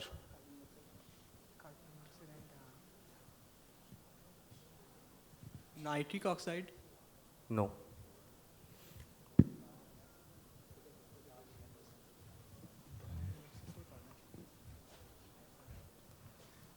Sulfur dioxide. No.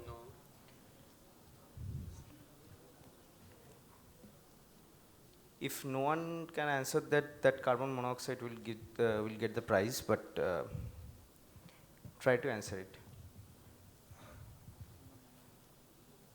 This is a very famous chemical compound.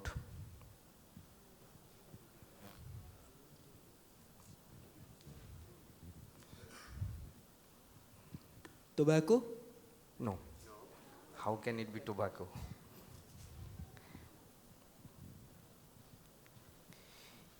If you have read the class 11 chemistry book, then you could have answered that.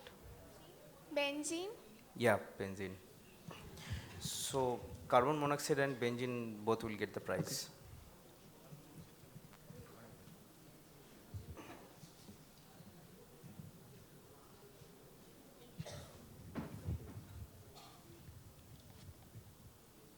This is very easy question. The metal which is constituent of the B12 waste. Cobalt. Yes. Right. Scientific name cyanocobalamin. Yes, you are right. Correct.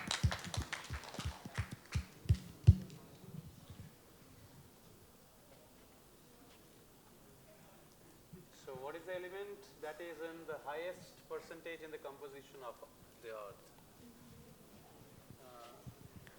By mass, okay? By mass. By mass percentage. Oxygen. Yes, right.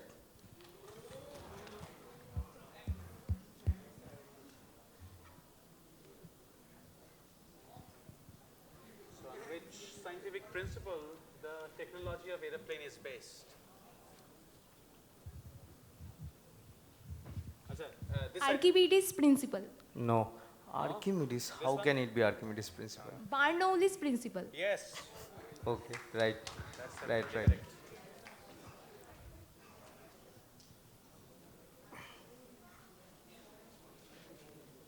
Next 5 questions will be from physics and mathematics, okay?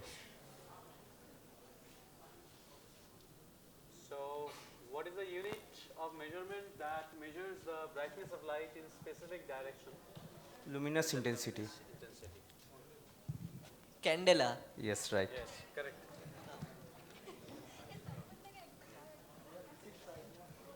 Next one.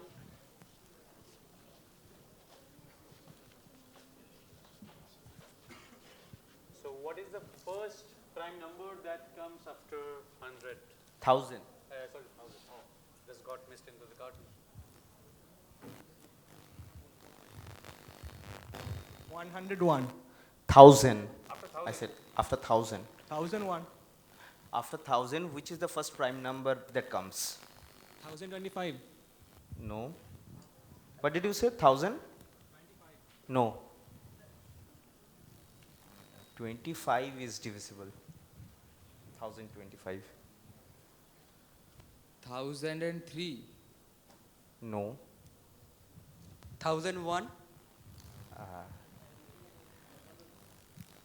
The last answer will be taken, okay? This- 1007. No. 1007. No. The answer will be 1009.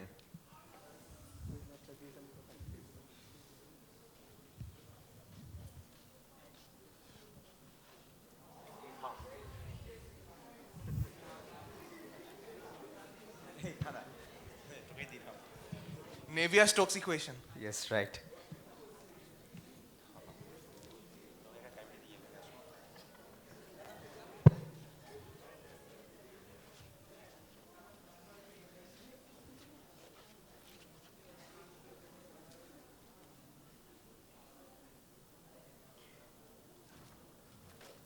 Why the end of the glass rod becomes round on heating? Why?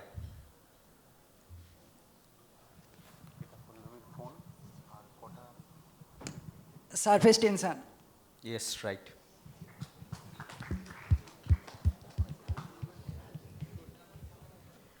So the next 10 questions will be Riddler. I mean, that will be mixed with puns, if you know puns.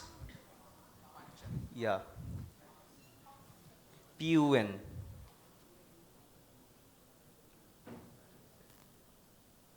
What's blue but not heavy? Ocean. No. Don't use your The blue brain. color. Blue color. Sky. Sky is blue but not heavy. Cloud. No. Cloud is not blue. Only give one answer. One. Light blue. Yes, right. Yes, correct.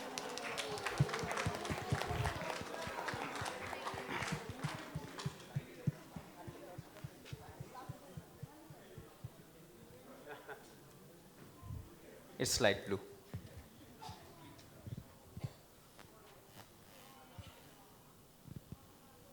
Okay, so what will you spot At the end of every road.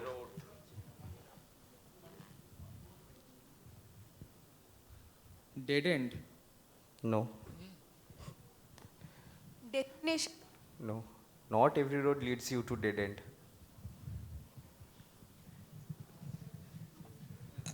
The letter D. Yes, right.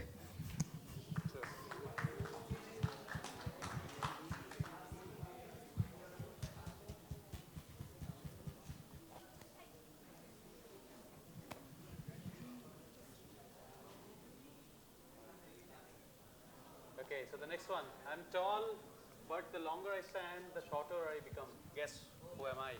Shadow. No. How can it be shorter? Candle. Yes, right.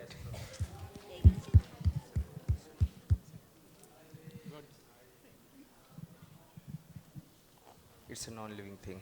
Candle. So it's impossible to eat me before breakfast. What am I? What am I?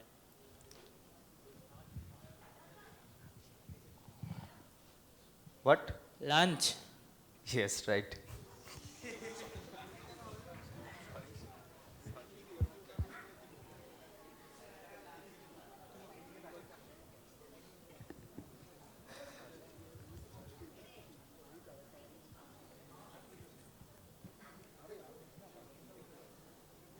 I am full of holes, but I can still hold liquid. Guess my name.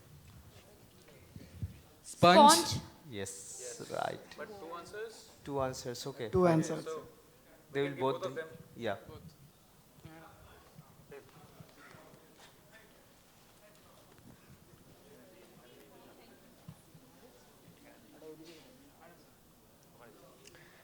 Who is the another one?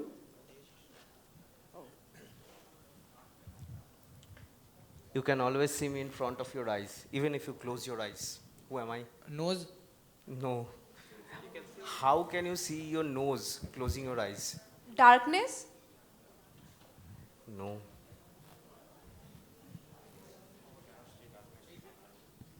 Eyelids. No. How can you see your eyelids?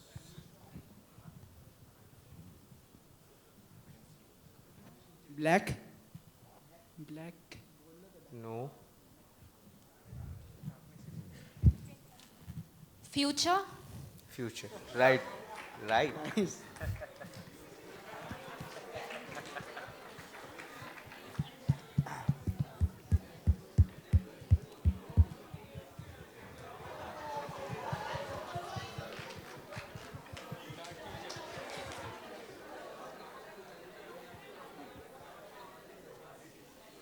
Okay, so the next one. You can hold me. In your right hand, but it's impossible to hold me in your left hand. Left hand. Yes, right.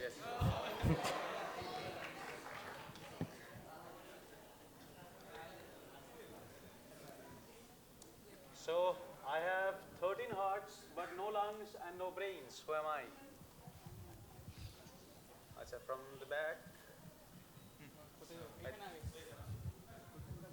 Or in the side. Tas, playing cards. Cards.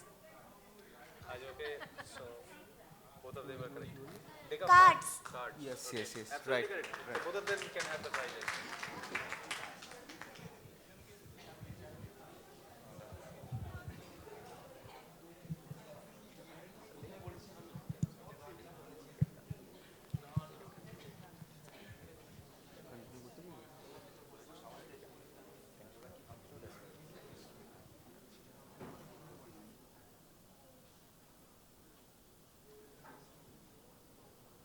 This is very easy.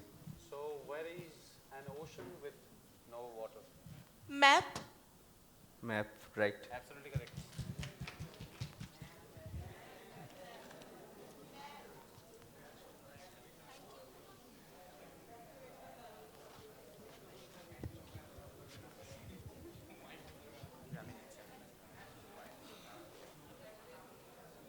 So what was the tallest mountain on earth before the Mount Everest was discovered? Mauna Loa. No. Mount Everest. Yes, right. No, actually, it's written Mountain Everest. It's Mountain Everest. Yeah, so the answer would be Mount Everest. Yeah, you're right.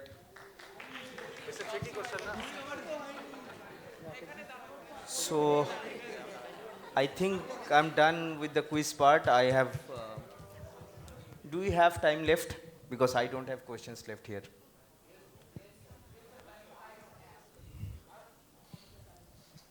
Time ache? No, but sir is telling something, yes. We're on time. Okay. So I think we can wrap up for the day. Thank you, everyone. Thank you. So just a closure statement. With this delight, we would like to address our vote of thanks to IACS and RSA for providing us this opportunity to cater the delightful quiz event. And we would now hand over the stage to Maria and Pranav to proceed the rest of the event and curriculum. Thanks for your kind support and patience to make the event so much successful. Thank you, everyone. Thank you. So we are concluding our exciting quiz contest. I hope you all had fun and enjoy the gifts. Some of us have got like 2, 3 at once. I don't know what will you do with so many gifts, but yeah. So I would now like to invite on stage our Registrar Madam for the vote of thanks.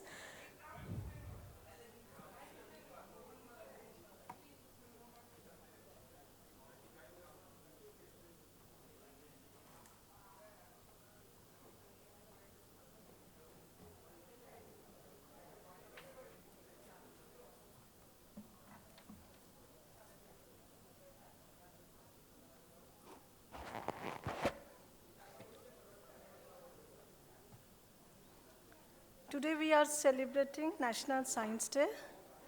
To commemorate the discovery of the Raman effect by Sir C.V. Raman. This discovery, which earned C.V. Raman the Nobel Prize in Physics in 1930, marked a significant milestone in the field of science and put India on the map of scientific research. As we all know, this work was done in this very institute. So while we celebrate the National Science Day, the country celebrates a day and talks about our institute and its glorious past, for which each one of us associated with this institute feel proud and privileged. National Science Day is an occasion to reorganize the contributions of our scientists and their role in shaping the world we live in. It is also a reminder of the importance of scientific inquiry in driving progress and innovation in various fields, including healthcare, technology, and energy. As we celebrate National Science Day, let us commit ourselves to support scientific research and encouraging more young people to pursue careers in science and technology. I thank the organizers, the speakers, the young students, and every individual contributing and participating in organizing today's event in a most befitting way. Thanks to the chairperson of the organizing committee, Professor Arnav Dash, who with his quiet yet firm personality and wide vision and ideas led the organizing committee and drove all of us to this prolific path of organizing the event so magnificently. And thanks to one and all who are present here. In conclusion, I would like to extend my warmest wishes to all the scientists, researchers, and innovators on this National Science Day. Your work is crucial to building a brighter future for all of us, and we are grateful for your dedication and contribution to the society. Thank you. As we reach the conclusion of our program, let us please rise for the national anthem.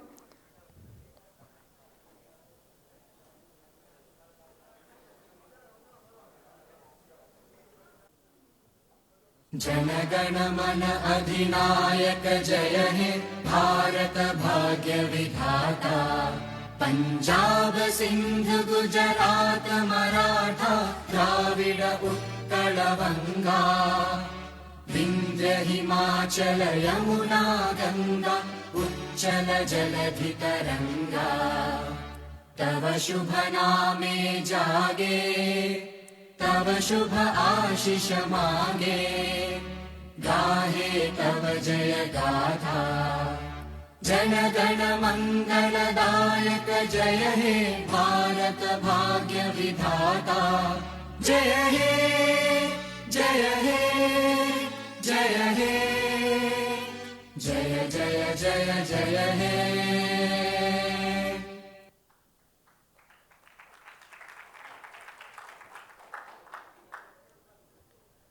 Thank you everyone for your enthusiastic participation, and we hope that your innovative ideas empower India and we emerge as the global leaders in science and innovation. So we have some refreshments for you. Please collect them from OAT where you had gone for lunch, and come back here by 5:15 as we have a classical musical evening arranged. So thank you so much.